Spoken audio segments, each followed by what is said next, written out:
the general. All right, pistol for King Miller behind Mayava. Twin receivers to the far, Lemon Lane. The tight end, Lyon on that far side. This side is McCree. Mayava looking left, waiting, throws, finally finds Lake McCree at about the 50. That'll be a pickup of 5, 3rd and 4 coming up. Had to wait a long time there. Nobody was open. He finally found the safety valve there in McCree, the tight end. Yeah, you're going to see a lot of that tonight where they're Northwestern's in that zone look where they got the 2 deep safeties. They're going to stay on top of all the routes, let you take those under stuff, and then try to come up and tackle you. So a 3rd and 4.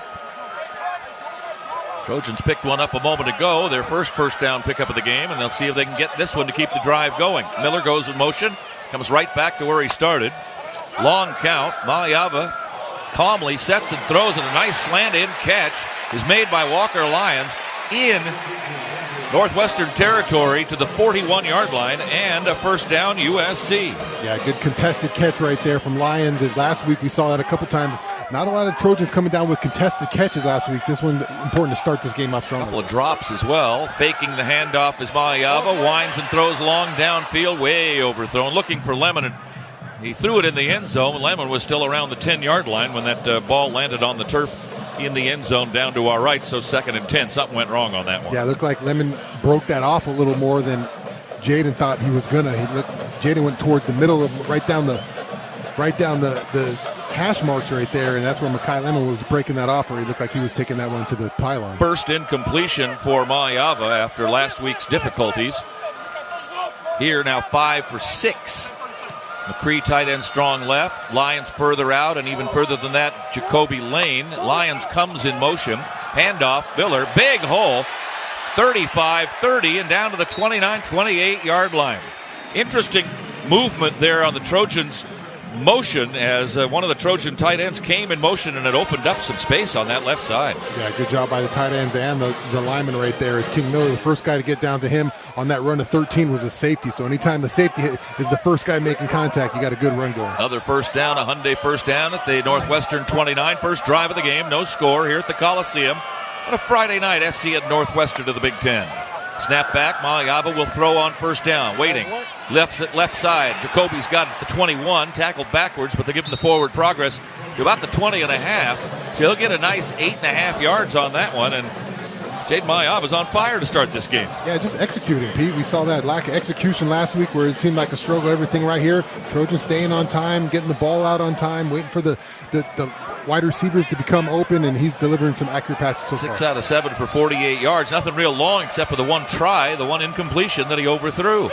Motion for Mekhi Lemon away. The fake to Lemon on the jet sweep. Rolling right, throwing back against the grain and bouncing it to himself is Lake McCree. Hit him in the hands and then couldn't quite hang on. Bounced it down to the turf. Incomplete pass. You can get away with that on 2nd and inches. Now you got 3rd and about 1.5 feet. Yeah, they were trying to flood that right side with 3 guys on different levels on that right side, hoping Northwestern would all drag across, then kind of throw back to Lake McCree. But looked like he hit him right before he was ready for that ball, because they could have sprung that one for a couple yards. Trojans 2 for 2 on 3rd down tries on this drive. We'll try to make it 3 for 3 and get this one in the red zone. Mayava with the snap. Handoff Miller. Miller into the line to the 20. That won't be enough. It's going to be 4th and about a football length from the 20-yard line, and an interesting call here for Lincoln Riley and the Trojan offensive coaches. Yeah, looks like they're going to go for it here on 4th and short. Brian Jackson, who got the handoff at Nebraska on a 4th and short and didn't make it, out at the 50-yard line, will try this one perhaps, or are they going to go in a different direction? You see some big bodies running in late too. So defensive linemen are in there to do some blocking for the Trojans on the right side of the lane.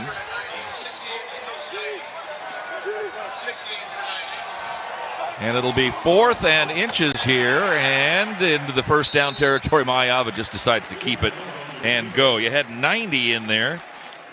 It's Gus Cordova and 95 Jaden Ramos, unless they changed uniforms with somebody. A couple of guys you don't hear much about.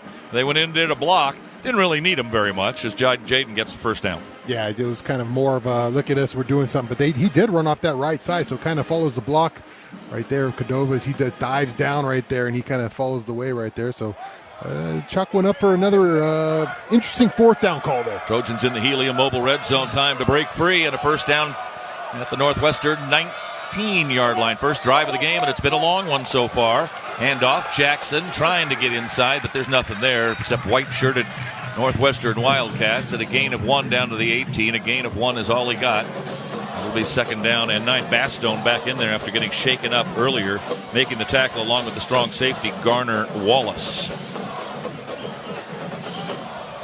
2nd and 9. Trojans backed up to the line of scrimmage quickly. Jackson stays in. Wide to the left, Lane and Lyons. Tight end McCree strong left. Down this way is Lemon. Looking to the left is Mayava waiting. Throws. Lane with a comeback. Flag down. Would be a first down at the 8-yard line. But what's the call going to be? It's going to be pass interference on somebody. Is it going to be on Lane? Or is it going to be on Northwestern? I think the defender got there a little bit earlier than the ref liked. Still managed to make the catch. Pass interference. Defense number 9. All right. The penalty is declined. The play results in a first down. About 12 on the pass play, and the Trojans with another first down now inside the 10, down to the 8. First and goal for USC. Trying to get on the scoreboard first here, and that would be good because Northwestern this year, in 4 of their 5 victories, are undefeated when they score first. But the Trojans trying to do that now. Braden Turner just tugged on him right there and drew the flag, but we've seen Jaden Mayava early with nice accuracy so far and some really tough contested catches.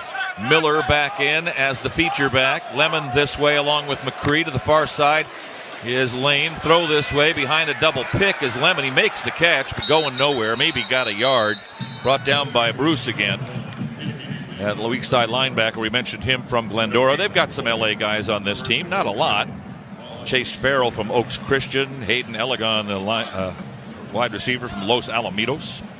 Actually a teammate of Makai Lemon. Yeah, the scouting reports out on this Trojan offense. They want to get to that screen game. So far, already 2 screens and 2 really nothing plays so far. So everyone kind of knows the Trojans really want to get to that screen game, and they're keying on it. 2nd and goal at the 7-yard line. Got to get something positive out of this or make it a little tougher on yourself. Throw, left side, caught. Lemon dives towards the caught pylon. He's in.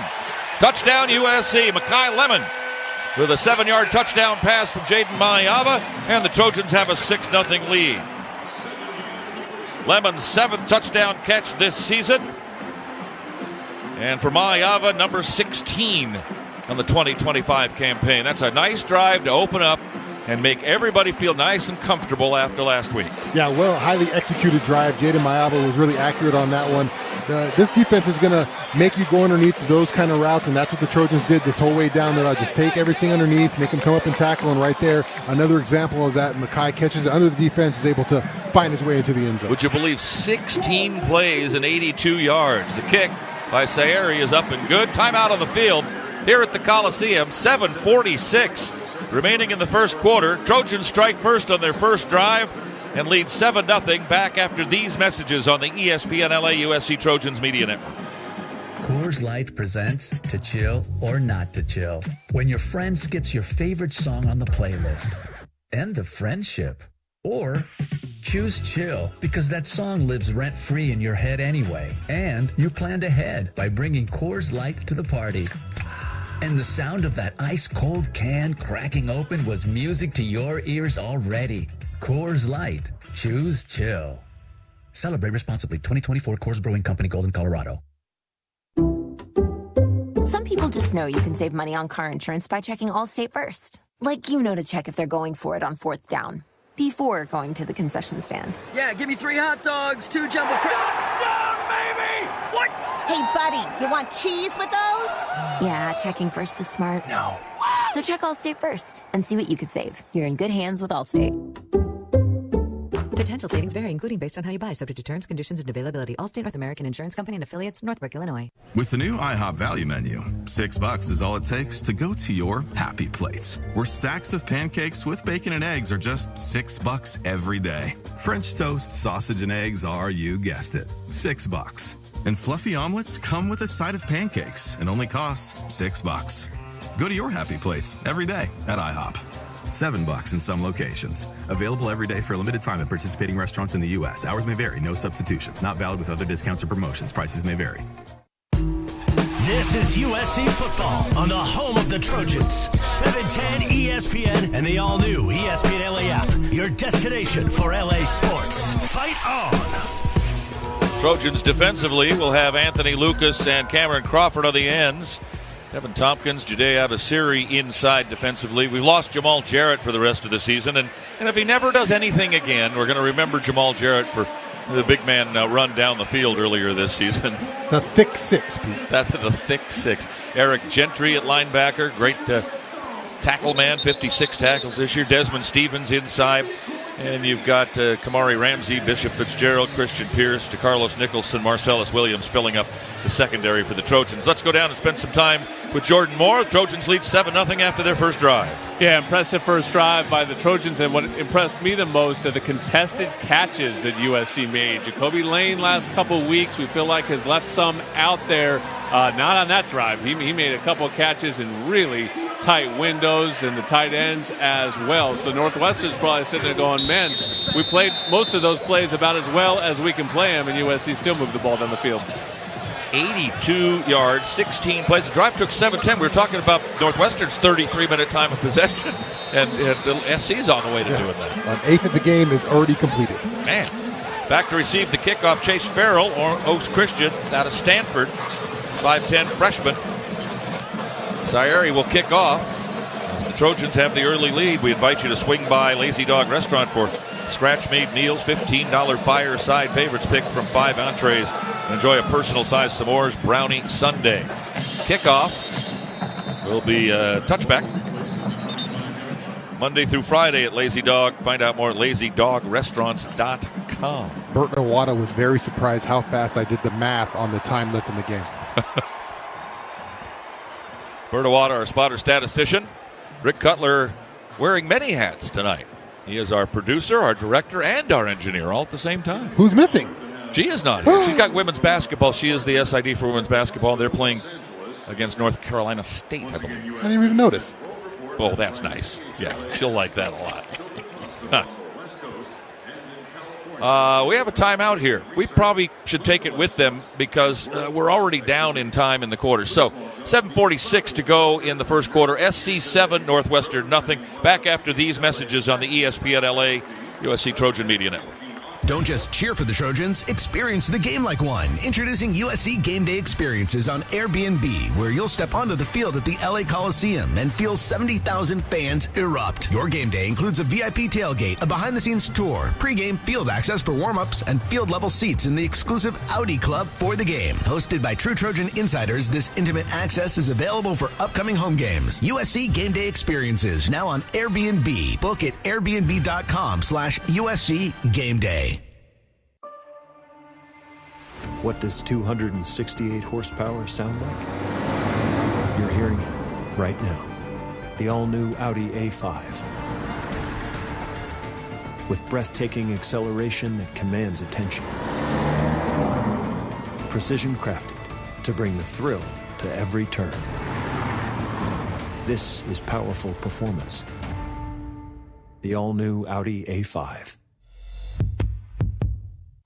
In the summer of 1997, Stone IPA was first brewed.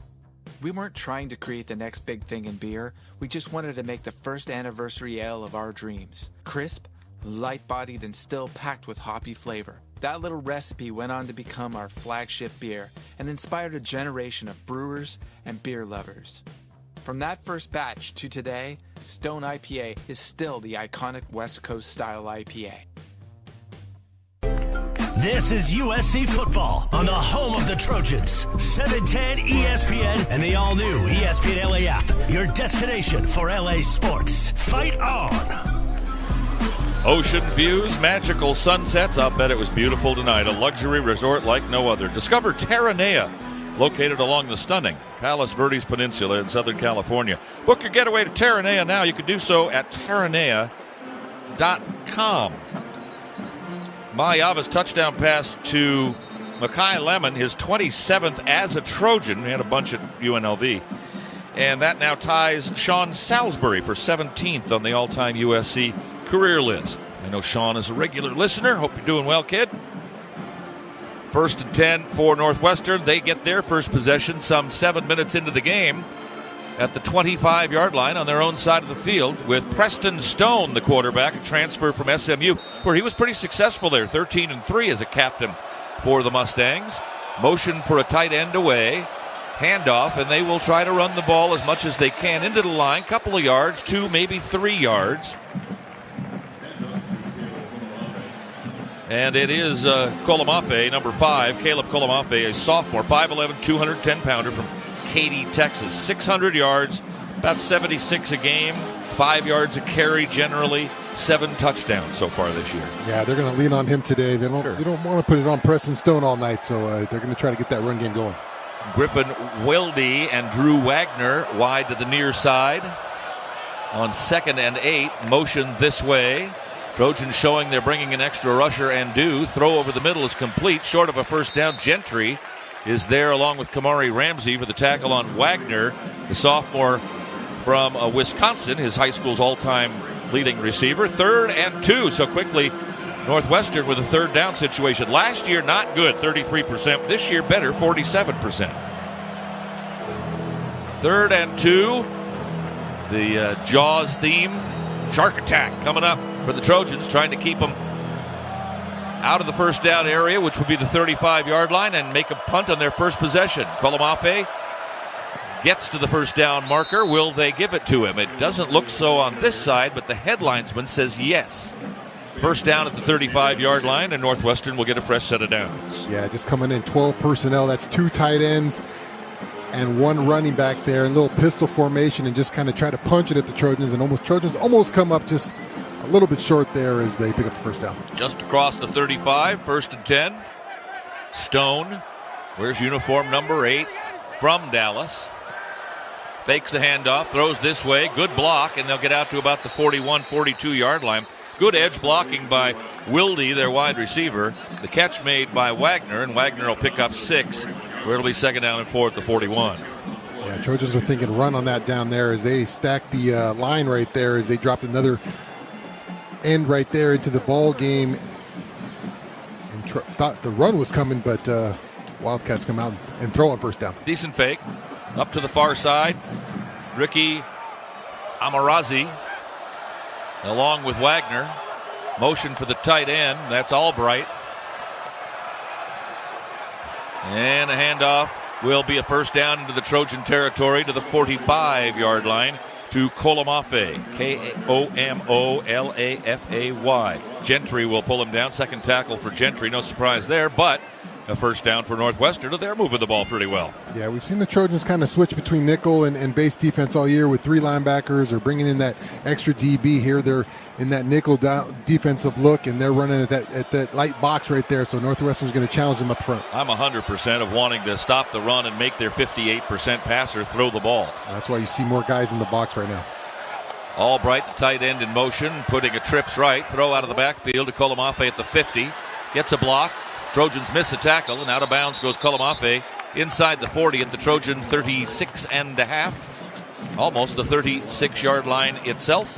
Tackle there by Williams, pushed out of bounds really more than anything else. And a 2nd and short coming up. Yeah, that's too much right there. That's Bishop Fitzgerald. He's got to make that play. That one's funneled all the way to him right there as the Trojans come out with 3 defensive tackles there and 2 defensive ends. So looking for that run again, but just throw a little quick swing out to Colomafe, and he's off to the races. Wide right goes Wilde. Left side. One of their tight ends comes in motion. Handoff. This is a backup running back, and he puts his head down and gets some decent yardage, pushing over Braylon Shelby of the Trojans as he gets inside the 35 to the 31. And a Wildcat first down. 41, Robbie Preckle was the ball carrier. He's carried the ball 7 times in 8 games. Now 9. Now 8 times. Trojans making a change on the defensive line. First possession of the game for Northwestern. They got a first down to the SC 31. Trojans drove the distance on their first possession and have the lead here in the first quarter, 7-0. Preckle again off the right side. Trojans are waiting for him, but he still manages to push the pile forward. Got some pretty nice legs there for a 6'3", 230-pounder. He's a big boy. Cameron Crawford hit him first, but he took Crawford for a little bit of a ride. He was Abasari is with him. And a 5-yard pickup down to the 26-yard line. He is a monster at 6'3", 230 as a running back. Yeah, that's not a guy you want to tackle up high at 6'3", 230. That's someone you got to take his legs out. So you meet him up high, he's going to take you for an extra. That's a 2 or 3 right there at the end of that run. Like a tailback with fullback size. Yeah. Jakeem Stewart and Keyshawn Silver, the defensive line for the Trojans. SC trying to rotate their guys in there and see if they can get a stop. Preckle stays in. Motion for the tight end, Albright. Handoff, Preckle. No, it'll be Stone to keep it. Being rushed, in trouble. Throws it away into the crowd. Almost literally. One of the fans of the front row had his hands on there. It was Stewart and Gentry chasing him, and he wisely just unloaded it the last second. Yeah, it looked like Keyshawn Silver from that nose guard position right there was able to slip through there right at the start of that play action pass right there. Gets back there and caused a little havoc. Then let that play action pass come to end. Every time we see Silver in there, he seems to do something good. They haven't played him a ton this year, but you get a little more time every week, and he plays pretty well. And a good veteran guy. Sometimes you get a young guy in there, you don't know play action right there. Good job reading play action fast. Williamafe is far to the right side, then comes in motion and sets up next to Stone on 3rd and about 5 here. Stone in trouble, throws it. Williamafe bobbles it to himself, makes the catch, and keeps on going from the 20 to the 15 and out of bounds inside the 10 near the 8-yard line. Nice catch. He's only caught 3 passes going into tonight's game, and now 4, and that one his longest catch of the year. Sets up Northwestern inside the 10-yard line. How do you do? That's too easy out of the backfield right there as Northwest gets back on the ball fast. Williamafe gets the handoff, starts to the right side. Trojans have hands all over him, but let him get away, and he'll get a couple of yards to the 7. Brought down by Anthony Lucas. And one of the Trojans slow to get up, but I think he's angry at himself more than being upset and hurt. That's Desmond Stevens, who had him pinned back for a loss at the 10-yard line. Instead, a gain of 2, 2nd and goal at the 7. Yeah, 3rd down play was big right there. They could have got off right there. Good rush by Stewart right there, but didn't cover the running back out of the backfield. The aforementioned Silver is back in, wearing number 9, right in the middle of the line. Trojans showing 5 down linemen. Actually 3 down, hands on the ground, and 2 on the edge. Now 4 hands on the ground. And it is a direct snap of the Wildcat to Williamafe, and he'll get to the 4, maybe the 3. Bringing up a 3rd and goal from the 3-yard line. In there quickly to Carlos Nicholson. Also Gentry. There were a lot of guys. I checked that it was Williams to make the tackle, Marcellus Williams. 3rd and goal from the 4-yard line. Interesting call here. Yeah, you don't. A little slant in, maybe? You've had a lot of success running the ball and a little running back out of the backfield. Not too much action right there, but Preston Stone, I think they're going to ask him to make a play here to one of their guys. Look for first time we've seen Elegon, the kid from Los Alamitos, on the lineup, and he's wide to the right side. Joined there on the slot by Wagner. 3rd and goal from the 4. The throw, a little slant out. Wagner at the 2, dives in the end zone. Touchdown Northwestern. That's Wildy. Number 17 rather than 19, Griffin Wildy. And it'll be a touchdown for the Wildcats, and they're a point away from tying it up. Yeah, just a little pick play right there from the offense as they just have 2 guys up there, and one guy comes down on Wildy's guy and knocked off. I couldn't see who was a safety, but they're knocked off the safety right there, Kamari, and he can't get to his guy Wildy, and an easy score for Northwestern. It looked like we might have 4 possessions for each team in this game, Pete, as these drives have been quite long. The Wildcats line up in a ceremonial way off to the right, everybody, and the kicker and the holder, and then call everybody back over and let the guy kick the ball, and he does so successfully. Jack Olson, perfect this year on extra points. So another break in the action. Both teams score on their first possessions. Under a minute to play in the first. Time out of the field. USC 7, Northwestern 7 on the ESPN LA USC Trojans Media Network. When it comes to hiring, other job sites are still huddling, while ZipRecruiter's already in the end zone. What's the advantage?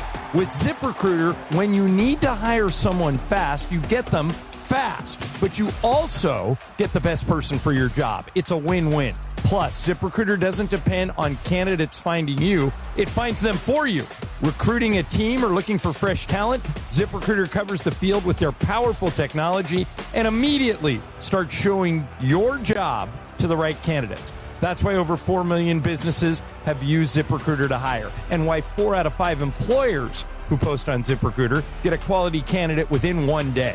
ZipRecruiter makes hiring faster, smarter, and more efficient from post to hire before the competition can even line up. Get in the end zone with ZipRecruiter, the smartest way to hire. Try it for free at ZipRecruiter.com/LA. That's ZipRecruiter.com/LA. If you are a fighter, Modelo is your reward. So listen close. You put up with a lot, but you always hold it down for your people. You are strong. You are fearless. You are the baddest on the block.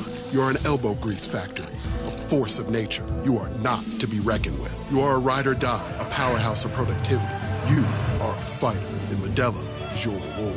You've earned every last drop of this rich golden lager, so raise it up high.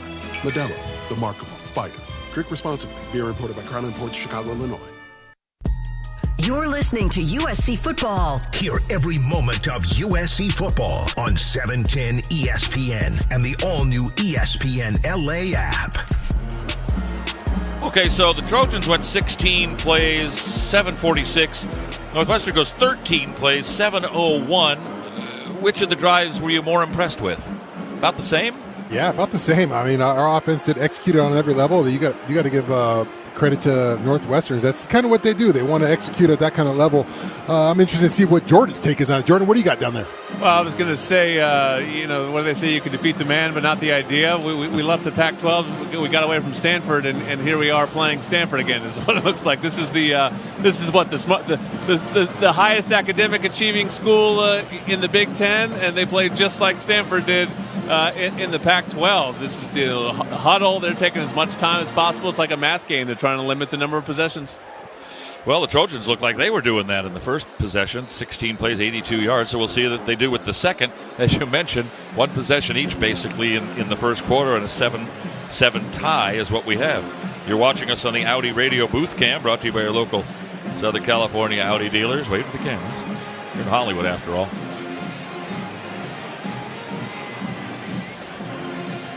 Crowd filled in a little bit.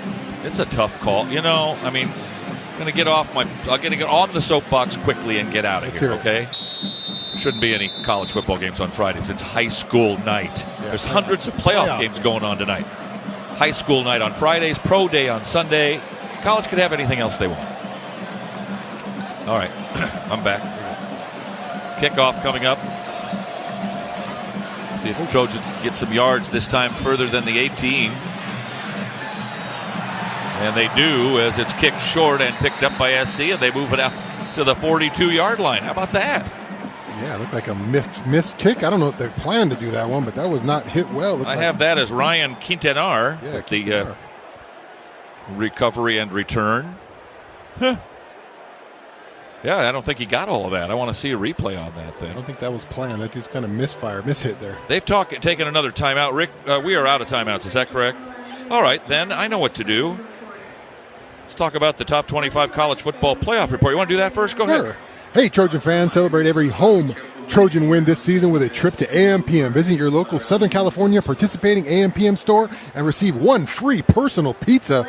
Dang, that's a good deal. And one 20-ounce Coca-Cola. Man, with a win, only valid through AMPM app and while supplies last. College football scoreboard and playoff report brought to you by Modelo, the fighting spirit of the USC Trojans. So, Slippery Rock plays tomorrow at Edinburgh, and they need some help. They could win and get some help tomorrow. They could get in the championship game, but otherwise, possibly, if they get a couple of wins in the next 2 weeks, could be a playoff team in Division II. We'll see. Missouri State is playing at Liberty tomorrow. Missouri State 5-3, trying to become bowl eligible. Georgia Southern with a big win last night. Clay Helton's team at Appalachian State, 25-23, a winner on the road. Georgia Southern now needs another win to get bowl eligible. Navy at number 10, Notre Dame tomorrow. Games played this week. Akron beat UMass 44-10. Ohio over Miami of Ohio 24-20. On Wednesday, Ball State 17, Kent State 13. Toledo over Northern Illinois 42-3. Yesterday, Southern Florida, South Florida down Texas, San Antonio 55-23. Today, there are a couple of games going on, and we'll check those scores in just a little bit, unless we can get them right now. Can't. Houston, Central Florida, Tulane, Memphis, kind of an interesting game. One of those teams could end up being the non-Power 5 team, Power 4 team in the playoffs. Big Ten tomorrow, second-ranked Indiana at Penn State, top-ranked Ohio State at Purdue. I love this one. Number 9, Oregon at number 20, Iowa. 23rd ranked Washington at Wisconsin. Nebraska at UCLA at the Rose Bowl at 6. Maryland at Rutgers. Other big games tomorrow. 7th ranked BYU at number 8, Texas Tech. 3rd ranked Texas A&M at 22nd rated Missouri. LSU at number 4, Alabama. You've also got Vegas at Colorado State, San Diego State at Hawaii, San Diego at Valparaiso, and San Luis Obispo at Idaho State. SCIAC tomorrow. The Surf Division champion Chapman will be at Laverne at 1. Claremont Mudd Scripps at Redlands at 1, and Cal Lutheran at Pomona Pitzer at 7. If Cal Lutheran wins that game, they'll be the Sun Division champion and play Chapman in the SCIAC championship game next week. Top-ranked men's water polo hosting San Diego tomorrow, host UCLA next Saturday. The MPSFs are at Stanford November 21st through the 23rd. NCAA's also at Stanford December 5th through the 7th. Men's and women's swimming at Arizona State tomorrow. Men's and women's tennis are in action in the San Diego area, the ITA Masters, and at Pepperdine for the women. Men's basketball hosting Manhattan tomorrow at 3 o'clock at Galen. Then Illinois State at the Intuit Dome next Friday, part of a doubleheader with UCLA and Arizona. Back to play, late stages, under a minute to go in the first quarter of a 7-7 tie, and the Trojans with the ball after a good kickoff return at their own 42. Give is to Miller. Miller around the left side. Fights off a couple of would-be tacklers, gets a nice block, and gets out to the 46. Justin Taunu out in front of him, and he's able to steer him one way and go the other way. Najee Story made the tackle for Northwestern. Gain of 3, maybe 4. Second and 7, we'll call it. Yeah, those are the runs where he's showing growth right there. King Miller, he's just waiting for the block right there and just waiting, kind of hiding behind the trees, and then springs it when they split. So that's growth for him. I know it's only 4 yards, but that's growth from the young back. 10 seconds and clock running here at the end of the first quarter. Mayava sends Miller in motion, takes the snap, so we'll have this last play. Throw behind poorly. Lake McCree off his fingertips, and if he doesn't touch it, it's probably going to be intercepted. Looked like it was Uline in there on the play, but at any rate, it's the end of the first quarter, and the Trojans will have a big third down play on their second possession when we come back for the second quarter. 1 quarter down, 7-7 tie. Back after this on the ESPN LA USC Trojans Media Network. LA DWP customers, get rebates up to $4,000 when you buy a used electric or hybrid vehicle. Installing an EV charger at your home? Get a rebate for that too, up to $1,500. Visit LADWP.com/EV today and start saving. That's LADWP.com/EV. LADWP.com/EV. Some drinks come in a bottle, some in a can. Only one comes in a ball and brings the buzz. We're Buzz Balls, the ready-to-go cocktail that's shaped like a ball. Coincidence? We think not. Big flavor, big buzz, ready to go. Buzz Balls. It's a ball. It's a drink. It's a whole vibe. Please drink responsibly. Buzz Balls available in spirit, wine, and malt. 15% alcohol by volume. Buzz Balls LLC, Carrollton, Texas.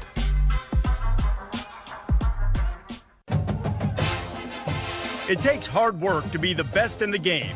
Planning, commitment, resilience, sweat.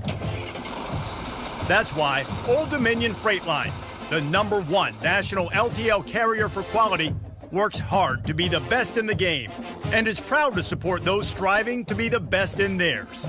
Old Dominion Freight Line, official freight carrier of USC Athletics, helping the world keep promises. All right, everyone. Welcome to Arco Rewards Orientation. I'm Hannah. Whoa. Is everything okay? That's a code green. Someone just earned at least 5 cents a gallon in rewards. Wow. Another one? Well, that one's a code gold. The customer just redeemed savings of up to $1 a gallon. Impressive. What does that one mean? Oh, that's just Piggy. He gets excited when we talk about rewards. Savings of up to $1 per gallon redeemable with 20 rewards dollars in your loyalty account at participating locations. Terms and conditions apply. You're listening to USC Football. Hear every moment of USC football on 710 ESPN and the all-new ESPN LA app. 7-7 tie, SC at Northwestern after 1 quarter at the Coliseum. Welcome back to Trojan football. Second quarter presented by Southern California's own Stone Brewing, proud partner of USC Athletics and craft beer pioneer since 1996. Trojan fans, fuel your wellness journey with Cookies. Proud CBD and wellness partner of USC Athletics. Discover products crafted to support a balanced lifestyle. Elevate your game day experience with Cookies today. And don't forget to fight on. First quarter statistics are fairly even, as you might imagine, a 7-7 tie, and both teams have had the ball once, really. First downs 5-4 SC. Passing yards, Trojans have the lead, but barely, 66-43. Passing yard stats presented, as always, by Airbnb. USC Game Day Experience is now on Airbnb. Book at airbnb.com/USC Game Day. Total plays, 18-13 Trojans. Total yards, 86-75. Been a very evenly played game so far. Trojans have just dropped a pass a few moments ago that probably better throwing. You made the mention when we were off air there that McCree might still be going. Yeah, that was one of those screens we've been talking about. Obviously, Northwestern's done a good job of defending him so far, but that one would have sprung right there. Just a little bad pass right there. I got to give advantage right now to Northwestern. They've kind of taken this crowd out. The energy seems pretty dull in here. Now on offense, wasn't much anyway. Yeah, not on offense. It's not a big deal, but on defense, you need that energy. You saw last week what that kind of energy on the defensive side could do. But right now, Trojans got to create that own energy, as this place is Northwestern's kind of sucked the life out of this at the slow pace of game here. 3rd and 7 as we start the second quarter. The Trojans need to get to the Northwestern 48-yard line. And they're short of that by quite a bit. King Miller in the backfield. Mayava will give to Miller, looking for a block. Left side is thrown for a loss of 2. Well, 1 for sure. 4th down, Trojans will have to punt this one away. Women's basketball ranked 18th goes to North Carolina State. Sunday it'll be on ESPN at noon. Women's cross country at the Western Regionals in Sacramento next Friday.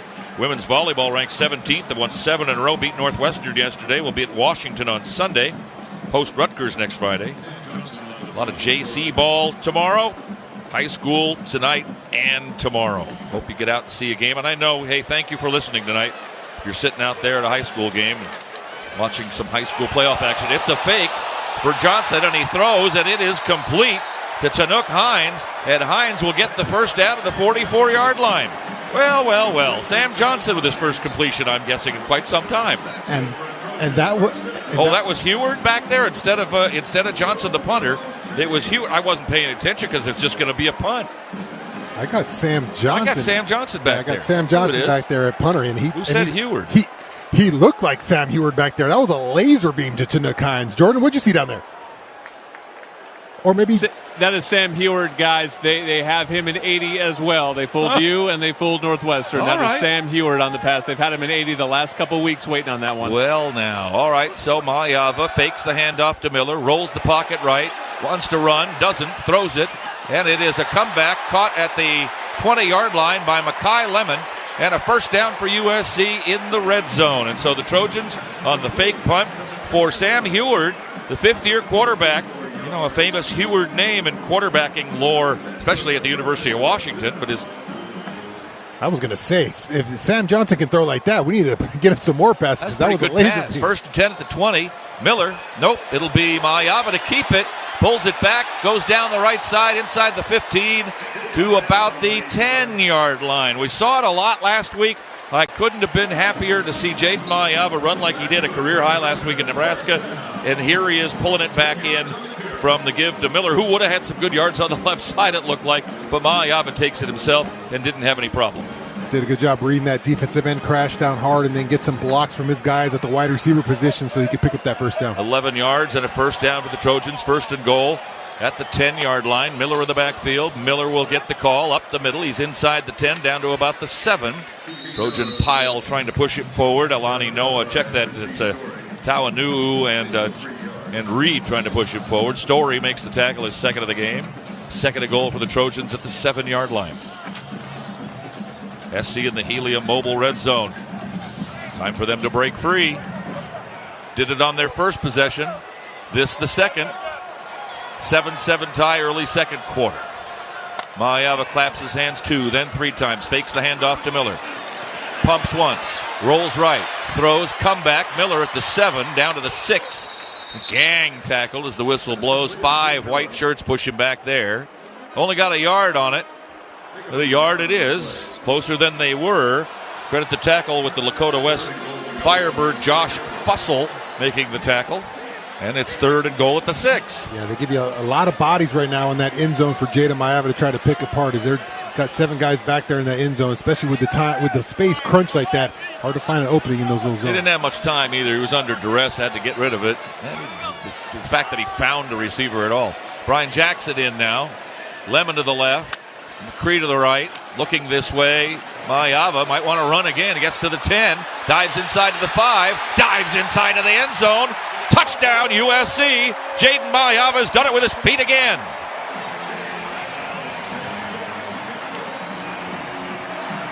He ran over Bruce, the local kid, and the Trojans are back in front. That wasn't just his legs. That was his upper body as well, Pete. That was a strong run from Jada Maiava, as it looks like he might get tackled short of the end zone, puts the shoulder down, the big 6'3". What is he, 6'3"? Looked like about 6'5" on that play, about 270. He's only 6'4", 230, ladies and gentlemen, but he delivered the hit on that play, pushed 2 defenders into the end zone. Sayeri with, I have to assume, number 80, Sam Johnson, this time doing the holding and not Heward. And the extra point kick is up, and it is good. Timeout on the field with 11:27 to go in the first half. Trojans back in front. Nobody's stopping anybody so far. Everybody's got 100% of their offense.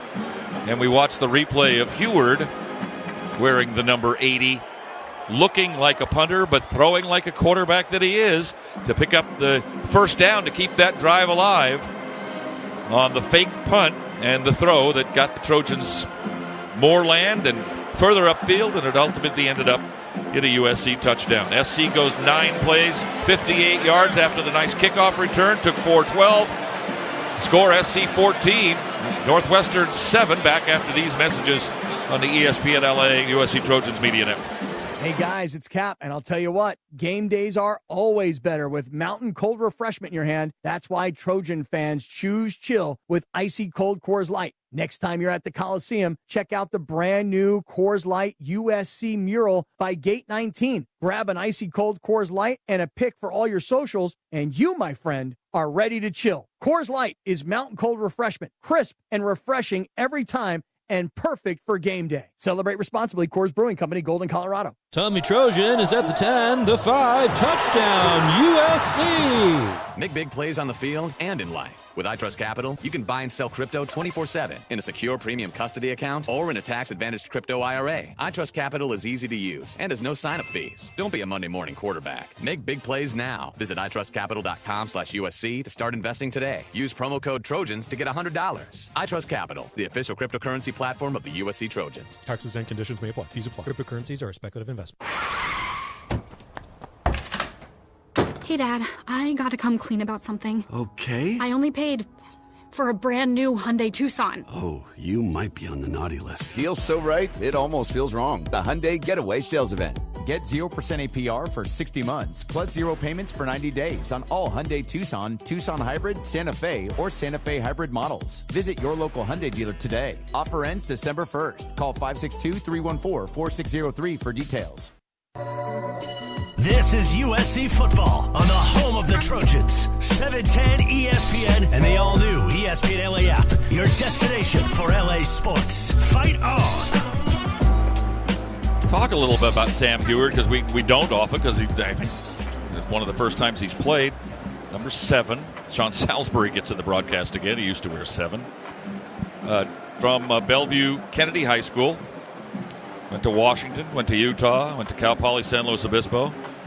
His dad, Damon, Uncle Brock, and of course Luke is the USC quarterback assistant coach this year. So it's a very quarterbacky family. Yeah, biggest play of the ball game so far. Yeah, fake punt. For Heward there. It's 4th and 6 on that one. Lincoln Riley decides to roll the dice, catch him off guard, caught us off guard, caught everybody off guard. Except Heward, Jordan. Jordan knew what was going on. Yeah, Jordan's been waiting for that play for 3 weeks, it sounded like.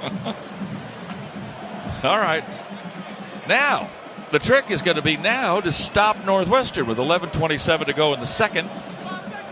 Trojans 16-play drive to open the game. Northwestern 13-play drive to close the quarter. kickoff into the end zone will come back out to the 25. That's where Northwestern started before. And then the Trojans got a short kickoff and a return to the 42. Short field. First time in 3 weeks. Short field turned it into a touchdown. Lead 14-7. Now it's up to the Trojans to make those adjustments. You know, teams are supposed to score on their first drives, right? They everything's scripted. You kind of know what you're going to do. Yeah, you're going to come out and see what they're trying to do. Now they didn't go off script too much of what they want, what they've been doing all year. So you got to come out here and make your adjustments here. You want to see a much better defensive series here of downs. So here come the Northwestern Wildcats in purple and white, mostly white. Purple N on the side of their helmets.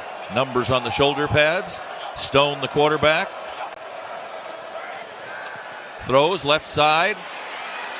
And a tackle made after the catch out to about the 33-yard line. Catch by Wagner. He's got a couple so far today. Williams makes the stop. Good block on the edge there. And the third tackle there for Marcellus Williams. Pickup of almost 8. We'll call it 7. Second and 3. They add Jakeem Stewart here as Christian Pierce runs off. So when a big guy runs in, expecting a little run here on second and short. Trojans playing press coverage here on the receivers. Getting up close, getting in their face. 6 guys in the box for the Trojans. Handoff up the middle. Easy first down and putting his head down and getting some more as he's gang tackled. It's Colomofe to the 42-yard line and a Northwestern first down. Yeah, that's a big running back. You don't want your first guy hitting him to be Bishop Fitzgerald, who is not the biggest of players. So Trojans got to do a better job of getting big bodies. That's why you bring him in to the party there. You got to get some action with one of those big guys. Fitz leading the nation with 5 interceptions coming into this game. Sayeri, who's got a couple of extra points tonight. Trojan extra point man. 10 points a game. Basketball team could use him. Second in the conference, 12th in the country in scoring. First down, Northwestern at their own 42. Stone throws, caught, nicely defended. Flapping his hands together is Nicholson, but it's caught by Elegon, the local kid from Los Alamitos. But I'll tell you, Nicholson couldn't have had it much more covered. Yeah, that's the only place he could have put it to catch that one because Nicholson was all over. Just missed the swipe there on the replay. You can see he made the swipe, just mistimed that swipe, or he's knocking that one out. So 5-yard gain to the 47, second and 5. Coors Light, proud partner of USC Athletics. Choose chill with a Coors Light today. Here come the Wildcats. Their second possession, middle of the second quarter. Neither team has failed to score on either possession that they've had so far. Handoff, 50, Trojan 45-yard line. That's Preckle again. Who thought that guy was going to be a main character of this ball game? The big 6'3", 230-pounder, Crawford and Ramsey the tackle, but Preckle puts his head down and goes at that size. That's not good run defense on the edge there, Pete. That's Cam Crawford on the edge, number 1. That's your job. Your responsibility is that edge. You got to set that edge. You got to get up the field, make that running back turn into your defense. There's no edge set right there, and just straight to the sideline, easy first down pickup. Tompkins and Silver come in for the Trojans. Abasiri jogs off the field. 3 down linemen for SC on a first down at the Trojan 45, moving right to left. Motion away for Wagner. Stone looks that way, throws that way. Wagner the catch. Ramsey's got him, but he gets towed for a ride down to the 39-yard line. A pickup of 6. Northwestern, they look pretty good, actually. They just move the ball. They got you back on your heels a little bit because you don't know what they're going to do next. They're mixing it up great. Efficient game plan here. Like you said, they're huddling up here. They're going to eat all that clock up. They're slowing this thing down, trying to take the crowd out. Every first down they pick up, you can hear the crowd get a little more quiet here. So good job right there. That little screen pass was supposed to come back to the middle. Wagner read that and just took it to the outside. Double tight end with Albright and Welsing on either side, bookending the line. Motion this way. But the handoff will go to Colomofe, and he'll go up the middle and bounce off and get outside. And here he goes at the 30, 25, to the 20, to the 10, to the 5, and out of bounds just shy of the pylon. They'll say stepped out at the 2-yard line. Nice run. Went straight up the middle, ran into a couple of his offensive linemen, and Caleb Colomofe then bounced outside and made it big. Yeah, just some 12 personnel, old school Big Ten football coming downhill at you, picking up guys, bodies on bodies, nobody getting off blocks, and Caleb does a good job of just bouncing that one out. No Trojans home though, sir. Nobody getting in on the tackle, no one getting off blocks there. His guys staying glued to offensive linemen, and Caleb Colomofe does the rest. 7 carries for 68 yards for Colimafe, and all he needs is another 2 to tie the game up. The pistol behind Stone. Motion for the tight end. Hand off to Colimafe. Get to the 1. Dives under the pile. They're trying to push him in. No whistles, and he dives in the end zone.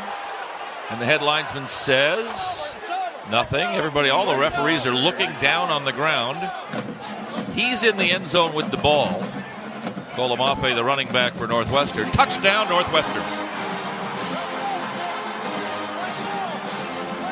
Frankly, I thought they should have blown that play dead a lot earlier than they did. It looked like he dove under the pile, and then there were Trojan bodies there, and so he wasn't down because he's laying on top of Jide Abasiri, and so he falls across that and into the end zone for the touchdown.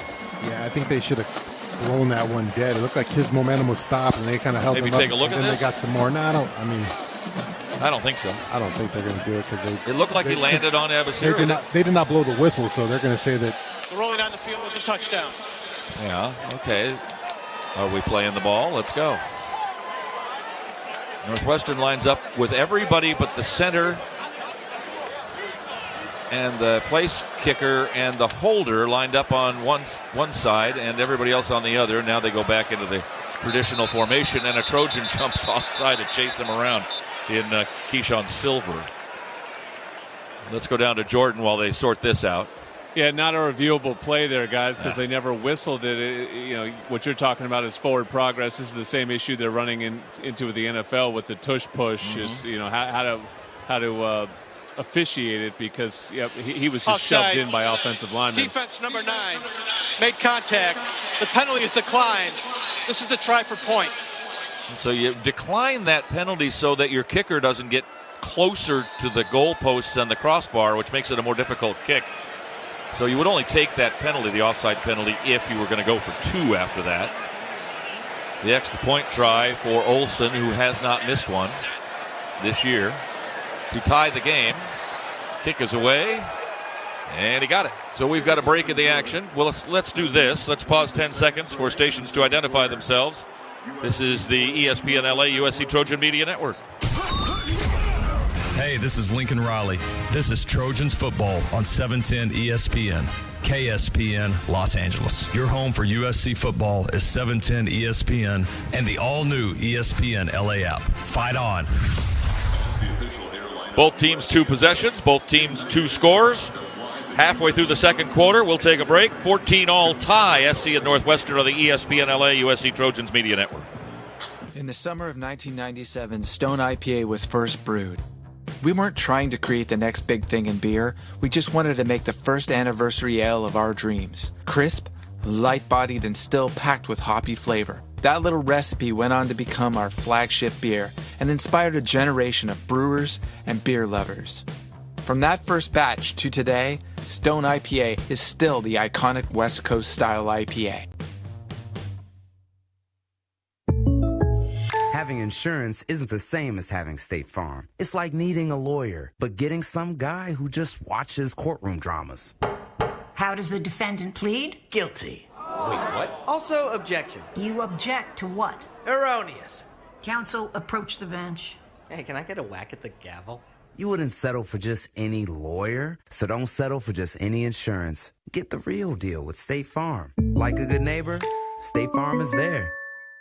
Children's Hospital Los Angeles is where groundbreaking research meets unparalleled expertise. It's where exceptional care is tailored 100% to kids. It's where every specialist, every room, every innovation revolves around one need, your child's. Whether it's routine care or a life-saving procedure, CHLA is where families turn to when outcomes truly matter. Children's Hospital Los Angeles. 125 years of building hope and healthier futures. Go to chla.org today.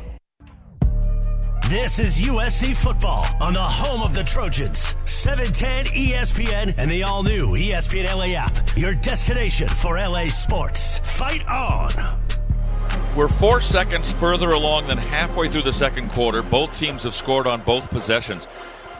If that continues, just like it's been, about a 7-minute possession each time, if that continues, the Trojans will win this game 35-28 if nobody stops anybody else. Now, that means SC's got to score on this drive and run out the clock in the first half. Yeah. Jordan Moore down on the SC side. Well, to win this game, USC's defense needs to figure out first down, guys. This Northwestern offense is not prolific. They are not built to throw in third and long. Their quarterback has largely struggled on the season. But the first down is 5, 6, 8 yards every time, and Northwestern is just able to matriculate the ball down the field. So USC has got to start making a couple negative plays to put Northwestern off schedule to start getting stops. Got to get them that second and 9, third and 11, something like that. Good call. Yeah, I got to knock them off schedule. They're just staying on schedule here. They're executing their offense, and it almost looks like a scout team defense going against the offense, just kind of letting you run the ball, running your plays that you want. You got to find a negative play in there, to a big play, a tip pass, something that takes them out of that schedule.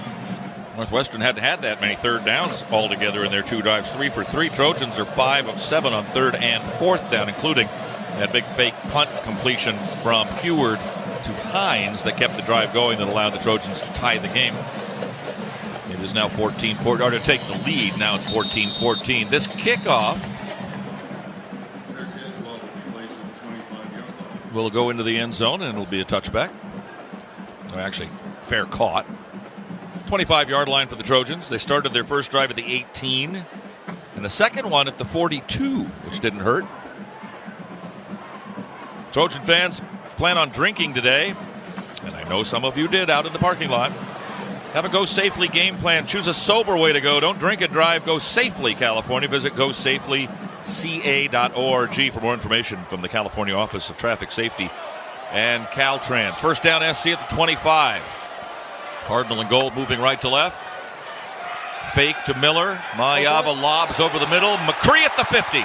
45-40. Out of bounds inside the 35 to the 33-yard line. Well thrown pass by Mayava. McCree makes the catch over the middle, and the Trojans are in business just like that. How do you do? That was all on the play fake there, as Jaden Mayava, nice play fake, little play action pass. Linebacker safety, a step slow, come up on that run. And forget about Lake McCree as he goes over the top. 1st and 10 on the Hyundai first down at the 33-yard line. Mayava drops the pass. Pocket breaks down. He dumps it underneath. It's complete to Lemon. They've got him around the neck and throw him down at the 31-yard line. A gain of 2 yards. Stopped there by Turner. Braden Turner, the nickelback on the coverage, returning starter. 42 yards on that pass, by the way, to Lake McCree. And now a second down after the pickup of 2. Second and a long 7. Miller in the backfield. He's had a couple of nice runs tonight. Mayava, we'll see if he can get a third. Oh, no, he'll keep it. Mayava throws down the right side towards the end zone. Diving try for Tanook Hines. He's got it. Wow, nice catch. Flag is down, but a touchdown USC. Tanook Hines. And was Mayava past the line of scrimmage is the question here, and I think that might be the call. Ineligible downfield on the forward pass. Close enough. Offense number 74. 5-yard penalty from the previous spot. Repeat second down. Tawanu got wandering. Can't go more than a few yards down from the line of scrimmage, and he got caught down in front. I think maybe he thought Mayava was going to take off. Yeah, take a look at it here. Just can't do it. That's the second time on the air. You're in bad shape if you get one on the air, but you get a second one, and that's the second one taking away a big play on the air. Is Justin trying to run backwards and get back there, kind of giving himself away. He should probably just sort of hung out there. Instead, he tries to run backwards. He got down to the 25-yard line, which is like 6 yards away from the line of scrimmage. Now timeout taken by Northwestern on this second down and 13 call for the Trojans back at the 36-yard line. So he got from the 31 to about the 25, and he got caught.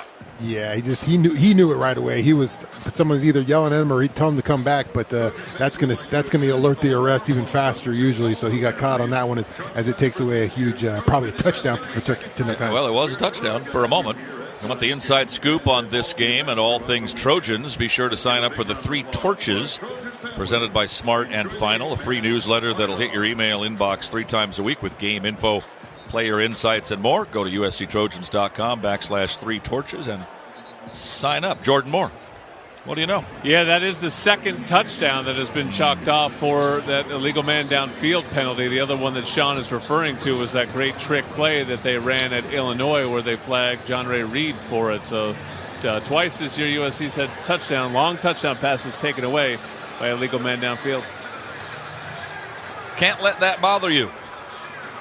Got to get it back here.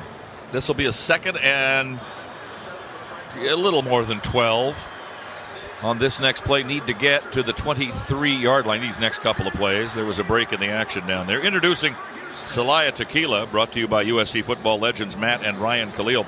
Celebrate your story with a homegrown spirit of Celaya Tequila. Halftime, Southern California Audi Dealers halftime show.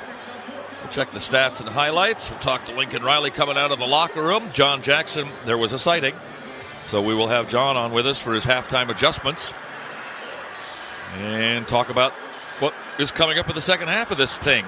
14 all tie. The Trojans trying to untie it here, but have some work to do on the second down and 12 play. Yeah, got some work to do here.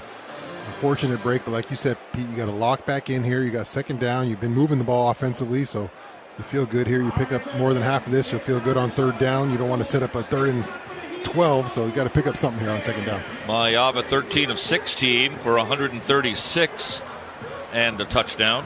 42 of those coming recently to the tight end McCree over the top. Lemon has caught 5 for 53. 3 catches for Lake for 52 yards.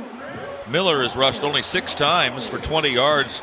Mayava's rushed 3 times for 19. So the Trojans are not getting anything on the ground today so far. Yeah, it's been a slugfest up on the ground, and so far Northwestern's winning that run game battle so far on both sides of the ball.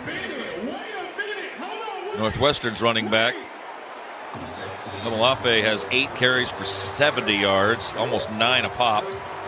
One of them a 37-yarder. Preckle, who was barely on my board by accident, 3 carries for 18 yards. Kalamafe's caught a couple of passes, which is 2/3 of the amount of passes he caught coming into the game. And Stone has been just fine, 8 out of 9 for 62 yards. Yeah, just operating what he wants to do right now. You're 8 and 9. Just you don't have to. You're not asking to do him a ton, but he's doing enough to keep the chains moving. It's really Komolafe, who's done the damage. Say it really so fast. Komolafe. There it is. Is 70 yards on the day, so that's too much in the first half. They're almost getting close to 100 in the first half. That's way too many yards in the rush game. Jordan's lights are flashing, and I don't know if... Oh, now they're not. Now they're not. All right. Berta Waters, our spotter statistician. Rick Cutler at the controls today, as always. Also our producer-director. Pete Arbogast here with Shaun, Cody, and Jordan Moore. Beautiful night, man. Oh, man. I got to take a picture. Look to the left.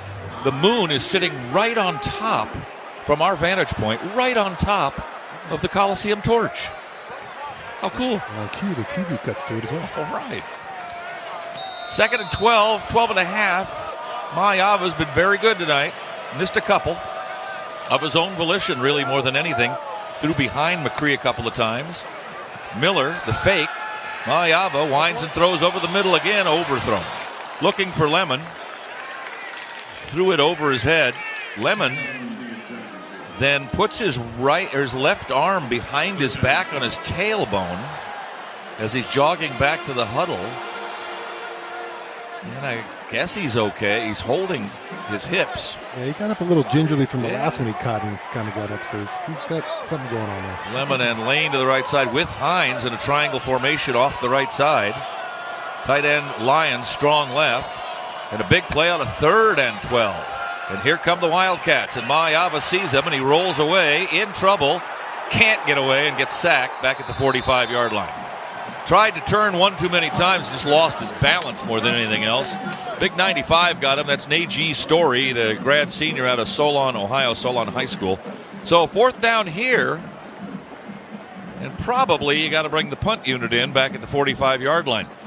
That means that Northwestern's going to have the ball for the last 5 minutes of the half and the beginning of the second half in a tie game. Now you put the pressure on your defense to have to stop Northwestern. Yeah, we praised the offensive line most of the year with a lot of injuries, a lot of rotations. That drive is not one you praise. Justin Taunau taking a touchdown off the board, and then just a bad pressure up the middle getting right after Jaden Mayava giving up the sack. This time the 80 is Johnson. The punt will drop at the 15, take a Northwestern hop out to the 21-yard line.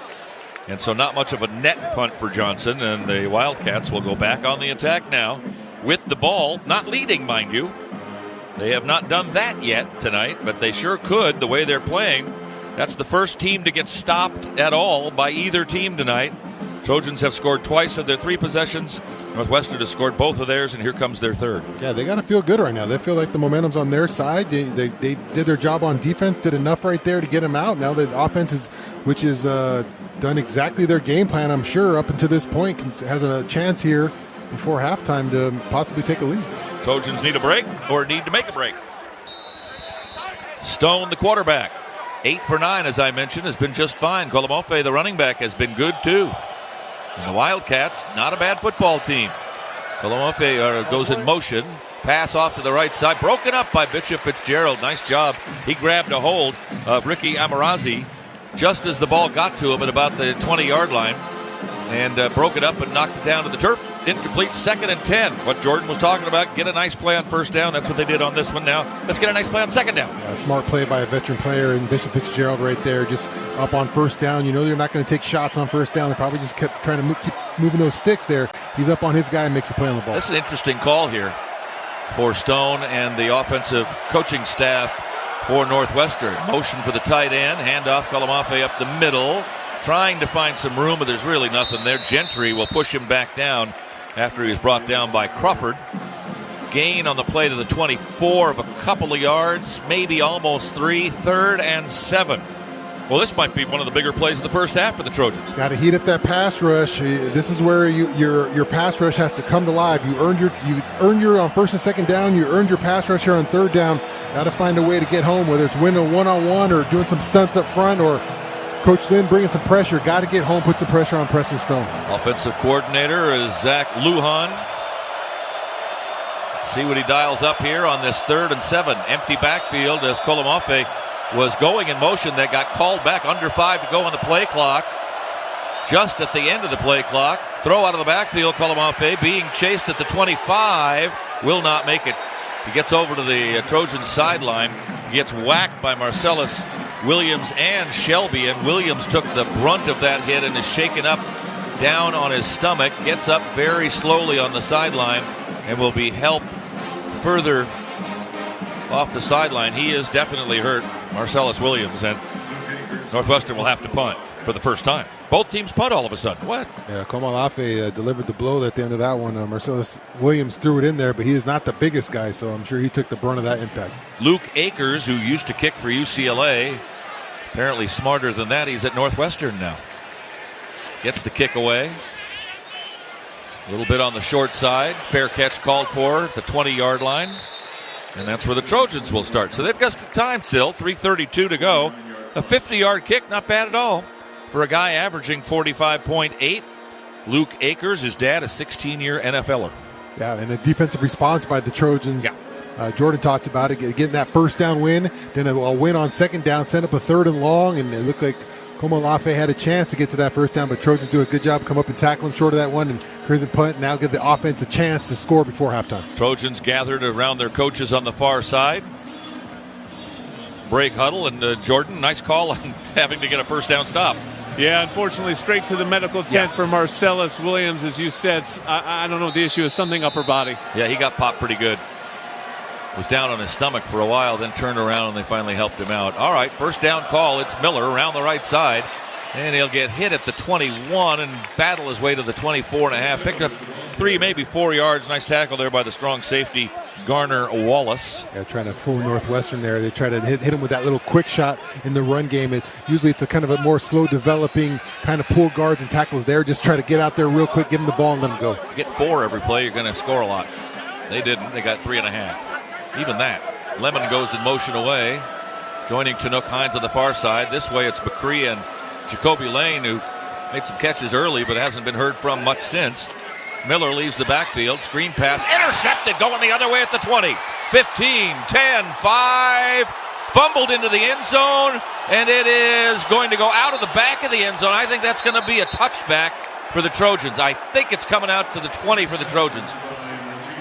I believe that he didn't get in. Najee's Story Had it knocked away from behind, and it is a touchback, and it'll come out to the 20 on the field for USC. How do you do? They don't get much bigger than that when a break comes around. Through the end zone for a touchback. That's a heck of an effort play by Jaden Mayava. Obviously a terrible throw there as he gets picked up by a defensive lineman, but he gives all the effort to go and tackle a huge defensive lineman, throws his whole body in there, jars the ball free, it goes into the end zone, it looks like pops around, and they had a chance to jump on it, but it goes out of the end zone. Bang at the 2-yard line. Ball hits in the end zone as it comes loose before he got through.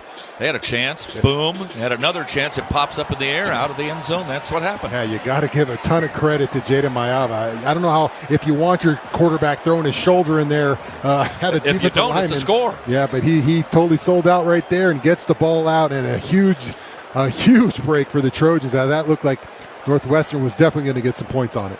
All right, the screens haven't been working tonight. Maybe that's the end of that. First down and 10 at the 20, would you believe? And the handoff again to Miller around the right side. Same play, and he gets outside of the 30. He's at the 40. Gets away at the 50. Still on his feet at the 40. It's a foot race, and he won't win it, but he'll get all the way inside the Northwestern 25-yard line and down to the 24. That's a USC first down for King Miller. Ran the same play they ran the first time. Didn't work very well. This time it did. Yeah, just a heck of a turn of events here. Wow. It looked like the Trojans would be falling behind at halftime to now the Trojans getting ready on the other side of the field as King Miller breaks off a big one, almost takes it to the house as he's able to just get snagged by the shoestring there at the end. 55 yards. He stumbled. They got him just for a moment around the 45, and he stumbled and then ended up going forward and getting a bunch more to the 25-yard line officially. The 2-minute timeout has come. We'll take a break with them. 14 all tie. Back after these messages on the ESPN LA USC Trojans Media Network.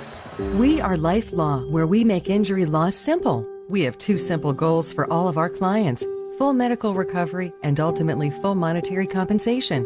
We understand that it can be overwhelming to face the uncertainty in the wake of an accident. We will be there with you at each step in the legal and healthcare process. You will pay nothing unless we win your case. Dial 1-800-LYFE-LAW or check us out at lyfe.com. Life Law, official sponsors of USC Athletics. It's football season, which means it's tailgating season. And the place to be before every USC home game is the Modelo Ultimate Tailgate. Located in the USC Trojan Fan Fest on the grass infield directly east of the Coliseum. The Modelo Ultimate Tailgate opens 4 hours before kickoff. It's free to fans of all ages, and it's perfect for all your pregame rituals. Like checking out the earlier games, jamming to the DJ, grabbing a bite, and of course, kicking back with some ice-cold cervezas. Modelo, the fighting spirit of the USC Trojans. Fight on! Looking for the play of the day? That's easy. Fight on to victory with USC and fly on faster with ONT, the fastest and easiest airport experience in SoCal. Not to mention, Ontario International Airport has over 90 nonstop flights to 30 major destinations with less traffic coming in and out. In other words, getting there is a breeze, and so is following our Trojans anywhere the season takes them. Because let's be honest, faster is always better when it comes to your airport. Start planning your next journey today at SoCalSoEasy.com. This is USC football on the home of the Trojans. 710 ESPN and the all-new ESPN LA app. Your destination for LA sports. Fight on! So Mayava throws an interception. It's returned for what's going to be a touchdown, but he turns around and knocks the ball away from Najee Story, who's going to dream about that for a few weeks. Or have nightmares. Through the end zone, and a touchback for SC. And then King Miller, who had a 4-yard run on a first down play, gets another chance and goes 55. Did you have this on your bingo card? King Miller now passes Wayman Jordan and is USC's leading rusher in 2025. Do you have that one? No, you didn't have. No one had that one. So it's SC's ball, 1st and 10 at the Northwestern 25. You made the great point. It's such a silly game sometimes. The ball is funny. It's shaped funny. It bounces funny. And SC was going to be behind 21-14, and now maybe they're going to be ahead 21-14, just like that. Yeah, you never know, and you got to give a ton of credit. Jaden Mayava obviously throws the interception, so you don't want to do that, but also the wherewithal and the heart to go throw it in there and get it out right before the 1 yard. So credit him for not giving up on the play and creating a reminiscent of Rodney Peete running down the UCLA guy that intercepted a pass back in the 80s, reminiscent of Carson Palmer having to make a similar kind of tackle when he threw an interception. And like you mentioned, too, the ball pops into the end zone, and 2 Northwestern defenders have a chance they had a good shot. Just have a chance to jump on it, and they can't. Well, you can't find it. It's like soap. Yeah, it's going a million miles an hour at that point. Jackson is in the backfield for the Trojans on the first down play, going towards the closed end of the Coliseum. 2 minutes to go in the half and a 14 all time. Number 14, Jaden Mayava. Waiting for the snap of the ball from John Ray Reed, and he's got it. Fakes the handoff to Jackson. Winds and throws this near side. Diving catch at the 11-yard line by Jacoby Lame.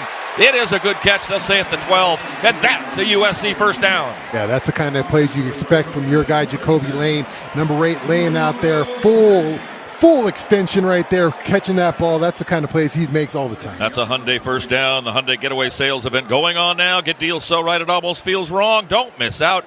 Visit your SoCal Hyundai dealer today. Trojans in the Helium Mobile Red Zone. Time for them to break free. This, a first down at the 12-yard line, or just shy of it by an inch. Lemon comes in motion, so it's Lemon Lane down this press box side. Changing the play at the line is Mayava. Moves King Miller to his right. Tight end Strong right. Handoff Miller. Coming around the block by McCree. And he's in the end zone. It is a touchdown. USC, and this game has flipped upside down in the last 5 minutes.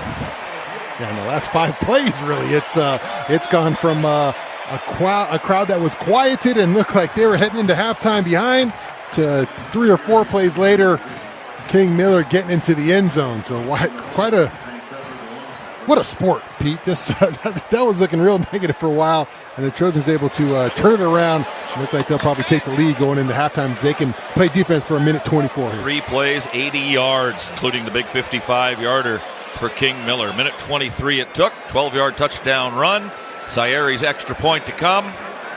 Snap back, placed down, kick is away, into the net it goes. Then the Trojans lead 21-14 with 1 minute 24 seconds remaining in the second quarter. That PAT, as all of them are, brought to you by Terranea Resort, a luxury resort like no other.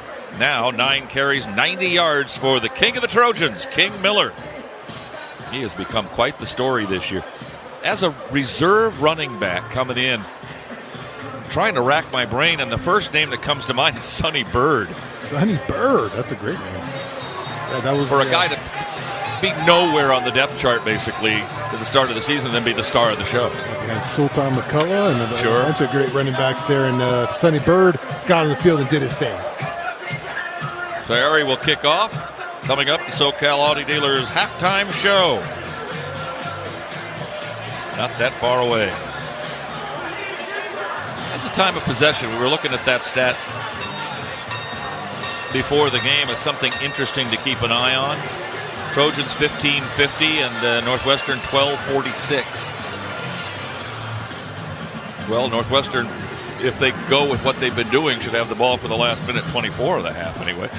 Can they get in? Do they, knowing they get the ball coming out of the half down by 7, do they take chances of any kind? I don't think they're an offense that takes a lot of chances in general. They're just going to kind of run their offense. Chase Farrell is deep. Kickoff will be at the 1-yard line, and Farrell will bring it out. He gets to the 20, 25, and makes the Trojans pay for kicking it a little short. He gets out to the 27.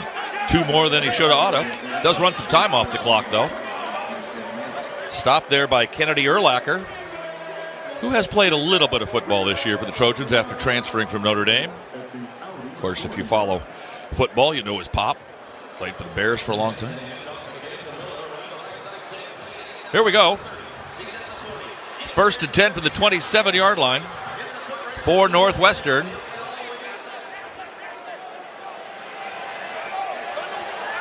Braylon Conley is in for the Trojans for Marcellus Williams, who got banged up in that last series. Kalamafe runs into the line off the right side, gets a couple of yards to the 31. Timeout is called.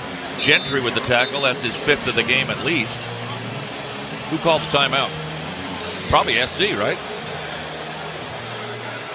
No, SC called the timeout. I would think if you should stop them short for a couple of yards on first down, knowing that there's still time on the clock, you expend all your times out, try to get them to kick it again. If you're going to go 3 plays, 80 yards, you might as well give it a shot. Northwestern Wildcats. You might wonder how they got their name. You know, the Trojans weren't the Trojans all the time. Nope. They got named by a sports writer. Well, Northwestern back in 1924 lost to Chicago, which was a big power at the time, 3-0. Turned around, lost to the Four Horsemen of Notre Dame, 13-6 is all. Tough losses, but they fought like Wildcats. Oh. Before that, they were just the purple, or sort of like the Trojans were when they started here, the Fighting Methodists. This was a Methodist university in the mustard fields of southern downtown Los Angeles back in the day. 2nd and 6 from the 30.5 for Northwestern. It'll be Stone with a play action, rolling right, throwing on the run, out of bounds at the 50-yard line, and incomplete. Looking for Wagner. Ramsey defending. Don't have to call a timeout here. It's going to be 3rd and 7. Yeah, interesting play call right there. Northwestern tries to take a shot right there, and that's a tough throw on the run, rolling to your right. Preston Stone, I don't know if that's in his bag right there, and incomplete pass. Don't have to waste a timeout, and no clock running. He hung on to that. It would have been complete. He dragged that foot in there, but couldn't hold it. The bells are sounding. The shark attack is gearing up for some feed. Conley is in there, along with Nicholson. Keep an eye on them, and if they pick on Conley, 3rd and 7. Stone will throw. They're coming after him. Hit him as he throws. Downfield it is, up in the air and knocked away. Nice play by Nicholson. Stevens was all over the quarterback. Stone went right up the middle, and Stone did a good job to get rid of that ball and tried to throw it to Wilde, but Wilde, even though he was in position to make the catch, it was knocked away by Nicholson. 4th down. Clock went down from 124 to 104, and 3 downs. Trojans are going to get it back with some time. Good job right there. Dant Lynn decides to bring a blitz right there. Desmond Stevens gets home. Also a great job by Nicholson as he's able to go up there without getting the pass interference on a short throw. That's important right there. So Trojans bring the rush. Fair catch called for by Lemon at the 23-yard line, and so the Trojans will be that far from pay dirt, but field goal might be something you'd be interested in. And of course, Sayeria's had a pretty good success rate this year, kicking 3-pointers. He's 14 out of 15 with a long of 54. There's no breeze to speak of tonight. It's not terribly cold, so the conditions are pretty good. If Sayeria could get, say, down to the 30-yard line here. Still some 40 yards away and only 57 seconds left of the half. But hope springs eternal. Trojans lead 21-14. Led 7-0, it was tied. Led 14-7, it was tied. Northwestern intercepted a pass, took it down to the 2, fumbled it into the end zone and out of it. Trojans got a touchback, turned it into a touchdown after a couple of runs by King Miller. First down, SC at their own 23, under a minute to play in the half. Mayava will throw on first down. 3-step drop, rolls right, throws right, and there's nobody there. Sanook Hines cut in, and the pass was thrown towards the sideline. 2nd and 10, stops the clock with 51 seconds. Beautiful, almost full moon, a waning moon off to our right. Beautiful night here in Southern California. All dark, of course, except for the stadium. Victory bell, heard that sounding pretty brightly earlier as it got wheeled in. Trojans will try to keep that a few weeks from now and will be favored to do so. 2nd and 10 at the 23. Mayava to throw again, over the middle, throws it to Lane, trying to get away, but they got him by the foot. Won't let him go out to the 28-yard line. That's Bruce again. So a short gain there, 3rd down and about 4. Make it 5 with 37 seconds left in the half of the clock running. And Mayava drops back to pass again. Woo, almost ran into a sack.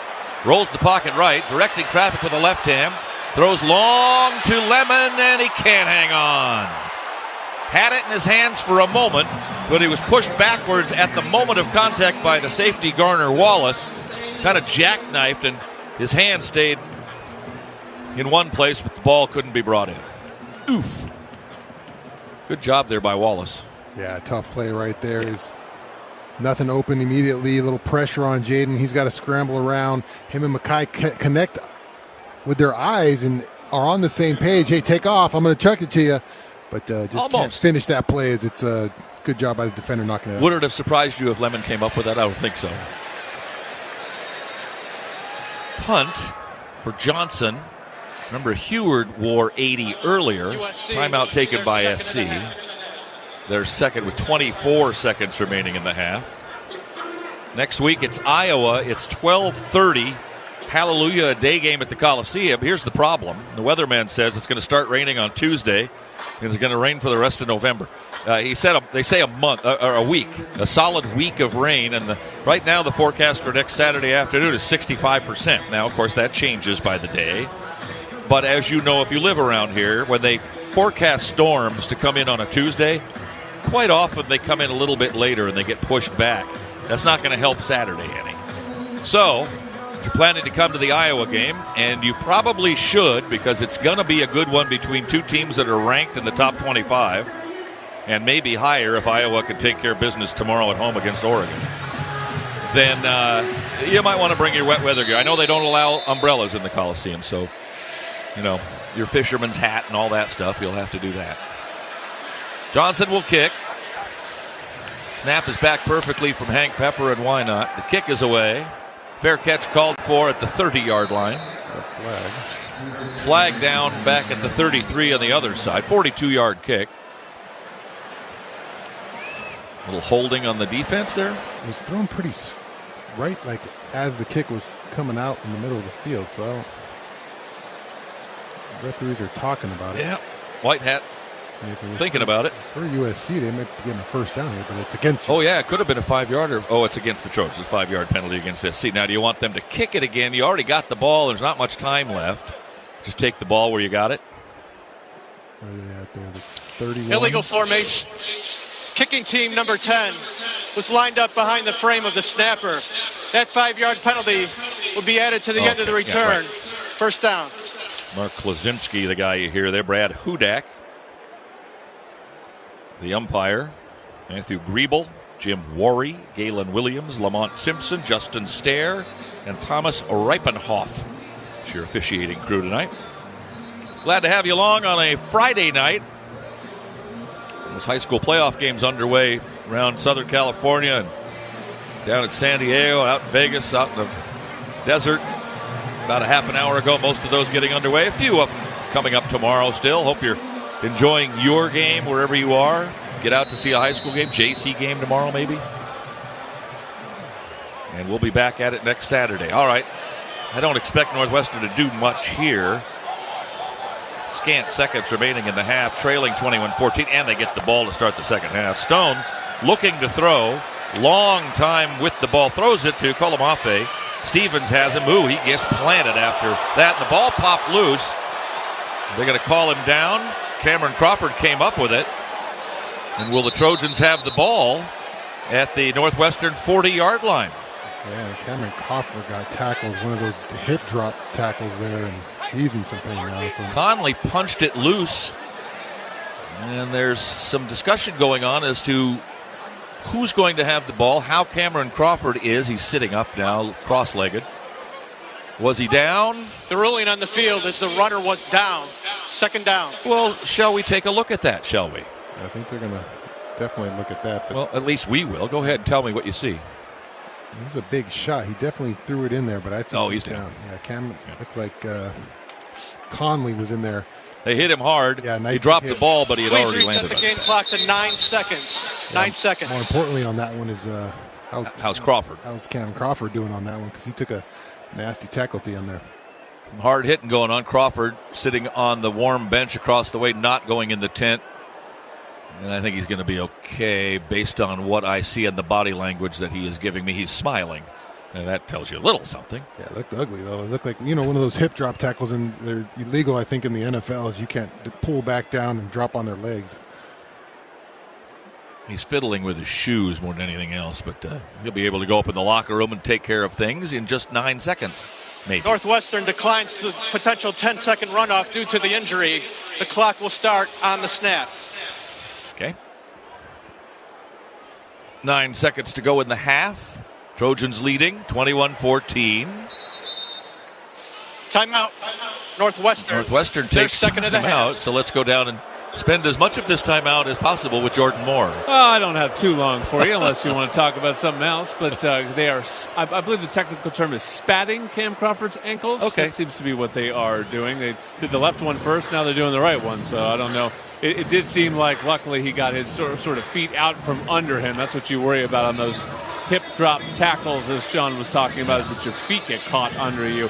It looked like he got his out just in time. Did you spat much?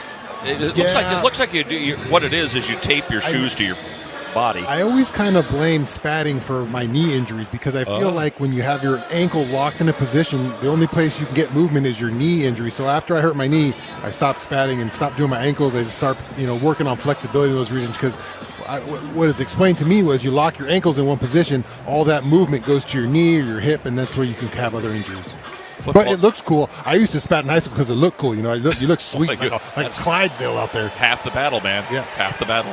9 seconds to go in the half after the Northwestern timeout. Apparently not giving an inch here, trying to get down the field to get a field goal of their own.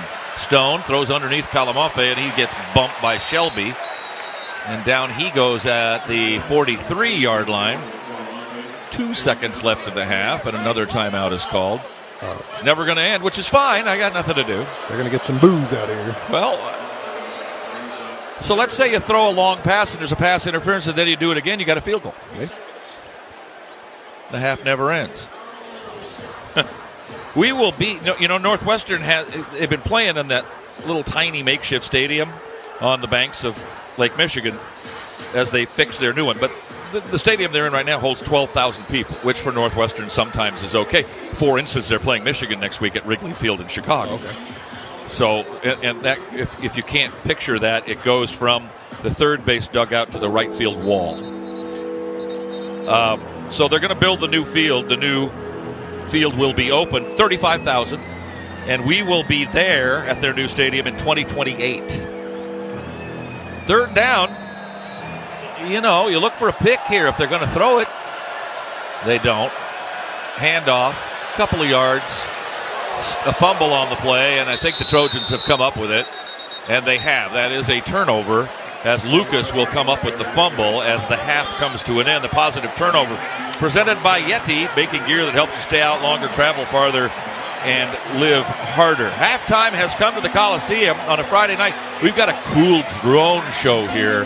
But if you've never seen a drone show, you want to stay out here and watch that. That's coming up for those of us that are here in the stadium. Looking forward to it a lot. Right now at halftime, though, Trojans lead the football game 21-14. Back to begin our SoCal Audi Dealers halftime show after these messages on the ESPN LA USC Trojans Media Network.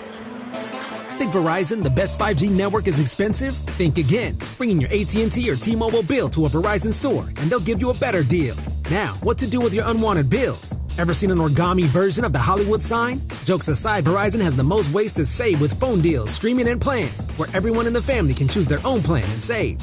So bring in your bill to your local Verizon store and get a better deal. Rankings based on Root Metrics Root Store dated 1/8/2025. The results may vary. Requires postpaid consumer mobile bill from T-Mobile or AT&T. Dated within the past 45 days. Bill must be in the same name as the person redeeming the deal. Additional terms may apply. Hey guys, it's Cap, and I'll tell you what, game days are always better with mountain cold refreshment in your hand. That's why Trojan fans choose chill with icy cold Coors Light. Next time you're at the Coliseum, check out the brand new Coors Light USC mural by Gate 19. Grab an icy cold Coors Light and a pic for all your socials, and you, my friend, are ready to chill. Coors Light is mountain cold refreshment, crisp and refreshing every time, and perfect for game day. Celebrate responsibly. Coors Brewing Company, Golden, Colorado. Hey, it's Mace. This is USC Northwestern for Friday night at the Coliseum. We are all over it on Monday at noon. Biggest show on the radio, hottest show on YouTube. Mason and Ireland here on your home for USC Trojan football. ESPN LA, fight on. Pretty interesting ball game at halftime. The Trojans leading 21-14. Both teams scored on each of their two first possessions. Then both teams punted on their third possessions. Northwestern took the ball on an interception down to the goal line, fumbled it through the end zone for a touchback. Trojans got it at the 20. 3 plays later, they were in the end zone. King Miller, a 55, then a 12-yard run, and the Trojans lead at halftime 21-14. Time to take a listen to our biggest moment of the first two quarters. Ladies and gentlemen, this is your captain speaking. Now, it's time to take a listen to the best play of the first half. Powered by Ontario International Airport. A proud partner of the USC Trojans. Fight on and fly on with ONT. Miller leaves the backfield. Screen pass. Intercepted. Going the other way at the 20. 15, 10, 5. Fumbled into the end zone. And it is going to go out of the back of the end zone. I think that's going to be a touchback for the Trojans. I think it's coming out to the 20 for the Trojans. I believe that he didn't get in. Najee's Story had it knocked away from behind, and it is a touchback, and it'll come out to the 20 on the field for USC. How do you do? They don't get much bigger than that when a break comes around. From being a 21-14 deficit to ultimately a 21-14 lead. Trojans have an advantage in first downs, 12-7. The rushing yards are even, basically 100 a pop. The passing yards, 164 to 75 SC, and the total offense, 37-29 plays, 264, 177 total offense. Tonight's passing yard stats presented by Airbnb. USC Game Day experience is now on Airbnb, or you can book at airbnb.com/USC Game Day. John Jackson, JJ, joins me here in the press box as they get ready for the drone show. The band is out there performing. 21-14 Trojans, kind of a weird half. Didn't look like anybody's going to stop anybody for a while, but I think the Trojans have started to take control of this ball game. Do you feel that in your heart as well? Well, I have major concern, Pete, and I'll tell you why. Northwestern is running the ball. They're on pace for 200 yards rushing in this game. So is SC. So is SC, but Northwestern, we knew coming in that that's what they do. They run the football. So the first priority was to stop the run. And so far through one half, they have not done that. They're averaging 188, so if they get 200, that's about right. And the Trojans are averaging 204. If they get 200, that's about right. It comes down to the passing game, and SC's passing game is way better than Northwestern's passing game. But, Pete, this is Northwestern. They go to college to study. They don't go to college to play football. And it's not what's coming up. Iowa, Oregon, UCLA the next few weeks. All right, so what do the Trojans have to do to look better in your eyes in this football game as we go down into the second half? Well, the first thing, Pete, is they need to run the football. King Miller has been phenomenal when he's had the ball in his hands. They need to continue to run the football and, of course, stop the run. It's hard to do if Northwestern starts gashing you up the middle, which they did in about the second or third drive of the game. They were having major success in the middle of the Trojans' defensive line. And as far as Maiava, he started out hot. He looks great. Guys are making catches for him. A whole different guy than we saw last week in Nebraska. He's taking some risky throws, though, Pete. We have to be careful. He ran, though, and he looked good doing it. His legs definitely are a plus to the USC offense, but you got to be careful when you throw the ball up for grabs. A couple of those were, up for grab football. You don't want to turn the football over. Just stay with the game plan. See you on the postgame show. You got it, Pete. 21-14, the Trojans lead, continuing the SoCal Audi Dealers halftime show after these messages on the ESPN LA USC Trojans Media Network. Children's Hospital Los Angeles is where groundbreaking research meets unparalleled expertise. It's where exceptional care is tailored 100% to kids. It's where every specialist, every room, every innovation revolves around one need, your child's. Whether it's routine care or a life-saving procedure, CHLA is where families turn to when outcomes truly matter. Children's Hospital Los Angeles. 125 years of building hope and healthier futures. Go to chla.org today. It takes hard work to be the best in the game. Planning, commitment, resilience, sweat. That's why Old Dominion Freight Line, the #1 national LTL carrier for quality, works hard to be the best in the game and is proud to support those striving to be the best in theirs. Old Dominion Freight Line, official freight carrier of USC Athletics, helping the world keep promises. Tommy Trojan is at the 10, the 5, touchdown, USC! Make big plays on the field and in life. With iTrust Capital, you can buy and sell crypto 24/7 in a secure premium custody account or in a tax-advantaged crypto IRA. iTrust Capital is easy to use and has no sign-up fees. Don't be a Monday morning quarterback. Make big plays now. Visit itrustcapital.com/USC to start investing today. Use promo code Trojans to get $100. iTrust Capital, the official cryptocurrency platform of the USC Trojans. Taxes and conditions may apply. Fees apply. Cryptocurrencies are a speculative investment. investment. Looking for the play of the day? That's easy. Fight on to victory with USC and fly on faster with ONT, the fastest and easiest airport experience in SoCal. Not to mention, Ontario International Airport has over 90 nonstop flights to 30 major destinations with less traffic coming in and out. In other words, getting there is a breeze, and so is following our Trojans anywhere the season takes them. Because let's be honest, faster is always better when it comes to your airport. Start planning your next journey today at SoCalSoEasy.com.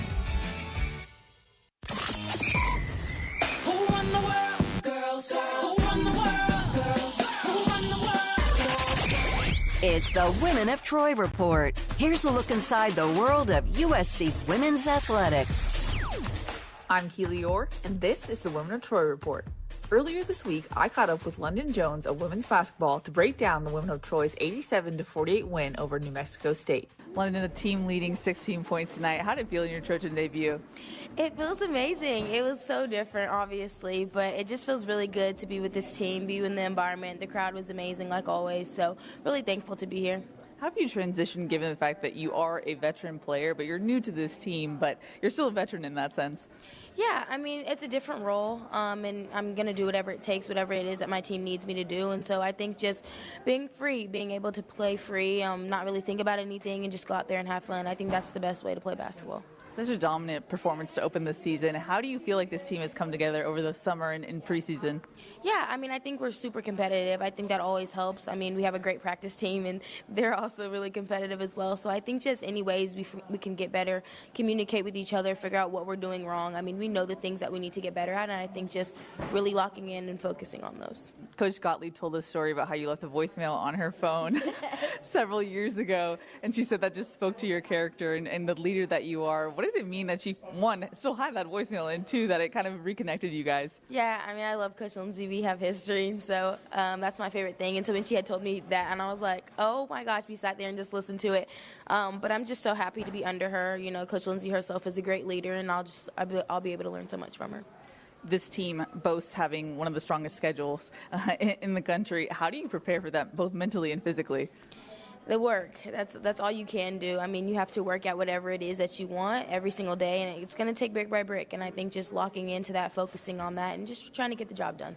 Personally, how do you build on this win? Keep going. You keep going. We watch film. You see the things that we need to work on and get better at, and just go from there.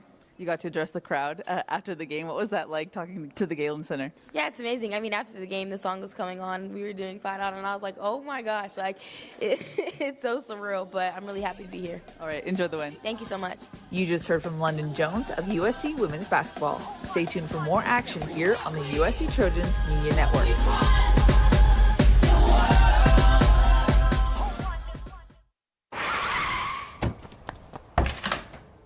Hey, Dad, I gotta come clean about something. Okay. I only paid for a brand new Hyundai Tucson. Oh, you might be on the naughty list. Feels so right, it almost feels wrong. The Hyundai Getaway Sales Event. Get 0% APR for 60 months, plus 0 payments for 90 days on all Hyundai Tucson, Tucson Hybrid, Santa Fe, or Santa Fe Hybrid models. Visit your local Hyundai dealer today. Offer ends December 1st. Call 562-314-4603 for details.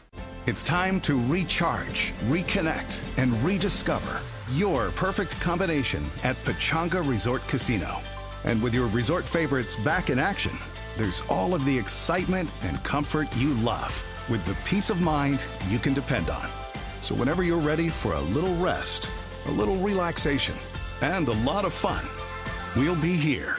Play your perfect combination at Pechanga Resort Casino today.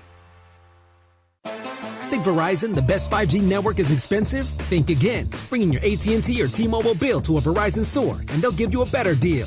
Now, what to do with your unwanted bills? Ever seen an origami version of the Hollywood sign? Jokes aside, Verizon has the most ways to save with phone deals, streaming, and plans, where everyone in the family can choose their own plan and save. So bring in your bill to your local Verizon store and get a better deal. Rankings based on Root Metrics Root Store dated 1/8/2025. The results may vary. Requires postpaid consumer mobile bill from T-Mobile or AT&T. Dated within the past 45 days. Bill must be in the same name as the person redeeming the deal. Additional terms may apply. Swing by Lazy Dog Restaurant. scratch-made meals, ice-cold beers, signature drinks, and now their new $15 fireside favorites. Choose from 5 handcrafted entrees like fried chicken, grilled shrimp tacos, fettuccine alfredo, Mediterranean chicken bowl, or Loco Moco fried rice. Every fireside favorite comes with Lazy Dog's famous personal-sized s'more brownie sundae for dessert. Dine in or take it to go. $15 fireside favorites are available all day, Monday through Friday. Visit LazyDogRestaurants.com to learn more. You're listening to USC Football. Hear every moment of USC football on 710 ESPN and the all-new ESPN LA app. What's up, everybody? Jason Schwartz back here in our ESPN LA studios in downtown. Up at the Coliseum, Trojans leading Northwestern 21-14 at the half. It was a really entertaining first half. Jaden Mayava, 15 of 22, 154 yards, 1 touchdown in the air, 1 on the ground. King Miller, 9 rushes for 90 yards and a score. Mekhi Lemon leading the way for the receivers, 5 catches, 53 yards. He's got a touchdown, but Northwestern, 102 yards on the ground, 2 more than the Trojans. We'll go out to the Coliseum in a moment. Jordan Moore on the sideline, standing by for head coach Lincoln Riley. Also want to remind you that after the game, Sua Cravens and I will be here in studio taking your calls on Trojans wrap-up. So I hope you join us and call in. Before we get out to Jordan, let's take a look at the out-of-town scoreboard. Nothing else going on today, so we look ahead to tomorrow. The schedule tomorrow in the Big Ten, number 2 Indiana at Penn State at 9 a.m. Number 1 Ohio State is at Purdue. Maryland visits Rutgers. Top 25 matchup, number 9 Oregon at number 20 Iowa. Number 23 Washington is at Wisconsin. And then the late game tomorrow night at the Rose Bowl, Nebraska visiting UCLA. How about some intriguing matchups in the top 25 tomorrow? Well, we got a top 10 matchup. Number 7 BYU at number 8 Texas Tech. Number 5 Georgia visits Mississippi State tomorrow. Number 6 Ole Miss hosting the Citadel. Another top 25 matchup. Number 22 Mizzou hosting number 3 Texas A&M. Number 18 Miami hosting Syracuse. What else do we got? LSU at number 4 Alabama tomorrow night. And then number 10 Notre Dame hosting Navy tomorrow at 4:30. So those are the scores coming up. The college football schedule tomorrow in the Big Ten and the top 25. All right, back out to the Coliseum. Jordan Moore standing by.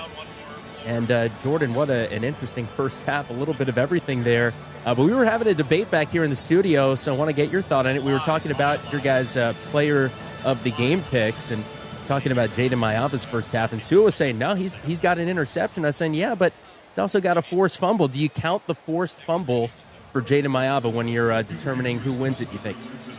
Yeah, I guess it all counts. I mean, it probably is the biggest play of the first half, right? I mean, it's not necessarily in his player of the game rankings is it the biggest play in the first half, but I think in terms of where we're sitting in this game, it's probably a completely different half if he doesn't chase down, make that play. So from the Trojan standpoint, which maybe matters a little bit more than our picks, it was massive. Yeah, huge. And then I mean, what about the fake punt? I mean, I'm sure you guys were talking about it plenty. We weren't able to hear your guys' discussion on it, but, I mean, what did you make of what we saw there? Well, yeah, the guys were confused, which is, I guess, exactly what you want. But a few weeks ago, they started putting Sam Heward in the 80 jersey, and I honestly thought that they needed it. I kind of felt like it was coming. There was a weird vibe in here. It is kind of just a different atmosphere here on a Friday night. It sort of picked up, though, as that half went along, but it definitely was a situation, I think, where Lincoln Riley was just sort of reading the room and felt like his team needed a spark or the stadium needed a spark, something. So he dialed that up, and you could just tell the slightly different body shape of Sam Heward from Sam Johnson, and you could see it coming. But he threw a dart. They had to execute. It was not like a wide open, easy pitch and catch. So they had to execute. Good thing they had a quarterback to do so. Yeah, and watching it back here on the TV side, I mean, it took them forever to figure out that was Heward throwing it, not Johnson. They were going through, Johnson's whole resume, and what an impressive throw, lefty, all of that, and then finally figured out it was Heward. But I'll let you in on a little insight. They never actually figured it out. One of our guys is also sitting here watching TV. A guy named Alex Verdugo's our art director, watching TV and saying, "Hey, somebody tell TV that it's Sam Heward." And so he texted Katie Ryan, who's the football SID, and she said, I got it. And she walked over to TV to tell him, and then they switched it, and then all those guys knew Brock Hewitt and all that. So then they probably talked about Sam for 15 minutes. What a play. That plus the Mayava pick and forced fumble, and those are two of the more interesting plays we'll see all season. King Miller obviously looking good running the ball for USC, but on the other side, I mean, it feels like one of these games we've seen the last few years where, USC knows they're going to run the ball and just can't quite stop it. Yeah, they have to obviously adjust, and maybe they did in the middle of that half. The first two drives, they went right down the field. The last two, USC got stopped. So, the question is, has USC made that adjustment yet, or was a little bit just game script as that half wore on? But that is obviously the first and foremost the key to the second half is stopping the run. I'm about to get the head coach Lincoln Riley, and I'm guessing he's going to say just that. Coach, what flipped there defensively after the first two drives? You get the two stops. Yeah, I think we just settled down. Obviously got off the field on third down. We had a bust earlier in the game on third down, a really good call. And obviously started limiting the run game a little bit more.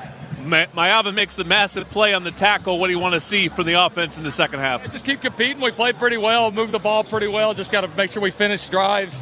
Play consistent. They're a tough defense. We're going to have to earn it. Going to have to earn it. They got 30 minutes to do just that. USC 21, Northwestern 14. We're at the half. Northwestern ball when we come back in the USC Trojans Media Network. Hear that? The next chapter of Audi performance is here. That's the sound of every interior detail refined. And that's the sound of Quattro all-wheel drive. The all-new Audi Q5, the all-new A5, and Q7. Each one a statement. Performance never goes out of style. When it comes to hiring, other job sites are still huddling, while ZipRecruiter's already in the end zone. What's the advantage? With ZipRecruiter, when you need to hire someone fast, you get them fast, but you also get the best person for your job. It's a win-win. Plus, ZipRecruiter doesn't depend on candidates finding you. It finds them for you. Recruiting a team or looking for fresh talent, ZipRecruiter covers the field with their powerful technology and immediately starts showing your job to the right candidates. That's why over 4 million businesses have used ZipRecruiter to hire, and why 4 out of 5 employers who post on ZipRecruiter get a quality candidate within 1 day. ZipRecruiter makes hiring faster, smarter, and more efficient from post to hire before the competition can even line up. Get in the end zone with ZipRecruiter, the smartest way to hire. Try it for free at ZipRecruiter.com/LA. That's ZipRecruiter.com/LA. The Johnsons are gearing up for their first game day party of the year, Rob, and Dad's grilling skills in the offseason put him in the 90th percentile. I see Mom's got her head in the game, too, making sure no cup is empty. But I gotta say, the MVP is USC Credit Union. Agreed. Without USC Credit Union's home loans, the Johnsons wouldn't have this great patio for entertaining. Hey, where's my invite? At USC Credit Union, our flexible options and seasoned expertise will have you entertaining in the home of your dreams. Visit usccreditunion.org. Equal housing opportunity. NMLS number 448984. Hey, it's Mace. This is USC Northwestern for Friday night at the Coliseum. We are all over it on Monday at noon. Biggest show on the radio, hottest show on YouTube. Mason and Ireland here on your home for USC Trojan football. ESPN LA, fight on. Teams are spreading out to begin the second half. The kickoff is coming up, and that concludes our halftime show. We'll be right back with the second half of USC football. You've been listening to the Audi Halftime Show, brought to you by Audi. The Southern California Audi dealers are proud sponsors of the USC Trojans. Pechanga Resort Casino, proud partner of USC football. And by Athletic Brewing. No matter what you're looking for in a non-alcoholic beer, there's only one name that has it all. Athletic Brewing Company. Here is Pete Arbogast and Shaun Cody. All right, Trojans will kick off to start the second half. Tonight's game being brought to you by Children's Hospital Los Angeles, CHLA, the top children's hospital of the West Coast and California, as ranked by U.S. News and World Report. It'll be a touchback. Let's pause 10 seconds for stations to identify themselves. You're listening to USC football on the ESPN LA USC Trojans Media Network. Hey, this is Lincoln Riley. This is Trojans football on 710 ESPN. KSPN Los Angeles. Your home for USC football is 710 ESPN and the all-new ESPN LA app. Fight on. Start of the third quarter brought to you by ZipRecruiter. Looking for your next great hire? Try ZipRecruiter for free at ZipRecruiter.com/LA. Philadelphia has been good at running back for Northwestern. He is the one back with Preston Stone, the QB. Going right to left to start the quarter. The fake, toss right side, and it's caught. And a gain of about 3.5. Could have been a little bit less out there as Conley had a hold of Wilde but couldn't finish him off. And Wilde was able to get away briefly to dive forward for the couple of yards. So give him 3. It'll be 2nd and 7 at 28. Yeah, Braylon Conley with a nice play. They just got to finish that play off. You just want to come up and tackle that, hold on to that ankle, whatever you got to do. Don't give up that little 3 yards that you didn't have to at the end. We haven't seen Marcellus Williams since he got bopped in the first half, and Braylon Conley has been in there starting for him. Motion for Albright, the tight end. Handoff up the middle and moving off to the right side and getting a first down and a bunch more out to near midfield is Caleb Colomafe, who picks up right where he left off in the first half. JJ and I were talking about as Bishop Fitzgerald makes the tackle on the running play, the fact that both teams are on their way to a 200-yard night, and that's kind of exactly what they both averaged going into the game. Pass this way behind a double screen, Wilde, and then he's grabbed a hold of by Nicholson and helped out by teammates for a loss of 1 back at the 48-yard line. Shelby was in there as well. 2nd down and 11.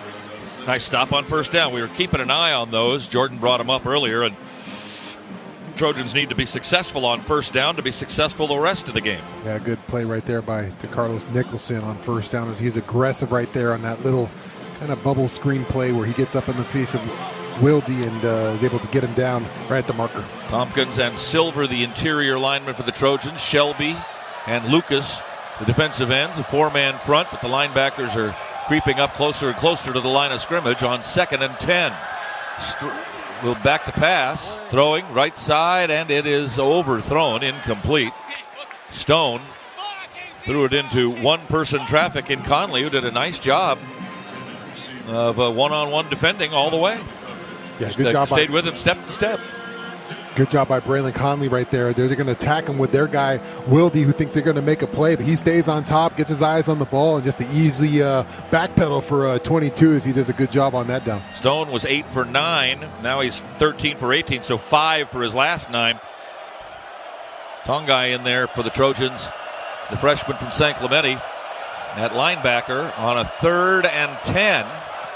And it'll be a handoff. Colomafe gets decent yardage, about 6 or 7, to the Trojan 44 and a half before he's stopped by Devin Tompkins. I think the Trojans expecting a pass play, and they got a run play, and here's a 4th and 4.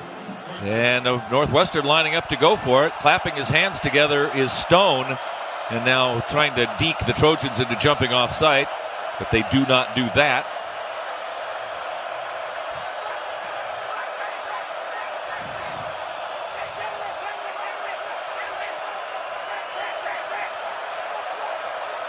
A lot of hollering, but that's it. As Stone will wait, the play clock will wind down. He'll either take a snap here with very few seconds left on the clock. He looks at the sideline and says, we have to call time. Oh, Stone is really upset. Hollering at the coaches on the sideline as to what you wanted me to do. And they didn't send him any particular great instructions, and Northwestern has to call timeout. Man. Yeah, Stone. I was surprised they were going to go for it here, Shaun. Yeah, I think the coaches were deciding what to do. Is they didn't want to burn the timeout, but they were going to run it all the way down and burn it. Ended up burning it at the end. But Stone was definitely frustrated. You don't see a quarterback yelling at the sidelines that often. Is they're going to take a little bit more time to decide what they want to do. I know when I yelled at my coach once in high school, I ran a lot of laps. So the timeout is taken. We'll take a break with them right here. 12:16 to go, third quarter. 21-14 SC over Northwestern. Back after these messages on the ESPN LA USC Trojan Media Network. Hey guys, it's Cap, and I'll tell you what, game days are always better with mountain cold refreshment in your hand. That's why Trojan fans choose chill with icy cold Coors Light. Next time you're at the Coliseum, check out the brand new Coors Light USC mural by Gate 19. Grab an icy cold Coors Light and a pick for all your socials, and you, my friend, are ready to chill. Coors Light is mountain cold refreshment, crisp and refreshing every time, and perfect for game day. Celebrate responsibly. Coors Brewing Company, Golden, Colorado. It's time to recharge, reconnect, and rediscover your perfect combination at Pechanga Resort Casino.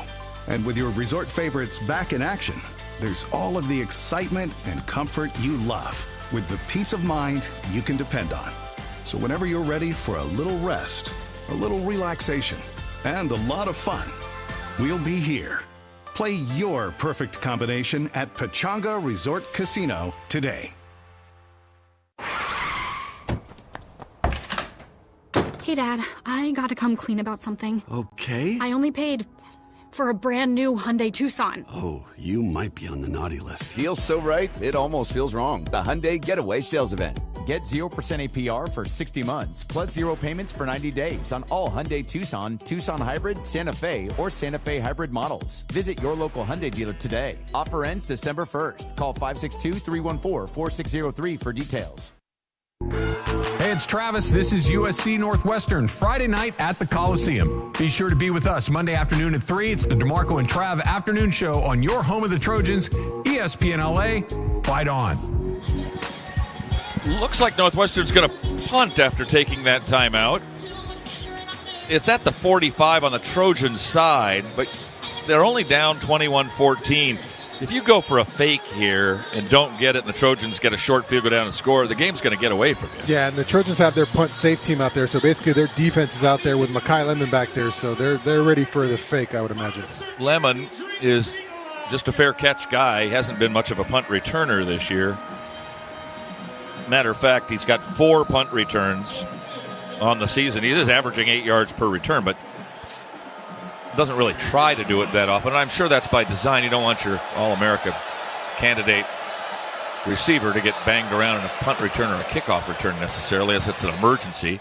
Fair catch called for by Lemon at the 9, maybe the 8. And so, what Trojan fans were worried about probably is that Northwestern had the ball to come out to begin the second half, and their offense had been scoring fairly well in the first half, and so you're worried about that, and then you don't have to worry about it anymore. Yeah, you get out there. They had a little running success in that drive, but for the most part, Trojans make them punt there and they get the ball back. Jordan Moore, did you see anything else besides that? Just kind of a disastrous sequence, though, for Northwestern. No, why did they take the timeout if they were just going to punt? They could have taken a 5-yard delay of game penalty, which was thrown anyway, and they probably would have gotten a better punt out of it. That's kind of a mess there. It's an academic institution, isn't it, Jordan? I'm telling you, certainly not meeting the standards at Old Northwestern. Boys. Mayava with Miller to his left, and behind him on first down from the 8. Mayava throws over the middle, slant pattern comes to Lemon, and Lemon will easily work his way across the 20 to the 22. 14 yards, and that's a Hyundai first down for USC. Hyundai Getaway Sales Event going on now. Get deals so right it almost feels wrong. Don't miss out. Visit your SoCal Hyundai dealer today. Yeah, they fight on the sound. Go. Catch Northwestern in a blitz right there, and Jaden Mayava makes the right read, right at that blitz. Out of a hole. Fake to King Miller. Pass over the middle. There's Lemon again. Lemon at the 45, at the 40. Stays on his feet at the 35. Moving ahead to the 30 and out of bounds around the 25-yard line. That's the Mekhi Lemon we know and love. Catch the ball and run some more. Yeah, and Jaden Mayava was eyeing number 6 the whole way right there. Knew he had a look that he liked. Saw a little zone defense, and Mekhi finds a spot between those two safeties, and Jaden Mayava hits him with the ball, and he does some damage after the catch. 53 yards. Okay. First and 10 SC at the Northwestern 25-yard line, leading 21-14. Trojans first possession of the second half. Fake to Miller. Wind and throw looking for Lemon. Tries an over-the-shoulder catch, but well defended there by Wallace, their strong safety. Incomplete, second and 10. The yardage now for Lemon, 7 receptions, 119 yards, has just passed Eric Affolter, Rojo, and Patrick Turner into 21st on the all-time Trojan career pass-catching yardage list. See Mekhi trying to give him the old pretend like I'm not getting the ball catch, just kind of waddling off the ball like nothing's going to happen, and then you snap and catch it. That's what he was hoping to catch that defender off guard. Lemon lane to the far side on second and 10 Trojans. at the Northwestern 25. Play clock winding down. Miller the one back. Strong side tight end, McCree. And the handoff goes to Miller, going that way, but he'll get met at the line and thrown for a loss of 1. Waiting for him there, Uline. 6 tackle on the day. Not surprising. He came in with 59. Yeah, that's a run-stuffing linebacker. He likes to play the run there, Pete. Also, does a good job in pass coverage as well. So Uline, a linebacker that can get it done right there. He's been all over the run game all night tonight already, and he shows you why he's good at stuff in that run right there. Jaden Richardson in for the Trojans. First time we've called his name. Triangle formation. Off to the left of the Trojan line of scrimmage, right at the middle of the field at the 26-yard line. Mayava in trouble. Then turns and winds and throws on the run, and it is a nice catch by Jacoby Lane inside the 15 and down to the 12-yard line. Hard thrown ball. He really zinged that one, Mayava.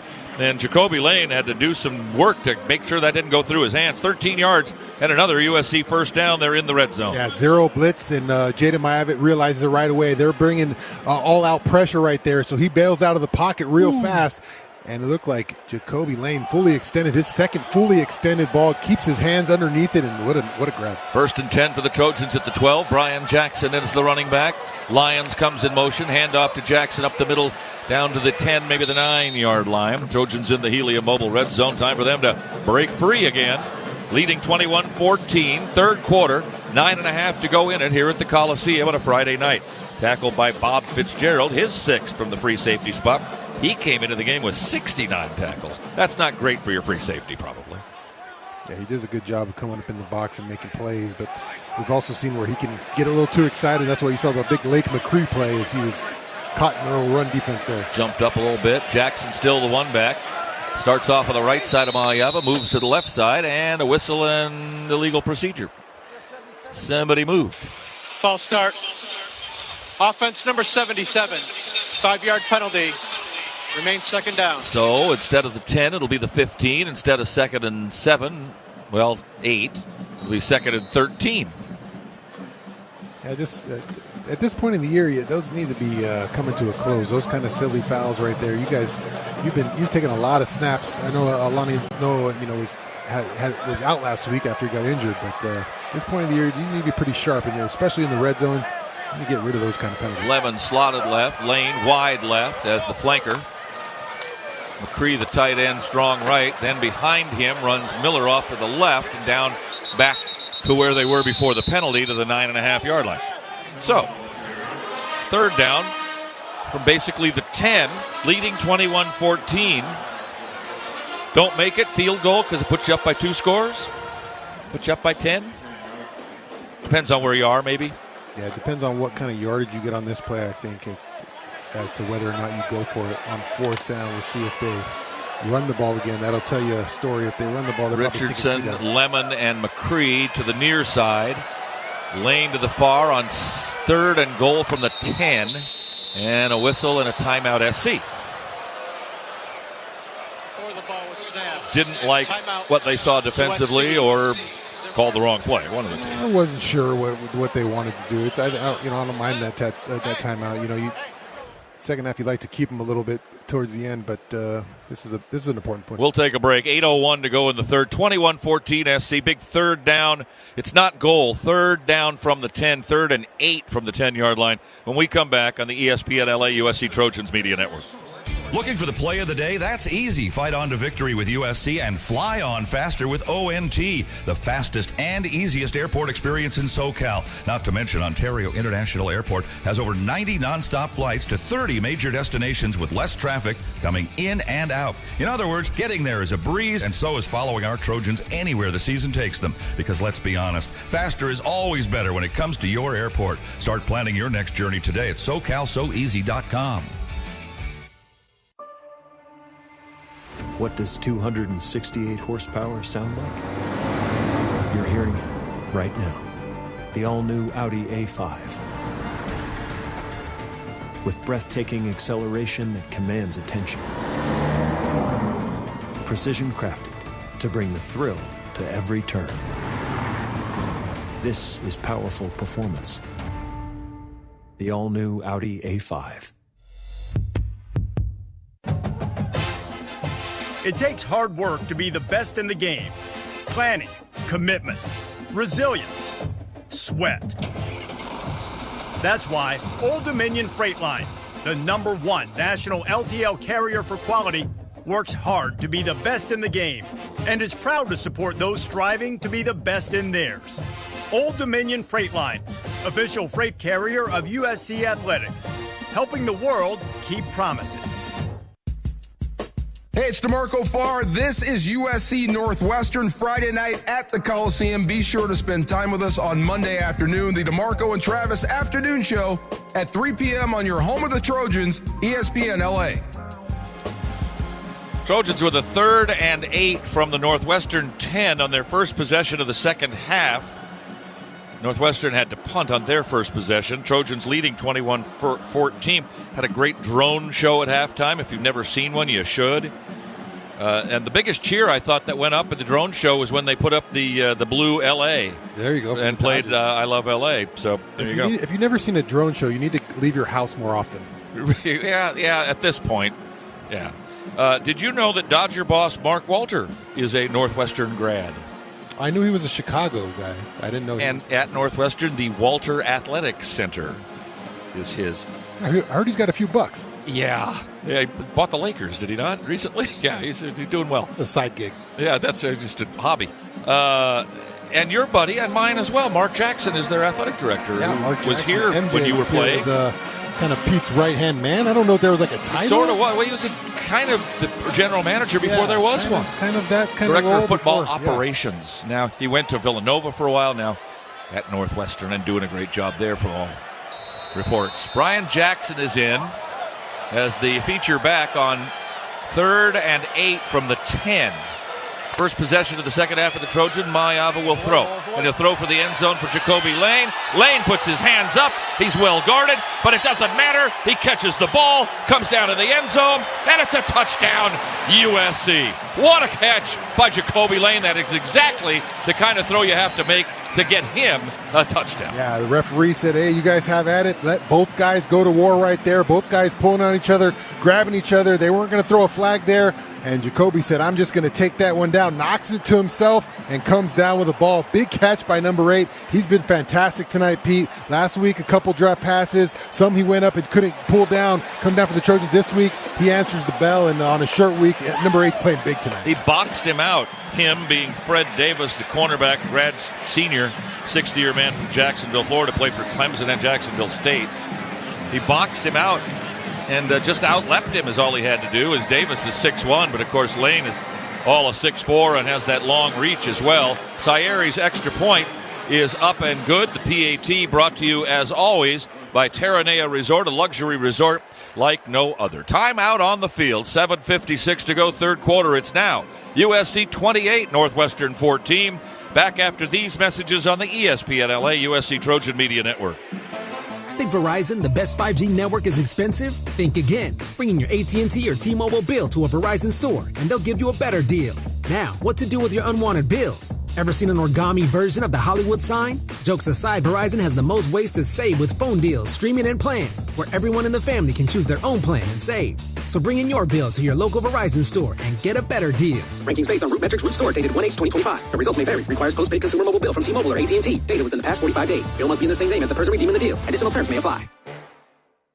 Invesco QQQ is the official ETF partner of the USC Trojans. The future isn't scary. Not realizing its potential, however, could be. In the game of football, the goal is to have a winning team that strives for excellence on the field. Go. By focusing on growth and potential, you can build a lineup full of talented players. Let's rethink possibility. Invesco Distributors, Inc.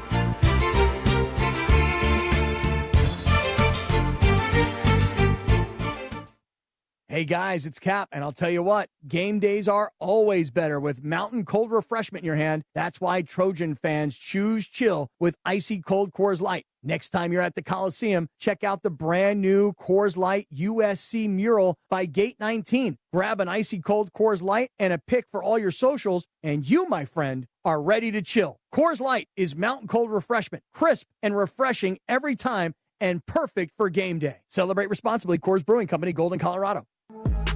Hey, Hey, it's Travis. This is USC Northwestern, Friday night at the Coliseum. Be sure to be with us Monday afternoon at 3. It's the DeMarco and Trav afternoon show on your home of the Trojans, ESPN LA. Fight on.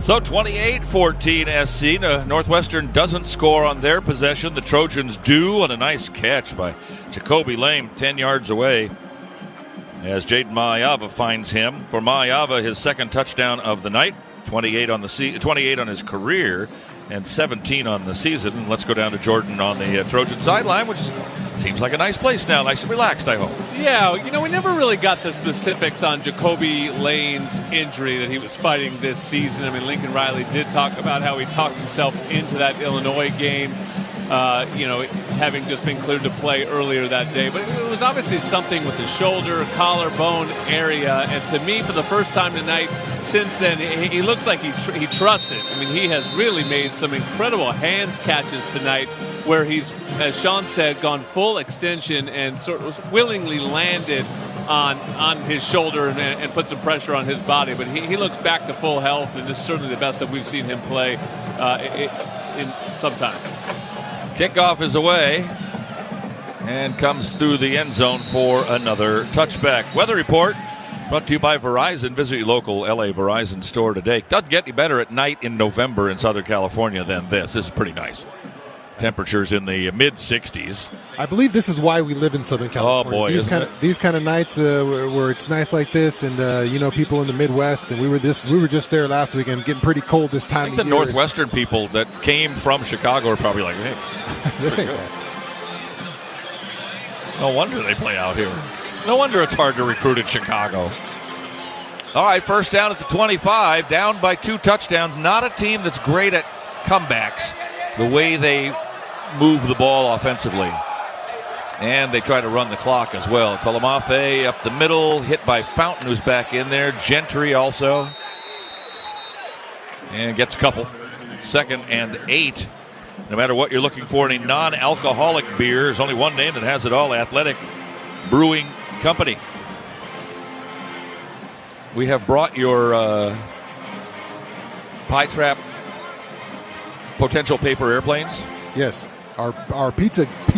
We've signed them giveaway, and it's a gift certificate. So we're going to throw them out between the 3rd and 4th quarter into the ball game for the Trojans. Carlin Jones, defensive lineman, right in the middle. 2 hands on the ground, and then we'll throw them out there. And if you pick it up, you go get a free pizza. Snap back to Stone. Winds and throws. Incomplete. And a flag down, and that might be, I don't know. I thought the Trojan had a better opportunity, Conley, than Wilde to catch that ball, and I thought Wilde kind of tackled Conley to stop him from intercepting it. That's what I thought. I think they're going to pass interference. Defense number 22. All right. 15-yard penalty. I did not see it that Automatic way. first down. They were battling a little bit. He was there. He just kind of had his body in the wrong angle to go against that. He's facing towards him right there, and if you don't turn that upfield shoulder there and get around, he kind of turned the wrong way, got his hand on him. So an iffy one, but they get a call there. Houston and Central Florida tied at 27 with 9 to go in their ball game. One of the 2 other games going on besides this one in college football at this level. Kolamafe, nope, it'll be a fake and a throw to the tight end, and a great read there by Shelby. As Welsing, the tight end, makes the catch, but he's throwing for a loss back to the 38-yard line. They read that one. They smelled that one pretty good. The Trojan defense has, after those first 2 drives that Northwestern scored on and looked pretty good at, since then, SC's defense has been very, very good. They've made the adjustments. Yeah, they've given up some run plays, but that's kind of been a leaky. That's part of their defense they've had all year, kind of that inconsistent run defense. But other than that, you're not giving up points here. Braylon Conley with a nice play coming up on that screen, taking out the tight end's legs there as he smartly doesn't take him up top and just chops those legs down. Jaden Walker in at linebacker. Points matter. Not giving up many of those leads to mostly winning.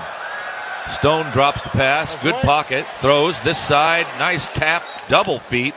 And the catch is made at the Trojan 49-yard line. That's a nice catch by the kid from Los Alamitos, Hayden Elegon. First down at the Trojan 49-yard line. Oh, no, it isn't. Oh, no, it's only a 9-yard gain. 3rd and 1. bells sound, and Trojans will try to stop them on this 3rd and short as Northwestern in white breaks huddle. Silver is back in up front. Trojans 1, 2, 3, 4, 6 on the line, and 2 linebackers are pretty darn close. Quarterback Stone hands off up the middle. That'll be enough for a first down, I think, but the linesman on the far side does not agree with me. Yeah, that's the one who had the best angle at it, too. So Colomafe carried it to the 48 and 2/3. No, he didn't make that, did he? No. He's short by 2 football lengths. It's 4th down. They almost have to go here to stay in the ball game. Yeah, they're staying on there. Ramsey was the first to make contact. Everybody in the building. Colomafe was going to get the ball. Now it's Preckle, the 6'3", 230-pound guy. You can stop this guy for no yards. You've done something special. Instead, they snap it to a tight end, and he'll move into the first down yardage. They gave it to Albright, came in motion from the right side, lined up right behind the center, got the snap, and went. Interesting little play, but it worked. Yeah, the defenders were calling for a false start there. I saw Kamari Ramsey screaming about either this tackle or tight end moving early, but they didn't get the call there, and first down. First down to 47. Needed about 2/3 of a yard and got a buck and a half. Elegon off to the white right side. Wilde joins him there, 17. No receivers this way. Double tight end set. The big fella, Preckle, stays in, but Stone wants to throw on first down and does right side. Had a nice catch coming across by the tight end at the 44-yard line. That's Albright. They don't throw to him a ton. He's only got 6 catches on the year. Nicholson with his 100th career tackle, including his time outside of USC. That was a good coverage right there. Better throw there to get it in there, but Nicholson all over him, just tackles him as soon as he catches it. Just a little 3-yard gain, 4-yard gain on that play. Silver comes out. Abasiri comes in on the defensive line for the Trojans on second down after a 3-yard pickup to the 44. And the Wildcats slowly and methodically moving the ball forward, down by 2 touchdowns. Long toss, Preckle. Trojans miss him once, but get him the second time. Tell you what, Shelby's not afraid of anybody because he went in there and got Preckle, the 6'3", 230 guy. I'll tell you, Conley is not that big, 6'1", about 186. That's 50 pounds. Yeah, that's the second aggressive tackle by Conley there. He's not the, like you said, not the biggest guy, but he's just brought down 2 big trees. You know how you do that? You got to cut him down low, and Conley, no dummy, goes down low and takes out the legs again, and a nice stop by 22. Got a half a yard out of that, so it's 3rd and fairly long. Stewart and Tompkins are in on this 3rd down play. Northwestern has not been great on 3rd downs. Another sub for the Trojans.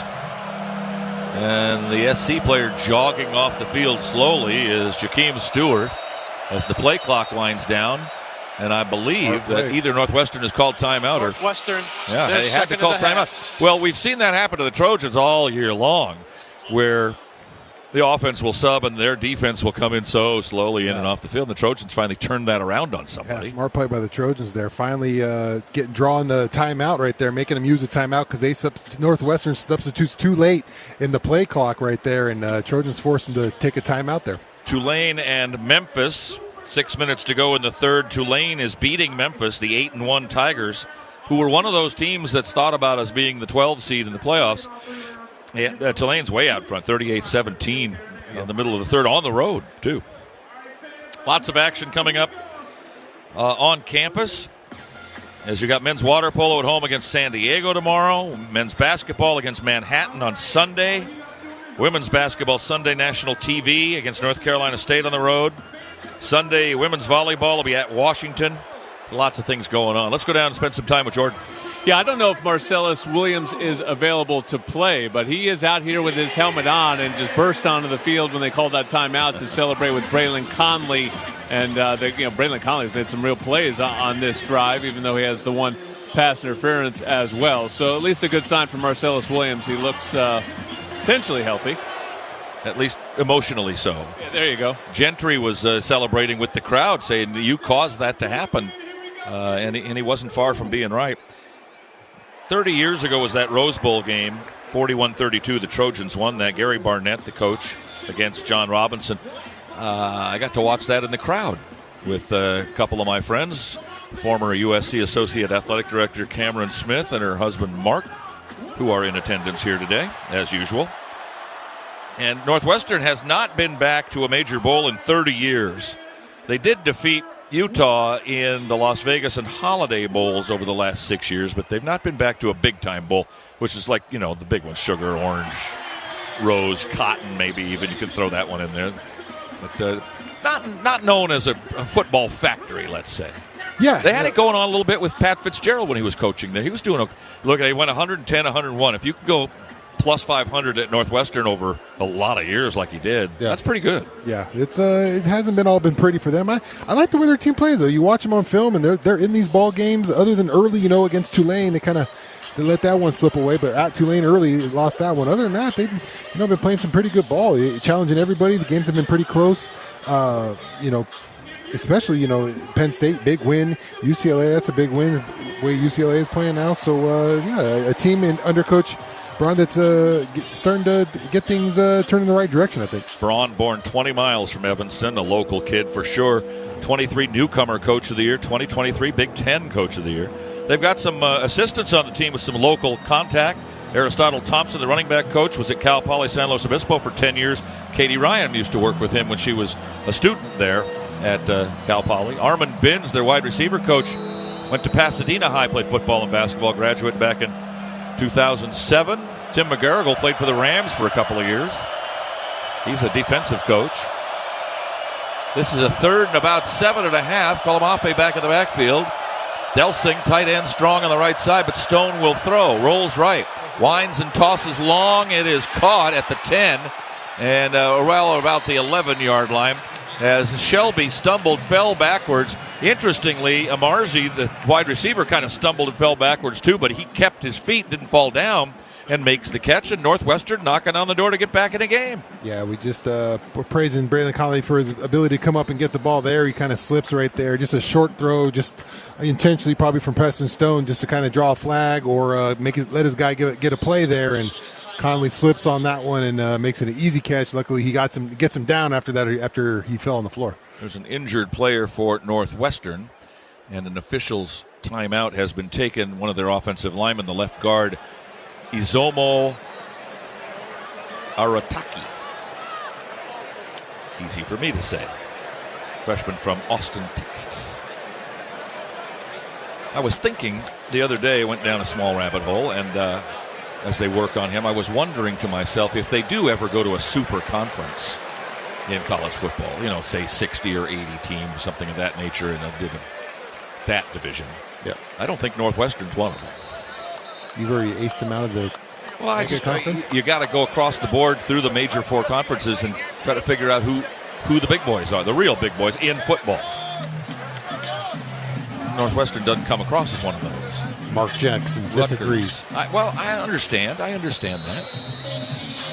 Try that someday.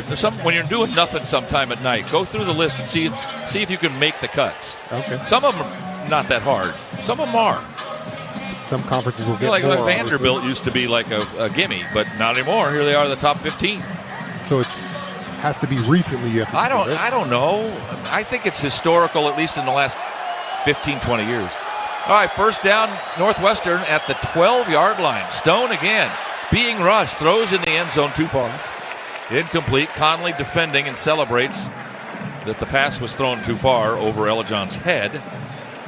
Nice rush on the quarterback Stone by Keyshawn Silver. Got in there. He wasn't that close to him that he maybe made him throw it a little bit too early. Yeah, he definitely made him pull the trigger on that one. That's the second one. Keyshawn Silver on a play-action pass has been able to get back there and create a decision faster than Stone probably wanted. Crowd making a little bit of noise here tonight now all of a sudden. Interesting in the ball game. Van Buren and Albright, the tight ends. First time we've called Van Buren's name. Double tight end. One of them's acting as a fullback. Colomafe is the one back. He'll get the handoff, go straight up the middle, get to the 10. Trying to push him forward, and the Trojans trying to push him the other way. Now they finally blow the whistle. Had 4 SC guys pushing him backwards. He got to the 10-yard line. Silver will get credited for the tackle. I don't know how. And it'll be a gain of 2, 3rd and 8. Well, now Northwestern is in a situation here, knowing, like we talked about, where they don't drive the ball real well, although they are now. But it takes them a long time to do it, and only a minute and a half to go in the third down, 2 touchdowns. Maybe they can't afford a field goal here. How many more times are they going to get the ball? And what will the score be then? 3rd and 8 from the 10. Stone has some work to do here. Colomafe in the backfield, stays in there to block. Stone being rushed. He's hit. He's dropped. Back at the 15-yard line. Jide Abasiri got a hold of him around the waist, spun him around, and he lost his balance and fell over on the 15. Loss on the play back to the 15. Will bring up 4th down, and I guess they have to kick a field goal. Heck of a rush by Jide Abasiri. He's out there lined up at the end. The 5 technique right now. Usually an inside guy. He beats the tackle inside really quick. Only a 3-man rush, so a super impressive one-on-one win for Jide Abasiri as he gets home, collects that sack, and forces a kick to the field goal. 2nd sack of the season for Abasiri. Trojans are really good on sacking opponents all season long, and they have a big plus to their value. Kick by Olsen on the field goal is up and good. Wasn't very long, and he's a good one. 10 out of 12, now 11 out of 13.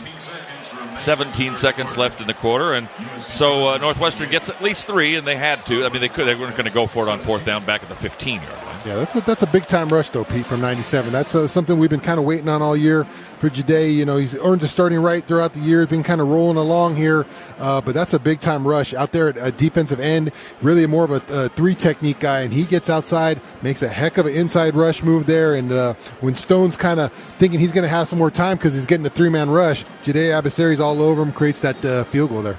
6'5" sophomore, 19 years old, from Prior Lake, Minnesota, where he was All-State. In high school, he was also a guy that threw the ball in track and was a heavyweight wrestler. Now, you would assume at 6'5", 294, he'd be pretty good at that.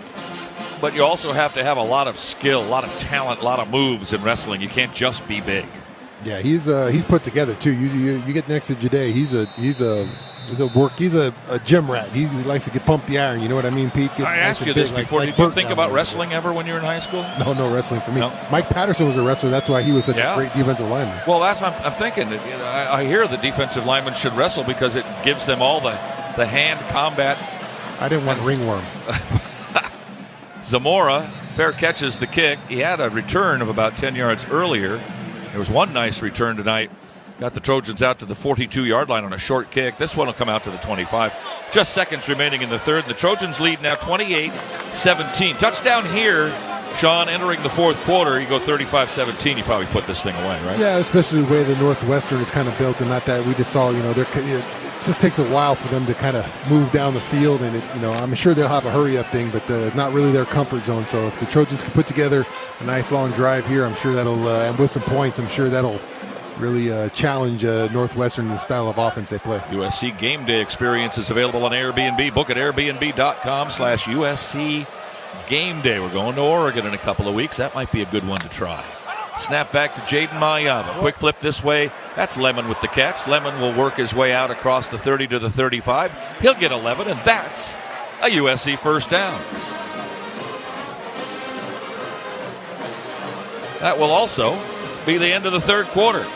Through 3 here at the Coliseum on a Friday night on family weekend here in University Park. Trojans 28, Northwestern 17. Back with the fourth and final quarter after these messages on the ESPN LA USC Trojans Media Network. If you are a fighter, Modelo is your reward. So listen close. You put up with a lot, but you always hold it down for your people. You are strong. You are fearless. You are the baddest on the block. You are an elbow grease factory, a force of nature. You are not to be reckoned with. You are a ride or die, a powerhouse of productivity. You are a fighter, and Modelo is your reward. You've earned every last drop of this rich golden lager, so raise it up high. Modelo, the mark of a fighter. Drink responsibly. Beer imported by Crown Imports, Chicago, Illinois. It takes hard work to be the best in the game. Planning, commitment, resilience, sweat. That's why Old Dominion Freight Line, the #1 national LTL carrier for quality, works hard to be the best in the game and is proud to support those striving to be the best in theirs. Old Dominion Freight Line, official freight carrier of USC Athletics, helping the world keep promises. Jersey Mike's subs are great to enjoy in all kinds of places. So you can have a Club Supreme at home? Of course. Or a BLT at the beach? Absolutely. Or you can have a Chipotle cheesesteak when you're supposed to be taking the bar exam after 3 grueling years of law school, but instead, you just want to chill and eat your cheesesteak on a boat. I think your mother would like it if you took the bar. Nah, I think I want to be a lawyer for fish now. Fish lawyer. I don't think that's a thing. Oh, man. Freshly sliced and freshly grilled subs for any time, anywhere. It's a Jersey Mike's thing. A sub above. Having a high-yield savings account at USC Credit Union has its advantages, perks, and benefits. Like the fact that USC Credit Union members can get significantly higher interest rates than the national average for savings accounts. That's an advantage. Plus, you have the option to open your account with as little as $100. That's a perk. And you'll have peace of mind knowing that your hard-earned savings are insured up to a whopping $15 million. That's a benefit. Visit usccreditunion.org and start growing your savings today. Federally insured by NCUA. What's good, everybody? Sua Cravens here, and don't miss the USC postgame show today after the game with me and Jason Schwartz right here on your home of Trojans football, ESPN LA. Fight on. Third quarter in the books. Fourth quarter of USC football sponsored by Athletic Brewing. No matter what you're looking for in a non-alcoholic beer, only one name has it all, and that is Athletic Brewing Company. Team statistics. A quick look at those. Trojans in command right now, sort of. 28-17. 17-11 first downs. Northwestern only 11 first downs. And that's because they are 5 of 11 on third and fourth down conversions, while the Trojans are 7 of 11. It's kind of a big difference. Rushing yards, Northwestern 131-107. Trojans hardly ran the ball at all in the third quarter. Passing yards, 264-122, as you might expect, USC. Plays are even, but yards aren't. 371-253, and the Trojans have the ad in the game. 28-17 heading into the fourth. Next week it's Iowa here. 12:30 start time. We'll be on the air at 10:30 with a Trojan Tailgate show, and then 12 o'clock for the press box. Hope you can make your way here to see a couple pretty good football teams. And you want to watch a good game tomorrow, I think it's Iowa at home against Oregon. That's a key game in this Big Ten Conference tomorrow afternoon.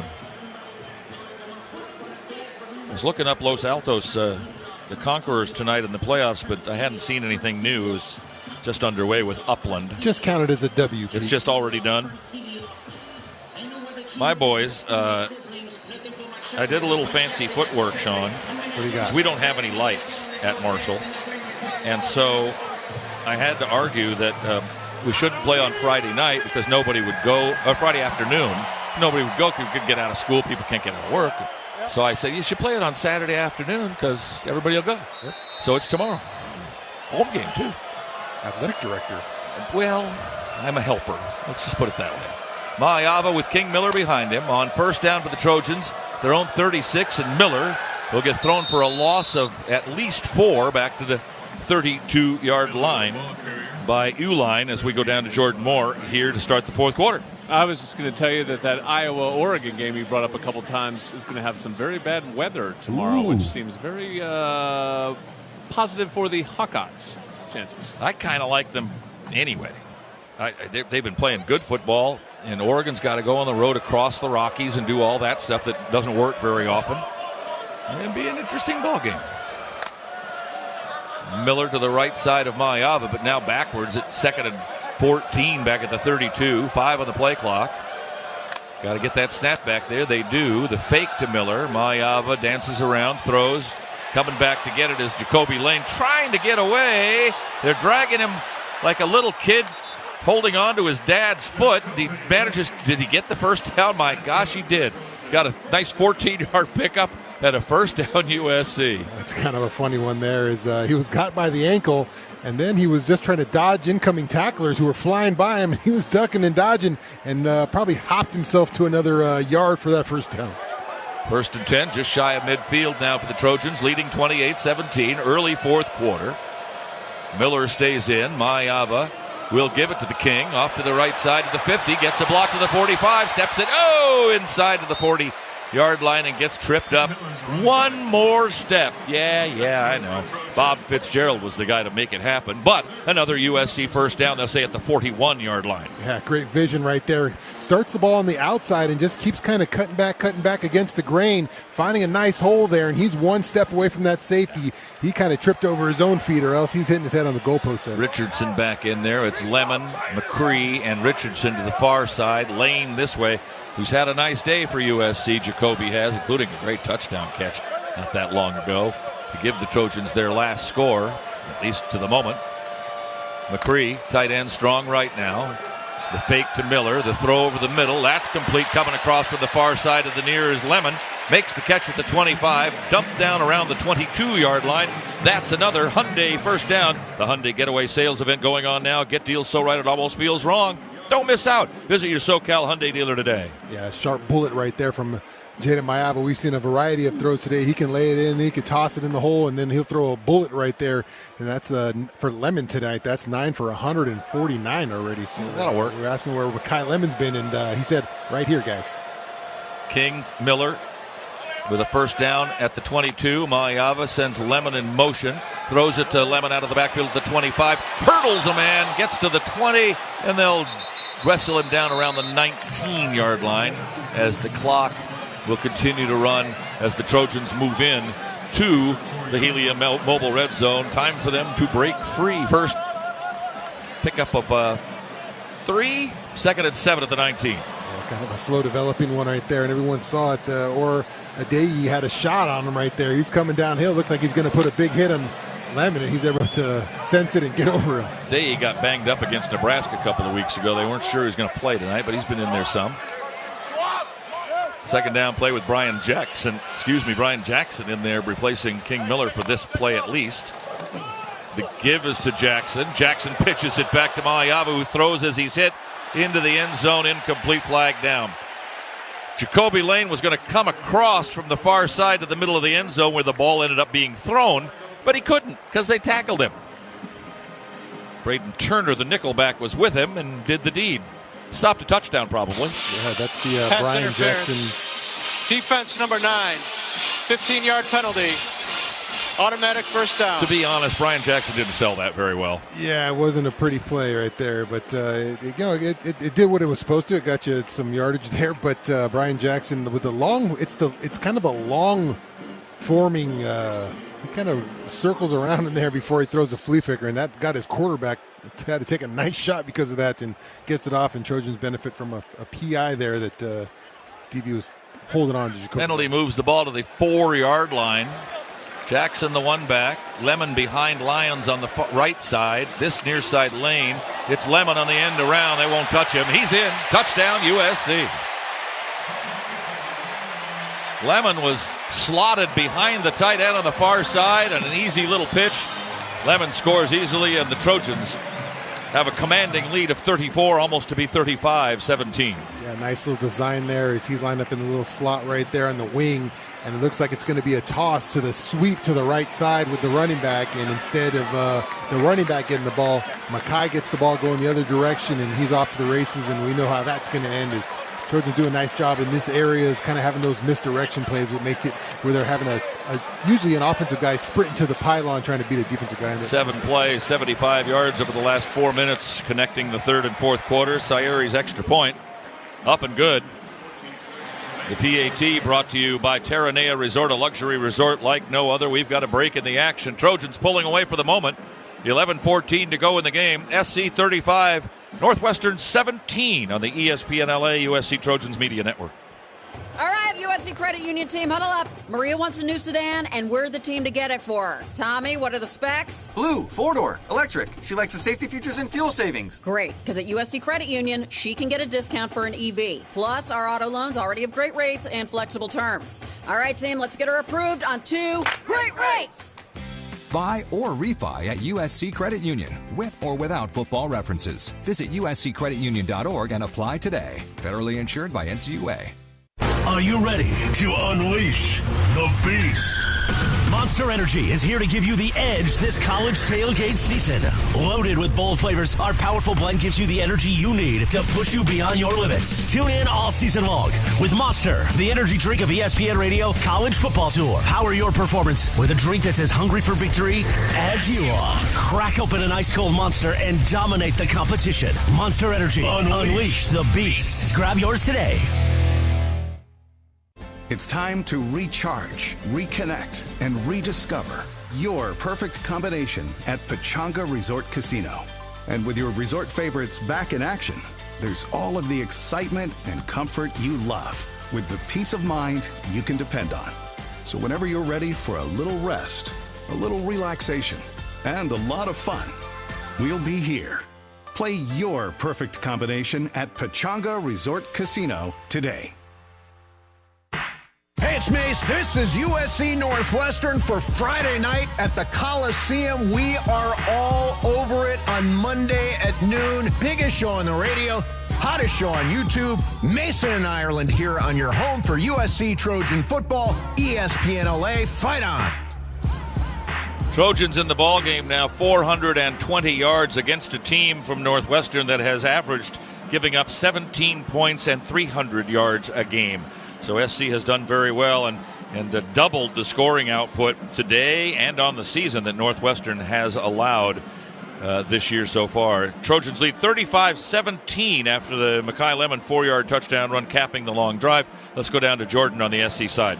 You know, earlier this week on Trojans Live, Shaun and I were asking Lincoln Riley about trick plays, and he just sort of draws them up when he gets inspired. He said he and the staff get together sometimes. They'll throw 10 up on the board. He said 9 of them are bad and one of them they keep. But, you know, I thought what was most interesting given the way this season has gone is he said really it just comes down to sometimes it's not going to work. Not all plays work. It really comes down to the fearlessness of the head coach of calling it. And as we've seen this season, you know, you have one at Notre Dame, which really didn't work. But he's not gun shy at all. He's come back. And the last couple of weeks, he's thrown up some great plays. The fake punt tonight, that was a really cool one there on the touchdown, and he has the confidence to keep going to it. Kickoff will be run out from about the 1-yard line to the 22.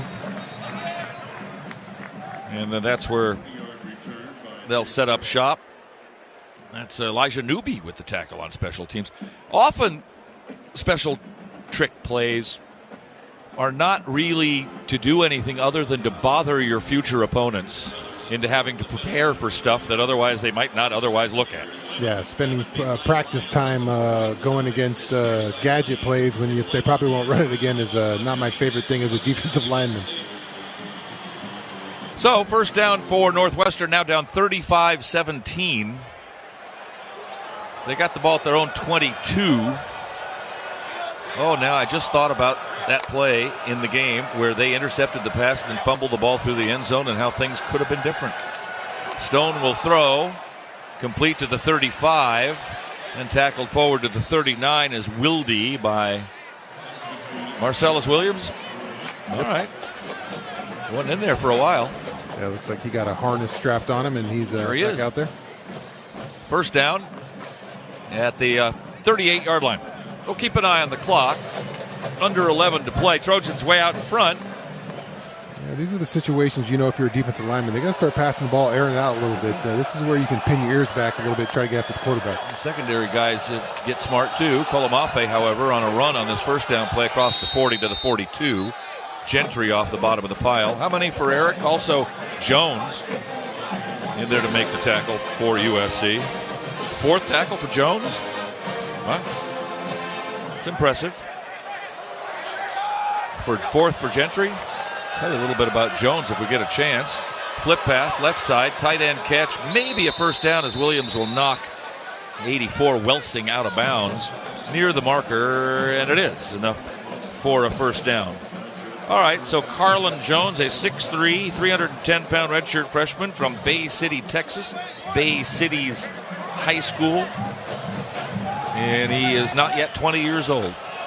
Colomafe hit in the backfield, but gets away and then finally dragged down by Pierce at the Trojan 48. Well, if the game's not over, you got to be careful here, Shaun. Yeah, you don't let them back in it here. You score here, it's 35-24. They got to feel like they're back in it. Yeah, they can't just melt the way down the field here. Trojans got to come up with a play, find a play on defense here to slow this drive down. Stone drifts another 3 steps back from the shotgun, throws this way, diving try incomplete. Like offensive pass interference. Wagner might have pushed off, got away with it. Kamari Ramsey was back there helping out along with Nicholson. 3rd down. So the Shark attack will come, and there go the bells. Trojan fans, you can get ready to fight on with Fruitist Blueberries. Sweet, crunchy, and packed with goodness. Ultimate game day snack. Fruitist, the official superfruit snack of the USC Trojans, available in stores near you. Crawford and Shelby on the defensive line for the Trojans. So is Jarek Gentry. 1, 2, 3. They got 7 guys on the line. Where's the linebackers? They don't exist. They're on the line. Here comes everybody. It was a red dog, and the ball was underthrown at the midfield stripe. It'll be 4th down. You almost have to go for it here if you want to stay in the ball game. Yeah, it was a good play call. Screen right there. You got all that pressure coming. Good play call, but good job by Desmond Stevens being aware that he stayed with the back. He stayed with Robbie Preckle right there as they were trying to set up that little screen, which is a good call against that blitz. They still call it a red dog? I haven't heard that in a while. I just threw that out. That's an old school term there. It really is. It reminds me of something back when I was a kid. I was in Indian Guides with the YMCA. My dad was Red Dog. You had to pick a Native American name. He was Red Dog. I was Running Nose. Weird people, for sure. 4th down, they're going to go. Stone drifts back to his own 42, throws over the middle, incomplete, almost intercepted, broken up. Ramsey had it come towards him after it was knocked away by Nicholson from Amarazi, and the Trojans will take over on downs. We've got a break in the action. Just 9:19 to go in the ball game. Trojans take over, have things in hand, 35-17 over Northwestern. Back after these messages on the Trojan Football Media Network. Hear that? The next chapter of Audi performance is here. That's the sound of every interior detail refined. And that's the sound of Quattro all-wheel drive. The all-new Audi Q5, the all-new A5, and Q7. Each one a statement. Performance never goes out of style. Love staying ahead of the game with the latest tech? Meet Helium Mobile, the first phone carrier powered by the people. Experience coverage from the nation's largest 5G network and a network built by people like you. For just $20 a month, get unlimited talk, text, and data. Plus, earn crypto for contributing to the network, which you can use to pay your phone plan. Whether you're a USC Trojans fan, student, employee, or just trying to save a buck on your phone bill, Helium Mobile is for you. Make the switch today at HelloHelium.com. Fight on. It's time to recharge, reconnect, and rediscover your perfect combination at Pechanga Resort Casino. And with your resort favorites back in action, there's all of the excitement and comfort you love with the peace of mind you can depend on. So whenever you're ready for a little rest, a little relaxation, and a lot of fun, we'll be here. Play your perfect combination at Pechanga Resort Casino today. Hey, it's Travis. This is USC Northwestern, Friday night at the Coliseum. Be sure to be with us Monday afternoon at 3. It's the DeMarco and Trav afternoon show on your home of the Trojans, ESPN LA. Fight on. You look good. You look good doing it. Welcome back. We're just talking amongst ourselves about things that aren't happening here. However, it is here. 35-17, the Trojans lead. 9 minutes to go and some change in the fourth quarter. Let's pause 10 seconds for stations to identify themselves. 9 o'clock along the Pacific Coast here in Southern California on the ESPN LA USC Trojans Media Network. Hey, this is Lincoln Riley. This is Trojans football on 710 ESPN. KSPN Los Angeles. Your home for USC football is 710 ESPN and the all-new ESPN LA app. Fight on. Congrats to great old quarterback Mike Holmgren, national champion here in 1967, member of a couple of Super Bowl championship teams as a coach. And he had guys like Joe Montana and Brett Favre under him at Green Bay. He's one of 9 semifinalists for the National Football League Hall of Fame. Mike was a backup quarterback here, didn't play very much, but became a heck of a coach. Yeah. And on his coaching tree, coming up under him, some guy named Andy Reid. He's done okay for himself. Not bad. Trojan ball after holding on downs, leading 35-17, 9 to go in the ball game. And Jaden Mayava back to work with King Miller, his wingman. Receivers either way, but it'll be Miller. And we were talking before that break, during the break, as Miller goes across midfield to the Northwestern 47, picks up 5, that this is the place where you can grind the clock down, wind it down, and shove it down their throats with the running game. Never mind, just run, and take it in the end zone and put this thing away. Yeah, they know you're running the ball. You know you're running the ball, but still, can you do it? So that's the question mark here. We'll see if the Trojans are up to task as they start out on first down with a nice, successful, physical downhill run. Receivers everywhere. Lane this way has had a nice day. Lemon's had a great day on the other side. Richardson with him there on 2nd down and 5. And it'll be King Miller to the 45, 40, 35, 30. But once he makes the turn and makes the cut, that's the key. If you can't get him in the backfield, if you don't hit him back there, you've got a problem. And the safety will bring him down, and that's another Hyundai USC first down. He comes up a little not happy with his shoulder looking like there, so they run him off there and run Brian Jackson out here. But another great run right there. It looked like the defender was in the backfield, but King Miller makes him miss. But he definitely ran off the field. Didn't look like he was feeling great. 18 yards on the play.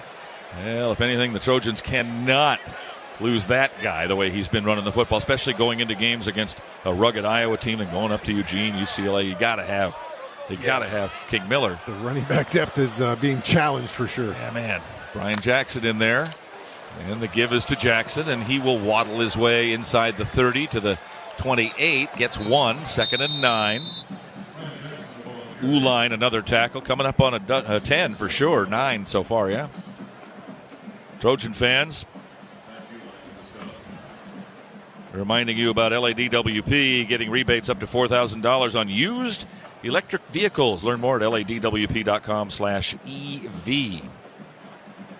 And our favorite place with ocean views and magical sunsets, you know what it is. It's Terranea, located along the stunning Palos Verdes Peninsula. Terranea.com. 2nd down and a long 9, really, almost 10. Jackson, the fake. Mayava rolls right, throws on the run, comeback. Lemon's got it at the 21. Stiff arm, but still manages to go forward. I think the stiff arm by the defender is going to get up in the face. Maybe not a face mask, but a hands to the face. And I think that's going to move the ball half the distance down to the 10-yard line. That was Josh Fussell, a kid from Lakota West in Cincinnati. How about Jaden Mayava? The pace he put on that ball was pretty impressive. That was just an arm throw right there. He whipped that thing. Personal foul. Face mask. Defense number 13. The penalty is half the distance to the goal. Automatic first down. Fussell was all GMC, Greater Miami Conference in Lakota, in Westchester, Ohio, where I lived for a couple of years. And I was on Sundays, the voice of the Bengals, but on Friday nights, I did Lakota West football on the cable access channel. Yeah. That's right. That's a tough call for the defender there, Pete, for me. You're an offensive guy. You could just grab the other guy's face mask, but the defender can't do it. So they pushed him right in the head a couple of times. He hit him pretty hard. Both guys grabbing each other's face mask. And okay. 1st and goal at the 10. Jackson to the right, now to the left of Mayava. It'll be Brian Jackson. Cuts it in at the 10, down to the 8. Maybe got to the 7. John Ray Reed came up a little gimpy there, the center for the Trojans. We have not seen Kellyan O'Connor, who warmed up great. I was watching him, and he looked great. 10 tackles now for Uline. And 2nd and goal at the 7.5 or so. So I suppose we're going to see O'Connor eventually here. Maybe as early as next week. He was warming up. He was doing all the drills. He looked great. Yeah. And Jordan Moore might have some more on that or something else. Yeah, I don't have anything on Kellyan, although he's been out here and been in full uniform for a couple of weeks now. But King Miller is still standing there with his helmet on, looking like he's ready to sub in if they ask him to go. So I think a positive sign in terms of King Miller, too. All right. This is a 2nd down call. Zamora is in. Josiah Zamora has a slot on the left side behind Elijah Page, the left tackle. And a handoff to Jackson, who will get to the 5, the 4, and the 3-yard line. One of the Wildcats lost a lid. Will have to come out for a play. This will make it 3rd down. It's an injured Trojan. I mentioned to you, I thought John Ray Reed got hurt a couple of plays ago, and I think he stayed in there, and maybe not wisely, because now he's on his back. Well, O'Connor may have to play. He looked like he got dinged to me a couple plays ago. I saw it, and he was wandering around a little bit and kind of flexing his leg, and I thought he might be on his way out, and he stayed in, and now he's on his way out. Yeah, it doesn't look good. Obviously, you don't want to. We got a break here. You want to take it, Rick, or you want to stay here? All right, we'll go. 5:25 to go in the game. Trojans leading 35-17. Knocking on the door here for the 3rd and goal from the 3 when we come back at the ESPN LA USC Trojans Media Network. Hey, Dad, I gotta come clean about something. Okay. I only paid for a brand new Hyundai Tucson. Oh, you might be on the naughty list. Deal's so right, it almost feels wrong. The Hyundai Getaway Sales Event. Get 0% APR for 60 months, plus 0 payments for 90 days on all Hyundai Tucson, Tucson Hybrid, Santa Fe, or Santa Fe Hybrid models. Visit your local Hyundai dealer today. Offer ends December 1st. Call 562-314-4603 for details. All right, class, settle down. Today's lesson is on the Arco Rewards app. Try to stay with me. The fundamentals are simple. Earn at least 5 cents a gallon in rewards, then redeem them later for up to $1 off every gallon. Now here's where it gets complicated. Oh, wait, it doesn't. It's as simple as downloading the Arco Rewards app to get started. Class dismissed! Savings of up to $1 per gallon redeemable with 20 rewards dollars in your loyalty account at participating locations. Terms and conditions apply. Think Verizon, the best 5G network, is expensive? Think again. Bring in your AT&T or T-Mobile bill to a Verizon store, and they'll give you a better deal. Now, what to do with your unwanted bills? Ever seen an origami version of the Hollywood sign? Jokes aside, Verizon has the most ways to save with phone deals, streaming, and plans, where everyone in the family can choose their own plan and save. So bring in your bill to your local Verizon store and get a better deal. Rankings based on Root Metrics Root Store, dated 1/8/2025. The results may vary. Requires postpaid consumer mobile bill from T-Mobile or AT&T. Dated within the past 45 days. Bill must be in the same name as the person redeeming the deal. Additional terms may apply. Hey, it's DeMarco Farr. This is USC Northwestern Friday night at the Coliseum. Be sure to spend time with us on Monday afternoon. The DeMarco and Travis afternoon show at 3 p.m. on your home of the Trojans, ESPN LA. Trojans have a 3rd and goal. Reed goes out. Looks like Killian O'Connor will come in, and he only has to block for one play because it's 3rd and goal. You make it, you score. You don't make it, you kick a field goal. Trojans in the last 2 weeks, 57 and 52% of their possible offensive outputs. Not great. You really want to be up in the upper 60s, low 70s to really be a winner. And tonight, I believe the numbers are going to show that about 75% of their total offensive output. They've only punted once. Yeah, I mean the big play, right? You think about before the first half ends, and Jaden throws the pick, and they creates a touchback. So that was really. And then the 55-yard run, and boom, and the Sam Heward fake punt. Yeah. Not to say the Trojans wouldn't come back and bounce back from any kind of touchdown score, but that definitely those are the kind of plays that win a ball game. Turning point, yeah. All right, 3rd and goal. Keeping an eye to 67 is the number we're looking for, and I don't see him yet, but there's a huddle. And it's a mess. Yeah, he's in there. All right. Jacoby Lane doing a little dance in the huddle. Looked like the Frug. He's doing a little of that. That's an old one. The mashed potato? Could have been. Richardson off to the right side. DJ Jordan is in for the Trojans as a receiver to the right, along with Walker Lyon. Brian Jackson is the single back. Lake McCree strong left. Mayava dumps it. Oh, looking for McCree on a little rollout pass and hit him in the knees. Maybe threw that a little bit too early. Incomplete pass brings up 4th down. Then you'll bring in the kicking team. Yeah, that one needed a little touch on it. He had a guy in his face, so he tried to fire it instead of just kind of lobbing. All he had to do was kind of lob it to Lake, and he walks in. But because the guy was in his face, he kind of rockets it over there, and Lake said, "Hey, buddy, just put it over my shoulder right there." Hank Pepper, a Campbell Trophy semifinalist, will snap it back. to Sam Johnson, and Ryan Sayeri will try to put it in. Really an extra point from the 12-yard line. Hash mark on the right. Lines are set for this three-point try. Snap a little high. The kick is away without a problem. And the kick is good. What is the Campbell Trophy, you might ask? It's for the college football premier scholar athlete. 5-year career at Michigan State and SC. He's been great. And not only on the field, but off the field as a scholar athlete, Hank Pepper. Hank Pepper's been great. Sayeri, he's been just money this year. But I'm a little bit sad right now, Pete. You know, I picked Jaden Mayava to be the player of the game, and that might have sealed the deal right there, that little touchdown pass, but was not completed. So 24-33 for 299 yards, 2 touchdowns, 1 interception, and 1 sack. I think Lemon, 11 catches, 161. Hard to, or Miller, 15 carries, 127. Hard to argue with any of them. I would have liked that third touchdown. Would have helped. Yeah. Would have helped. Put him over 300. That's kind of a big number. 38-17, the score.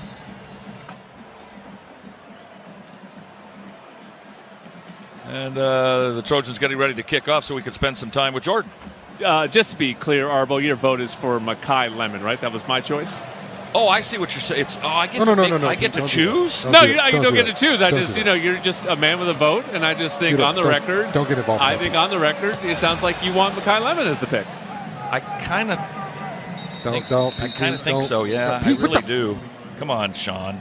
Sua, just so you know, Pete, Sua picked King Miller, so there's a lot. Good. There's a lot on the board tonight. He was good. And I think Makai Lemon was better. It comes down to the fans, and the fans love quarterbacks. Lemon was better. Lemon made big plays when big plays needed to be made. Miller was good. Miller was like he normally has been. Touchback on the kickoff, 25-yard line for Northwestern. Is my check in the mail, Jordan? Yeah, no, listen, you are an objective man. Pete. You're a man of honor, and I've always said that about you. Collusion. And I just want everyone to know that that's what was said. Okay. I take payment in beer. Handoff? No, it'll be Stone to throw this way. That's caught by Amarizi. Braylon Shelby has been all over the field since he came in tonight, and he has done nothing but good things. He makes the tackle after a 5-yard gain out to the 30-yard line. Also, Tamir Robinson, who we haven't talked about much since early in the season. Number 14 in there as the Trojans started to get some players off the bench and onto the field. 2nd and 5 from the 30. Stone will have to throw again. Oh, he will not be able to, however, as Tamir Robinson will whack him across the chest and knock him down flat back at the 20. A loss of 10. Tamir Robinson, that is his first career sack. Redshirt sophomore, well, at least here. He was at Penn State last year. And now it's 3rd and 15, and the bells sound, and, well, there aren't a lot of people left in the Coliseum. I might give that sack to big Jakeem Stewart coming off the edges. He was kind of got the hand on him first. Tamir was coming up the middle, but Jakeem Stewart steal it from Tamir? I'm going to tell him. Off the outside right there. I might give him credit for that one. He won't like that a bit. 3rd down and 14 officially from the 21. Stone will try once more. The rush is on. The throw is over the middle. Intercepted. Oh, drop. He had it and he dropped it. That was Christian Pierce. 4th down. They'll have to kick. And if nobody calls timeout, there's only one stoppage of the clock at the 2-minute warning. And that probably will end the football game. I don't think the Trojans are going to try real hard to score here. We might see Hassan Longstreet. Christian Pierce is going to hear it from his mates there. Should have had that one. He was gifted one from Preston Stone, and those are like gold back there. And I'm sure he's going to hear a bunch from the sideline as he let that one go through his hands there. Back to receive. The punt is Josiah Zamora, who has a kickoff return tonight, now being used as punt returner. As the game has been decided, Zamora angles over, catches at the 28, and will gallop forward for about a 5-yard return. Let him cook. Why not? We've got 15 yards of total O. All right, I've folded my plane now. Tell us about these now. These are Pie Trap. Where is the Pie Trap? The Pie Trap is located in Covina, California. This is your venture. This is my. How many years? A couple years now, right? This is our third year of owning a pizza shop, me and my brother. And Amazing. We're going to give you one free pizza. If you get this airplane. Get one of these airplanes, bring it to the shop, and we will deliver a large pepperoni or two. All right, so look up because we're going to throw this now out of the press box. I don't know if anybody's out, but if you're here it comes. All right, here it comes. Here comes mine. Okay. And it just died a gruesome death, went straight down. I'm still making. Let's see how. Oh, you're not ready yet. Well, I'm trying to work. I'm actually working here. I got to. Mine went down right there. Somebody going to go down there and try to get it? No, people are just leaving. I kind of don't know how to make a paper airplane. Heward is at quarterback for the Trojans. Well, he threw a pass earlier tonight. I don't expect him to throw any more. Handoff, right side, and getting blasted is Harry Dalton with his third carry as a Trojan. He got 3 yards last week, and he got 4 here. 2nd down and 6. Bobby Fitzgerald with the stop. Dalton, a 5'10", 205-pounder from Dinwiddie, Virginia. Clock runs, 2:43 remaining in the ball game, and the Trojans will be moving to 7-2, 5-1 in the conference, keeping them hopes alive. Iowa comes in next week at 12:30 on a Saturday. My paper airplane's ready too, Pete. Number 80. I don't think the Trojans have ever had a number 80 at quarterback. Heward hands off to Dalton. Dalton again across the 40 to the 41. You ready to go? I'm ready. All right, so here comes the other one, and if you get it, you return it to the Pie Trap in Covina. I feel like this one's going to fly good. Get a free pizza. There are problems aerodynamically with the Coliseum these days, but here it comes. Oh. Straight down. Nosedive. Almost killed somebody. They're looking up at us. I'm looking back. I'm stepping back. paid Don't look more over the edge attention because they're in looking up at us. Timeout on the field with 2 minutes to go in the game. Well, it can't say we didn't try. I can say I didn't try that hard. Ocean views, magical sunsets, a luxury resort like no other. Discover Terranea, located along the stunning Palos Verdes Peninsula in Southern California. Book your getaway to Terranea now at Terranea.com. Let's go down to Jordan with the 2-minute warning upon us, and the Trojans way ahead now, 38-17. We can look ahead a little bit. Well, yeah, for sure. I'm very much looking forward to next week. I'm just going to ask you real quick. I feel like you probably keep this stat, but where are we in terms of Hassan Longstreet games played? I have that. Because I'm guessing Sam Heward is in, so that Hassan Longstreet has played 4. Which is, I think, the max he can play, right? So if he were to play again... He could play in the bowl game. Yeah, he could play in the bowl game. So, if they have to use him probably the next 2 weeks, obviously they'll use him, but I think they're thinking, no reason to trigger it here. So that's why Sam Heward is in this game and not Longstreet, if people are wondering. But, next week is really shaping up. I think it's going to be a tremendous crowd with homecoming. And, like you said, if Iowa were to win, then you're looking at 2 top 20 teams. That's how it stands right now. Both are in the top 20, but either way, Iowa, I think, a really quality opponent. I imagine they travel very well and will have lots of fans here themselves. A great kickoff time at 12:30, and just an awesome weekend at USC next weekend. If you're a real diehard and want to get around and do everything, on Friday night, the Hoops team is playing at Intuit against Illinois State.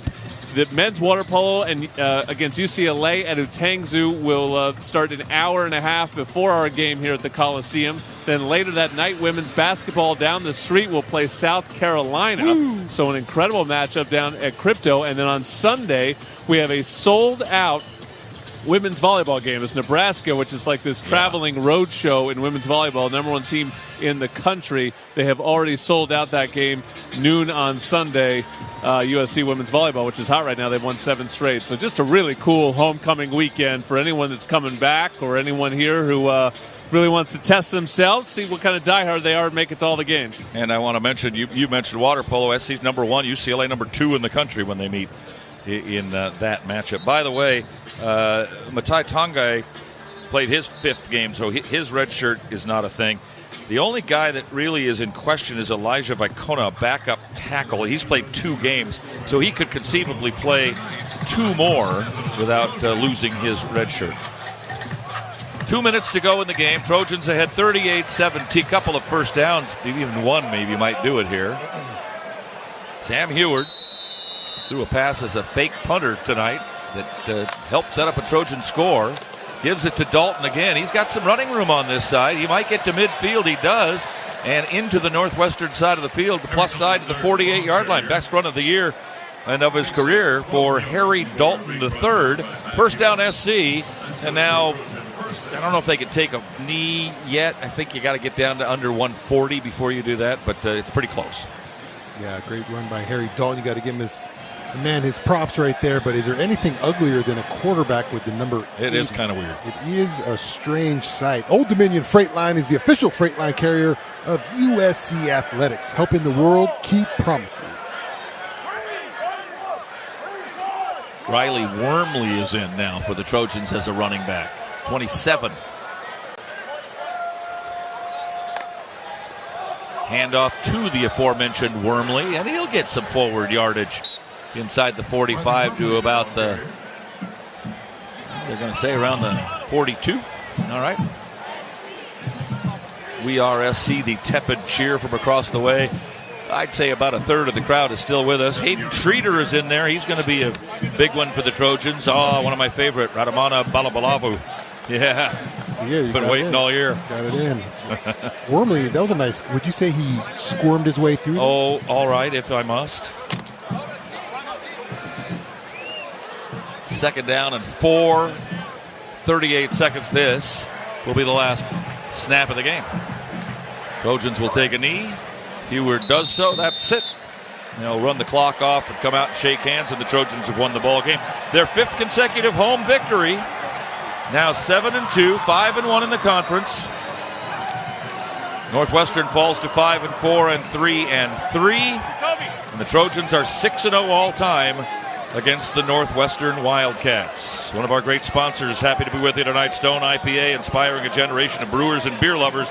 Made in Southern California, Stone Brewing's first anniversary ale continues to be today's iconic West Coast style IPA, crisp, light-bodied, packed with hoppy flavor, located at fine.stonebrewing.com. Down to the field, one of our Trojan heroes, and here's Jordan Moore with it. Yeah, I've got Jacoby Lane here. Jacoby, man, you look healthy out there, maybe for the first time in a while. How are you feeling? How do you feel like you played tonight?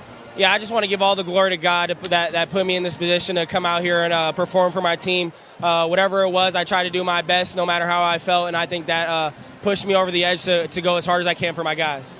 You know, it was a great win last time out against Nebraska, but an odd game for the passing game, right? You guys were awfully quiet. What was the build up to this one in trying to reignite the passing attack? Yeah, no matter if we don't catch the ball as receivers, we try and do our due diligence and try and do whatever this team needs us to, whether it's downfield blocking or push cracking.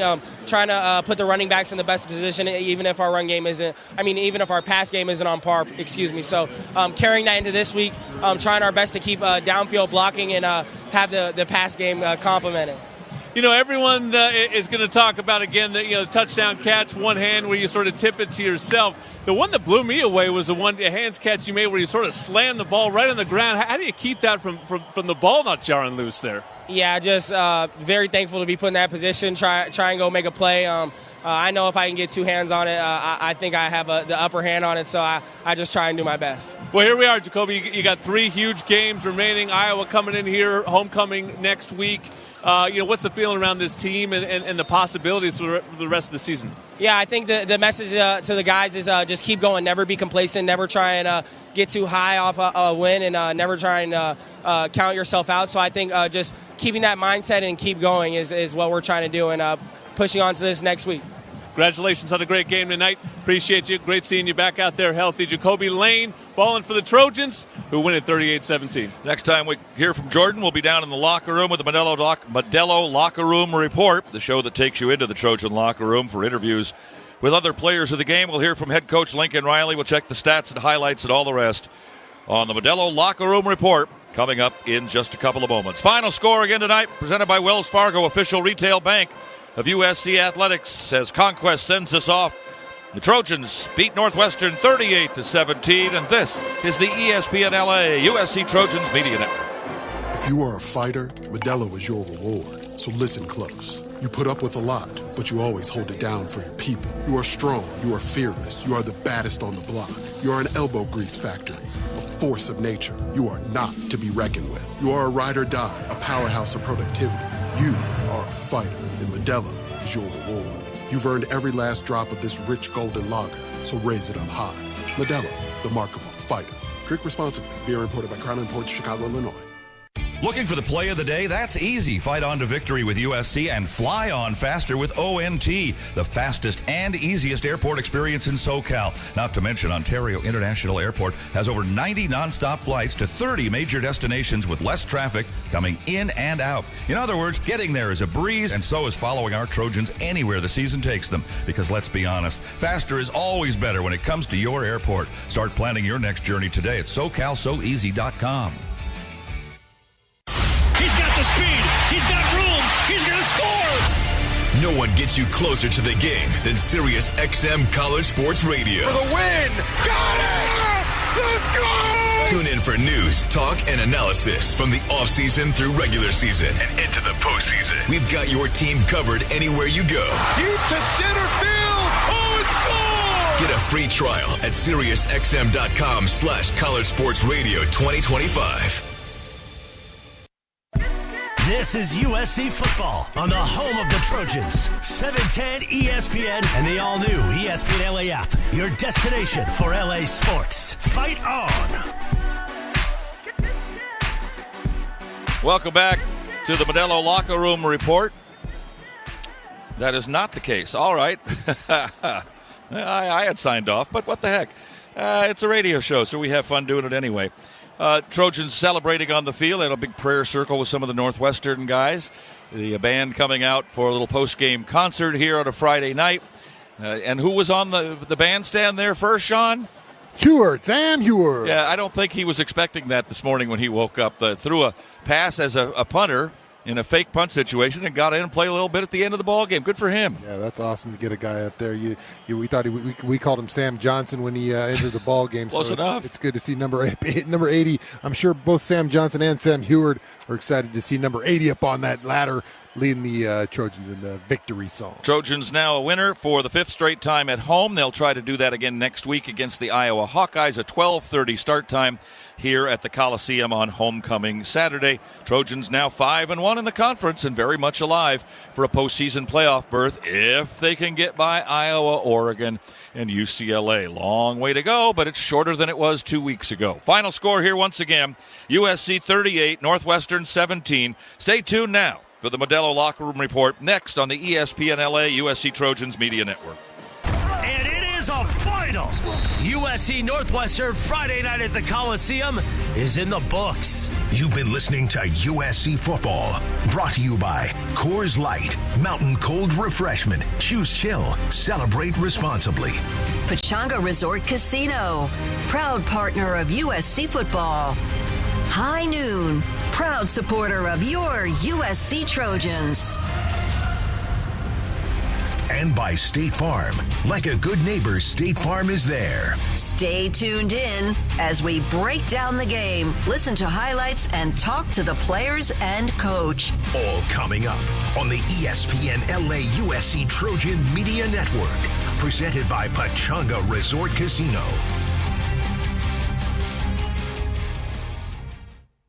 Coors Light presents To Chill or Not to Chill. When your friend skips your favorite song on the playlist. End the friendship.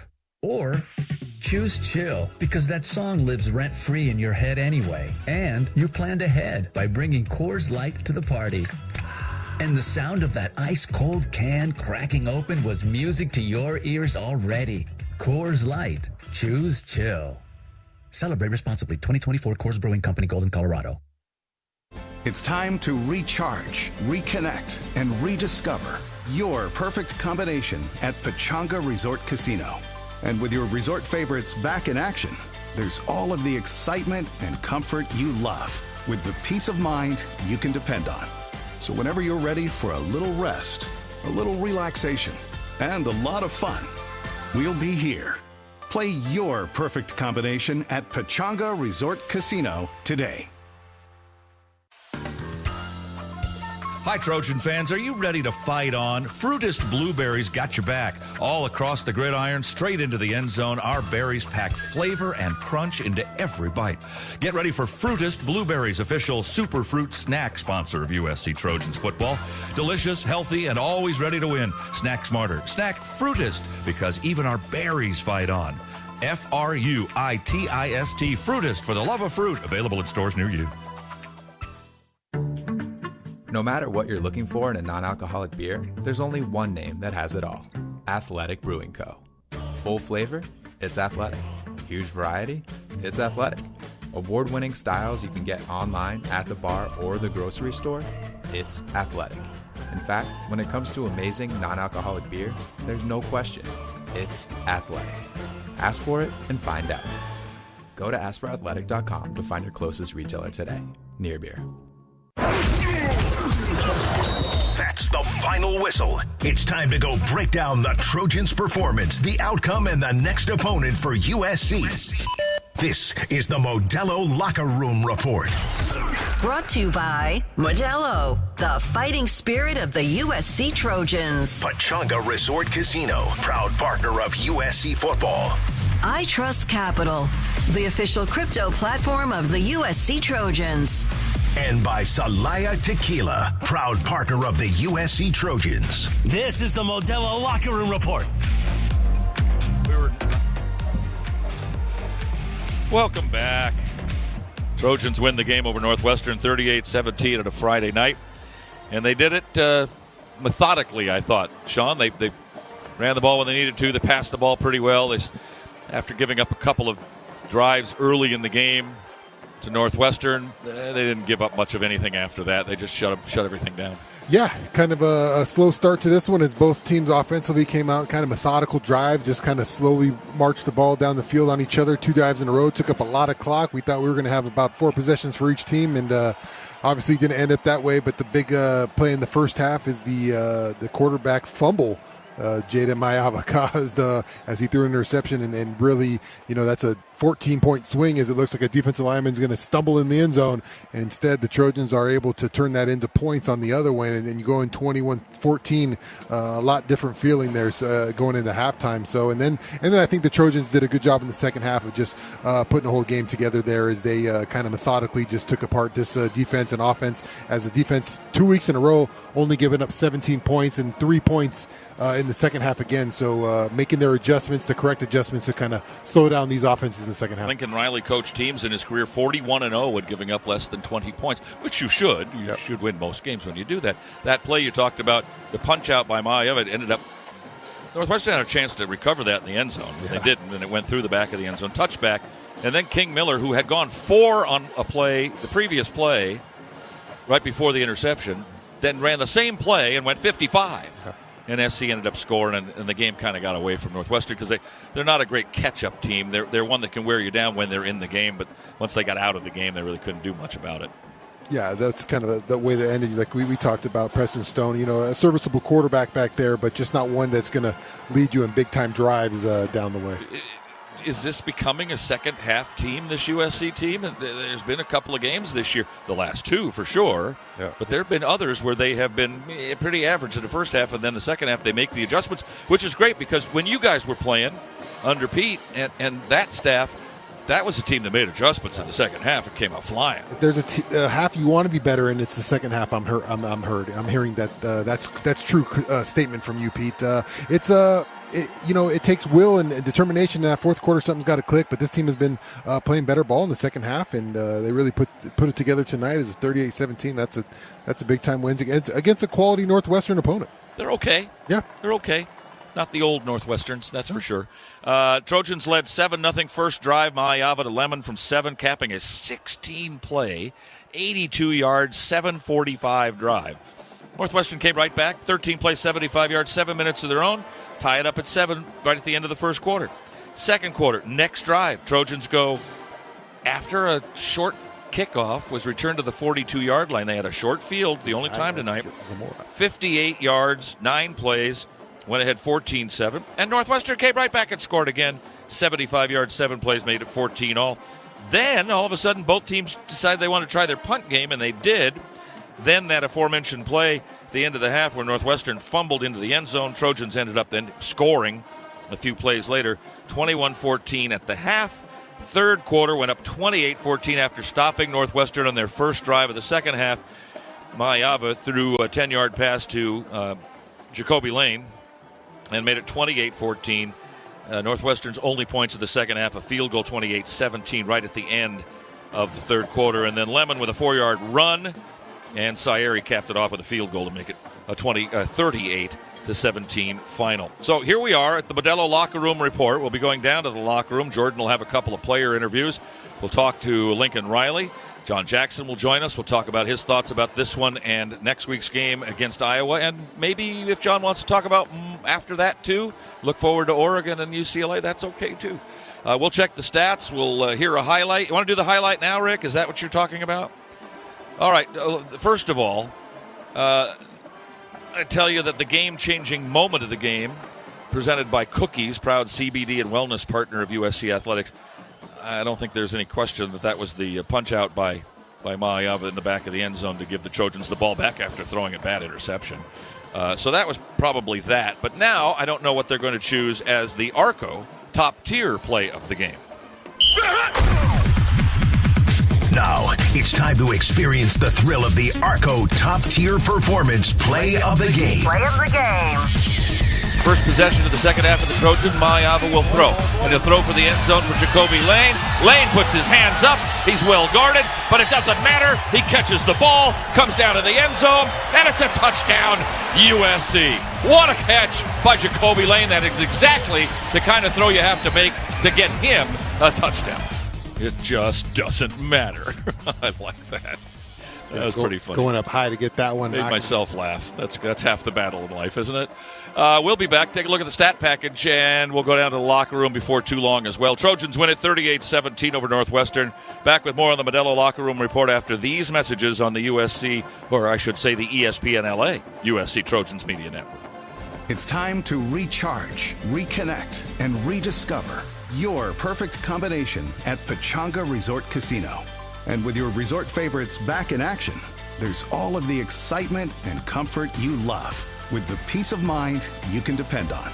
So whenever you're ready for a little rest, a little relaxation, and a lot of fun, we'll be here. Play your perfect combination at Pechanga Resort Casino today. In the summer of 1997, Stone IPA was first brewed. We weren't trying to create the next big thing in beer. We just wanted to make the first anniversary ale of our dreams. Crisp, light-bodied, and still packed with hoppy flavor. That little recipe went on to become our flagship beer and inspired a generation of brewers and beer lovers.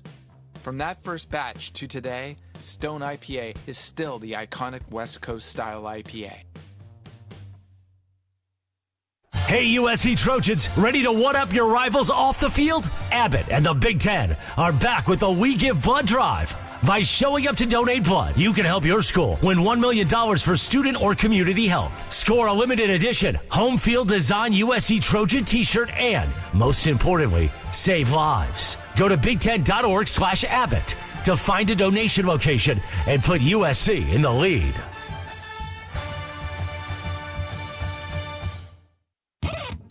This is USC football on the home of the Trojans. 710 ESPN and the all-new ESPN LA app. Your destination for LA sports. Fight on.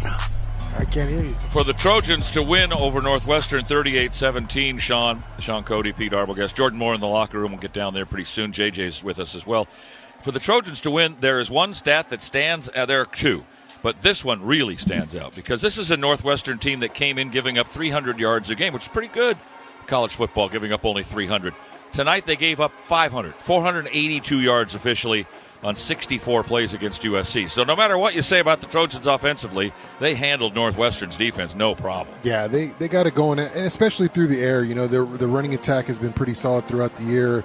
We've seen last week the air attack. Nebraska slowed them down through the air, and they picked it up again today. Jacoby Lane came to life. Mekhi Lemon, obviously, with a huge one, a ton of yards, goes for 161 yards on the day. So Mekhi Lemon and those two guys, when they can come to life like that, this offense is running at peak performance. Well, passing yards was 309 to 150, and running yards were 173 to 130. So they controlled both sides. Turnovers, 2-1.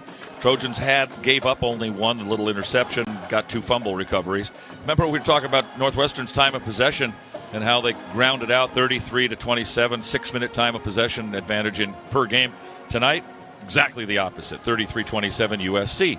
was the team with the time of possession. And here's the other stat that really stands out for me. 8 for 13 on 3rd and 4th downs for USC. That's really good. 5 for 14 for Northwestern. And the Trojans scored 5 touchdowns, 1 field goal in the red zone. I mean, that's just a dominant performance against a decent football team from Northwestern. Yeah, winning football game. You look at the scoreboard, 38-17. That's a good performance. Anytime you can beat a football team by 3 scores, that's you're doing something right. Tonight's passing yards presented by Airbnb. USC Game Day experiences now on Airbnb. Book at airbnb.com/USC Game Day. All right, so Jaden Mayava started out great and looked pretty good most of the game, really. 24-33, couple of passes behind Lake McCree, but mostly you can't have any fault in his game. He ran only a couple of times, but when he did well. Yeah, just a couple accuracy things. I'm sure he would love back. He'd love that touchdown to Lake McCree at the end. That really the little tiny one he threw at his leg. Yeah, that one would really put this game in a separation mode. But still a good performance. The interception, obviously, but making up for it with the hustle play to get the ball out. So a good game from here. A little bit of a bounce back after having a slow one versus Nebraska. Sam Heward was 1 for 1 passing for 10 yards. That's 100%, JJ. He's got a nice controversy. 1 for 1 is 100%. I know. He's got a nice rating, I believe that's what they. Preston Stone, 20 of 30 for 150, though not very good as far as yards per pass, and couldn't really get on track. I don't want to say anything bad about a guy. He was okay. He's just okay. Yeah, just not they know what he is, and that's how they call the game. That's why you see a slower pace. You see a very methodical, executable offense for him, and sometimes when they get behind, like you said, it's tough for them to kind of put the throttle down to try to speed it up. Sort of did like their sophomore running back, Caleb Kolamafe. He had together with 118 on the ground and 40 through the air, so 22 touches, 158 yards. I kind of like the way he ran, too. He's good. Oh, yeah. He's a physical runner. Broke a lot of tackles tonight, pushed the pile. He's that kind of runner, and that's kind of what he did all night. King Miller, 15 carries, 127 yards again. I don't know why we keep shaking our head in disbelief, because that's what except for the Notre Dame game where Notre Dame can make you look bad. He can make anybody look bad. But King Miller, every time he plays, he's looked good. Yeah, broke that big one off after the interception. That's the kind of the big one he had today. Almost got away with that one. Took it all the way, but got kind of caught up at the shoestrings at the end there.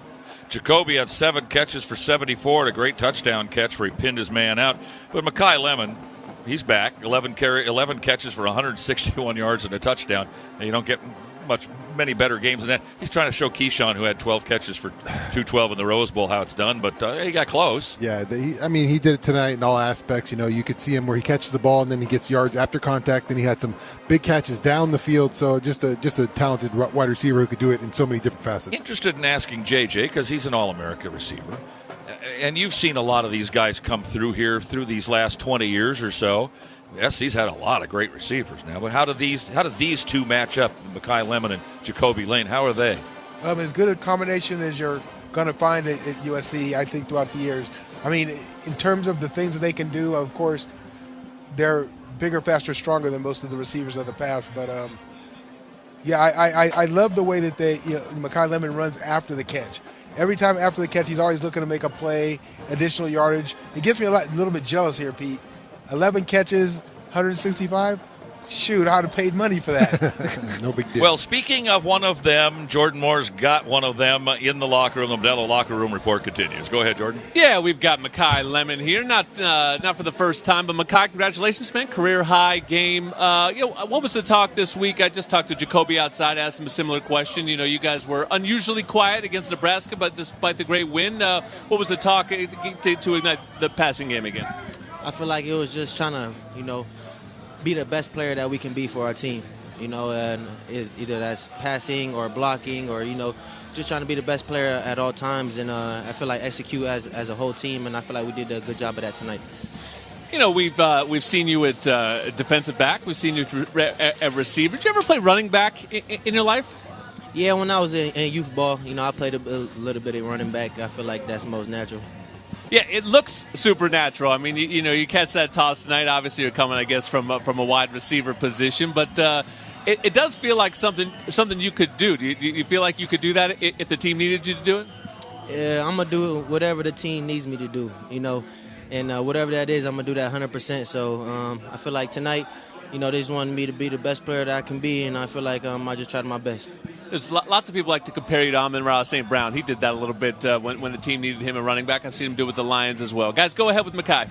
Makai, Shaun, Cody in the booth. Congratulations, bud, on a big one tonight as you rack up a ton of yards and made a ton of plays tonight. But the one play I want to talk about kind of is the one you set up. You were kind of a sell job right there, a little fade route, kind of going over the shoulder, and you know kind of selling that you weren't going to get the ball and then make a late stretch and try to make it. But unfortunately, it didn't work. But talk about what went into that play and trying to sell that deception reception. Yeah, I feel like that's something that Coach Lincoln, dialed up in practice all week, and we're just trying to go out there and execute it. Whatever it is, if it's a decoy, if it's a catching the pass, whatever it is, every time we step on the field, we're just trying to better the team in a positive way. Makai, you're coming to your brand is kind of toughness now as a wide receiver. We see you make a ton of tough catches, and toughness seems like part of your game. What makes it so special to you to be labeled as that kind of receiver? Is you're the guy who will go over the middle, a guy who will run those inside screens where you could take a big shot. What gives you pride in having that kind of brand to your football game? Definitely blessed, to people be saying that. I just try to go out there, just try to put it all on the line, every play. Just never take any snap for granted. So every time the ball, come my way, just trying to do the best with it. Hey, Makai, John Jackson, JJ up in the booth. My question is, have you checked the USC career reception chart? No, I haven't. Oh, you haven't?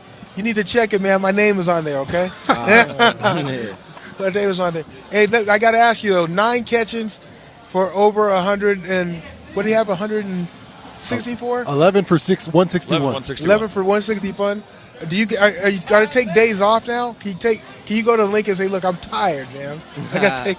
Man, there ain't no days off on this team, man. Man. We right back to it, man. If I'd have caught 11 for 161, I'm taking some time off, man. I'm telling you. For sure. Oh, man, Makai. Hey, Pete Arbogast upstairs. Only thing I wanted to check in on is a friend of yours was playing on the other side. Now he's playing offense, obviously, also. And a year younger than you coming in, Hayden Elegant from Los Alamitos. Were you guys friends? I know you were teammates. As a younger guy, was he a guy that you kind of helped along in high school? Yeah, definitely. Anytime, somebody needs some advice or, a little pointers here, I'm all here for it. He's a great player and excited for the future for sure. Was it kind of fun? Did you get to talk to him a little bit tonight? Yeah, definitely. Good. Hey, listen, have a great week off. We'll look forward to we're going to get a little rain next week. Might not be on game day, but it'll certainly be during practice. So that'll be something interesting here in November. Have a nice night off, and we'll see you out there at practice. I appreciate everything. Hey, y'all have a good one. I'm going to try to get you some days off, man. Yeah. Jay's going to work on getting you a day off. All right, we'll be back down to the locker room in just a couple of moments as Jordan will have another guest for us. We'll come back and take a look at some of the defensive statistics for USC and Northwestern. We're going to stay right here. We've got someone now, so put on that headset and let's dance. Back down to Jordan in the Trojan locker room. The Trojans beat Northwestern 38-17. Yeah, I've got Jade Abasiri here, and I think it is his first time here on the postgame show. Good to have you, Jade. Congrats. Why don't you take us through the sack for starters? You got a big sack tonight. Yeah, so it all started with Devin Tompkins. Being able to trust in him to cover me while I took the inside was a big part of it. Just having a guy like that as your captain and leader, and just being able to know you can trust and depend on him, will create plays out of itself. So the defense tonight, first 2 drives, Northwestern scores touchdowns, and then basically you shut them down from there. What for you changed after those first 2 drives? Honestly, the mentality. We knew what type of game it was going to be. When we got into it, I guess it took us by surprise a little bit, but then we decided to lock in and just really attack them, and from there it was all us. Guys, go ahead for Jade. Jade, Shaun, Cody in the booth. Congratulations on that big sack today and the defensive performance. When you're in these kind of games and Northwestern is in positions where they had to start throwing the ball, what does that mean to you as a defensive line? How much work goes into that, and then getting to that point where hey, I get to rush the passer. I mean, that's just where it gets fun. That's what we work so hard on first and second and down for. You got to earn the right to rush the passer. So if you don't stop the run, you're not going to be able to get there. So just starting off with first and second down, getting that sorted out, and then, get into the fun part. Looked like Jakeem Stewart might have got in on a sack tonight. You guys going to have a little celebration, a little sack celebration tonight for the big fellas? We'll definitely celebrate. The young guys getting after it up front, love it. Most definitely, yeah. Super proud of him. Just seeing the strides he's taken and finally getting him one was great to see as well. Pete Arbogast upstairs. Tell me about Jamal Jarrett. We've lost him for the season, but what he meant to this football team prior to going out after this week. Man, Ja's like my best friend on the team. Just seeing him hurt it hurts. But he's bouncing back. He's fighting back. He's gonna get better and come back even stronger. So, Ja's a big part of the football team. Everyone here loves him and everything. Everyone here is just praying for him to recover. Look forward to more of the great stuff for you guys in the future. We've got 3 more big ones to come in the regular season, and keep up the good work. Most definitely. Thank you. I appreciate you. Today, Abasiri. Next time we go down to Jordan, Coach Lincoln Riley will join us. He's right now in the mass press conference talking to the assembled media here. The Trojan Band has finished up their post-game concert. Everybody heading out into the beautiful Friday night here in Southern California, and we will come back with more of the Modelo Locker Room Report after these messages on the ESPN LA USC Trojan Media Network. Jersey Mike's subs are great to enjoy in all kinds of places. So I can have a BLT at the lake? Exactly. Or a Mike's Famous Philly on the road? Sure thing. Or a number 4 when I'm riding a bike. That might be too hard. How would you steer? It's a tandem bike. Yeah, who's steering? That's a good point. Well, hey, are you free for the next, half hour? Sure. I got nothing else going on today. Sick. Hop on. Freshly sliced and freshly grilled subs for any time, anywhere. It's a Jersey Mike's thing. A sub above. It takes hard work to be the best in the game. Planning, commitment, resilience, sweat. That's why Old Dominion Freight Line, the #1 national LTL carrier for quality, works hard to be the best in the game and is proud to support those striving to be the best in theirs. Old Dominion Freight Line, official freight carrier of USC Athletics, helping the world keep promises. What does 268 horsepower sound like? You're hearing it right now. The all-new Audi A5. With breathtaking acceleration that commands attention. Precision crafted to bring the thrill to every turn. This is powerful performance. The all-new Audi A5. This is USC football on the home of the Trojans. 710 ESPN and the all-new ESPN LA app. Your destination for LA sports. Fight on! Take a look at some of the defensive statistics for the Trojans to beat Northwestern 38-17. SC had 2 sacks to Northwestern's 1. They were put down officially, at least for the moment, by Jakeem Stewart and Jade Abasiri. Now, I say officially because occasionally they'll look at the film and make changes and credit sacks and tackles to other people, but not very often. But you wanted Tamir Robinson on that. I believe I did, and that could still come. I don't know. We could have a half and half. I'm leaning Jakeem on that. All right. Braylon Conley, Abasiri, Stewart, Braylon Shelby all had tackles for loss. Trojans had 4 of those to 2 for Northwestern. Not a lot of guys with a lot of tackles. Only 52 tackles on the game. 6 for both Kamari Ramsey and Braylon Conley, 5 for Abasiri. Quite the game, and he was our guest just a moment ago. I did very much like their middle linebacker, Mac Uline, and I think being a senior and with the numbers he's got, I think he's going to get a pretty good look in the NFL draft this coming season. Yeah, anytime you can be a tackler at middle linebacker like that, the NFL wants people that can bring people down. The press conference has broken up, and so I think we're not going to break away because I believe Jordan's going to have the coach here in just a moment or so. We'll remind you again that next week the Trojans will host the Iowa Hawkeyes, and that'll be a 12:30 start time here at the Coliseum next Saturday. Let's go down to the locker room as the coach is with Jordan. Coach, for 15 minutes, the whole college football world was wondering how you got a punter with such a great arm. The TV broadcast didn't know. Pete and Shaun didn't know. How long you been sitting on that one? Just long enough to let it marinate. So it was oiled up and ready to go, and it was cool to see Sam, Tanook, all the guys execute it. There was some real turning points in this game. At the beginning, it was back and forth. But let's start with the defensive side. I mean, they give up a couple touchdowns to start the game, but what flipped there because they turned the water off after that? Yeah, I think that the third down defense really was the key. We gave up some third downs on those first couple of drives that we felt like we had our guys in pretty good position, and we settled in. We made a couple adjustments in the run game. Got a feel for how they were trying to attack us, and I thought the guys. The biggest thing is just stay poised too. Like we had some chances to make some plays on that, we didn't, but there wasn't nothing like broken, right? Sometimes you just got to stay the course and settle into the game. And once we did that, again, another week that the second half was just really domination. Yeah, and they never really stopped you at all offensively all night, but. The play that everyone's going to point to is Jaden throws a pick, but chases it down and gets the ball right back. I mean, just as sort of something always put up on the board for the team, and probably years to come, it's the kind of example you'll show.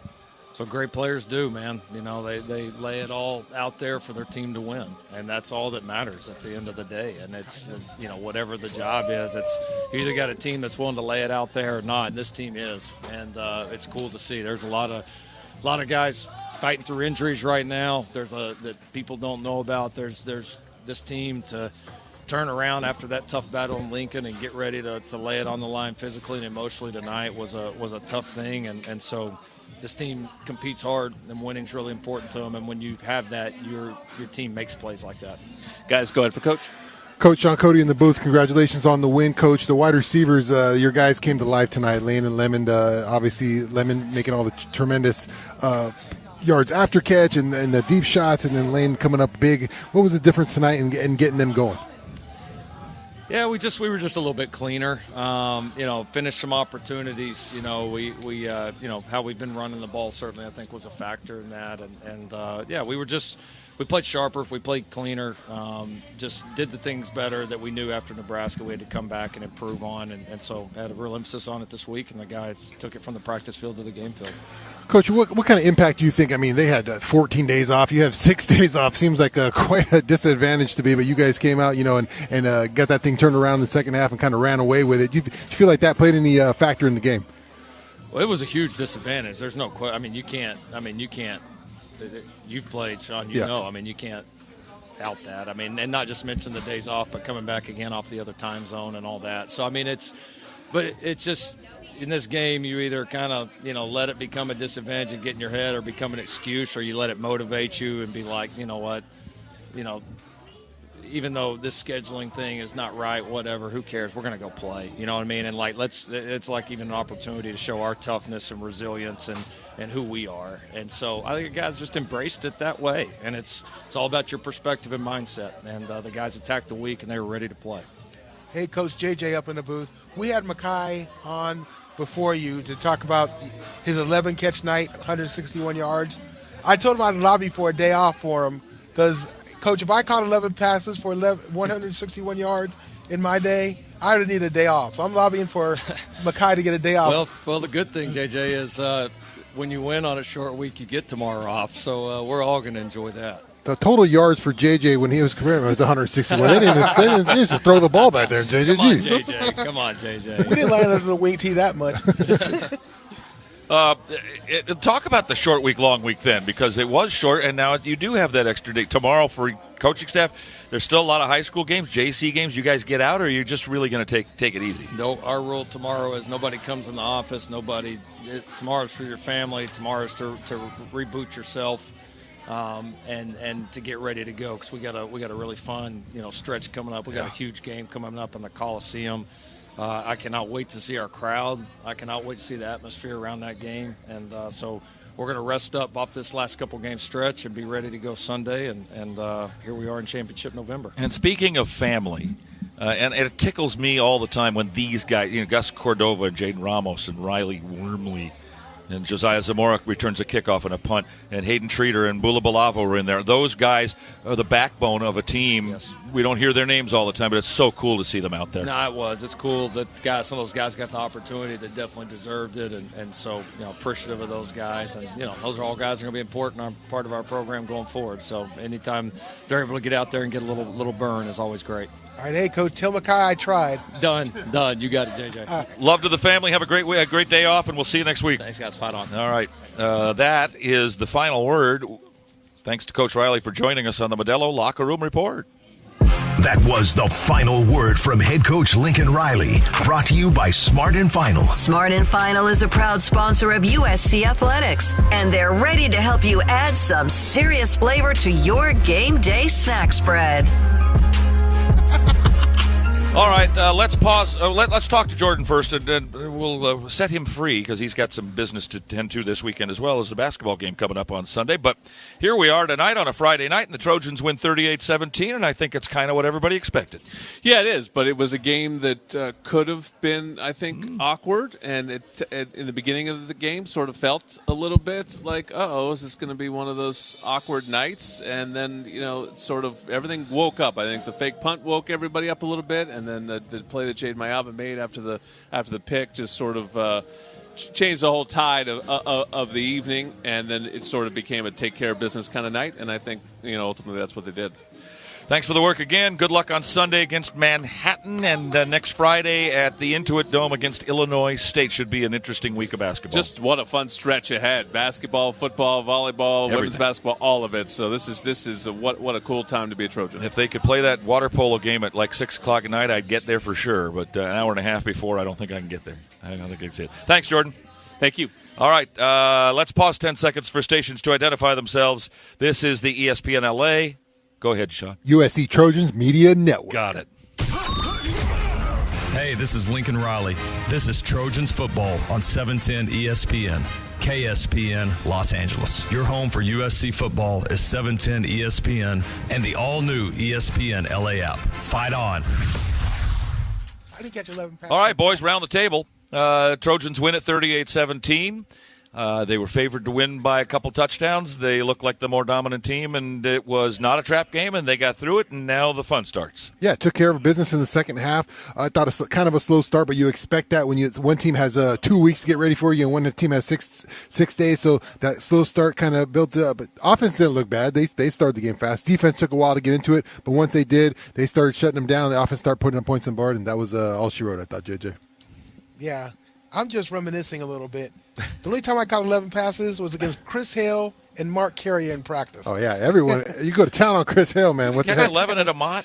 You didn't catch 11 at Amat at any point? Yeah, I got 11, but I would think. 11 for 161 when you were playing? You might be in for the Heisman race back then. I would be in the Heisman race. Well, JJ, look ahead for me. Iowa, people aren't paying attention to them, and they will be after tomorrow, I think. Iowa plays Oregon in bad weather in Iowa tomorrow, and then they come here. That's a really good football team. And then you got to go to Eugene, which is always fun, as we know, and then UCLA. It's going to be crazy these last three. Yeah, the weather's going to be perfect here when we play Iowa. It's going to be terrible when you go to Eugene. There's just something not in line with the scheduling. I don't know what it is, but the weather just doesn't play well for this. It's supposed to rain here next week. Uh-oh. It's supposed to rain all week, as a matter of fact. It's supposed to rain. I don't think it'll affect me much. Well, we'll be in the press box. We're fine. JJ, thank you very much. Shaun, good job tonight. Next broadcast coming up next Saturday, November the 15th, week from tomorrow, when the Trojans take on the Iowa Hawkeyes. Kickoff is at 12:30 here at the Coliseum. Our broadcast will begin at 10:30 in the morning with Trojan Tailgate. 12 noon here for the press box for countdown to kickoff on the ESPN LA USC Trojans Media Network. Stay tuned next for the USC Trojan wrap-up show as Jason Schwartz and Sua Cravens talk Trojan football and take your calls. 877-710-3776. That's 877-710-ESPN on the ESPN LA USC Trojans Media Network. Thanks to our in-studio board operator, Kasim Diakate. Highlights provided by Jose De La Roca. Our spotter and statistician, Bert Awada. Our producer, director, and engineer tonight, Rick Cutler.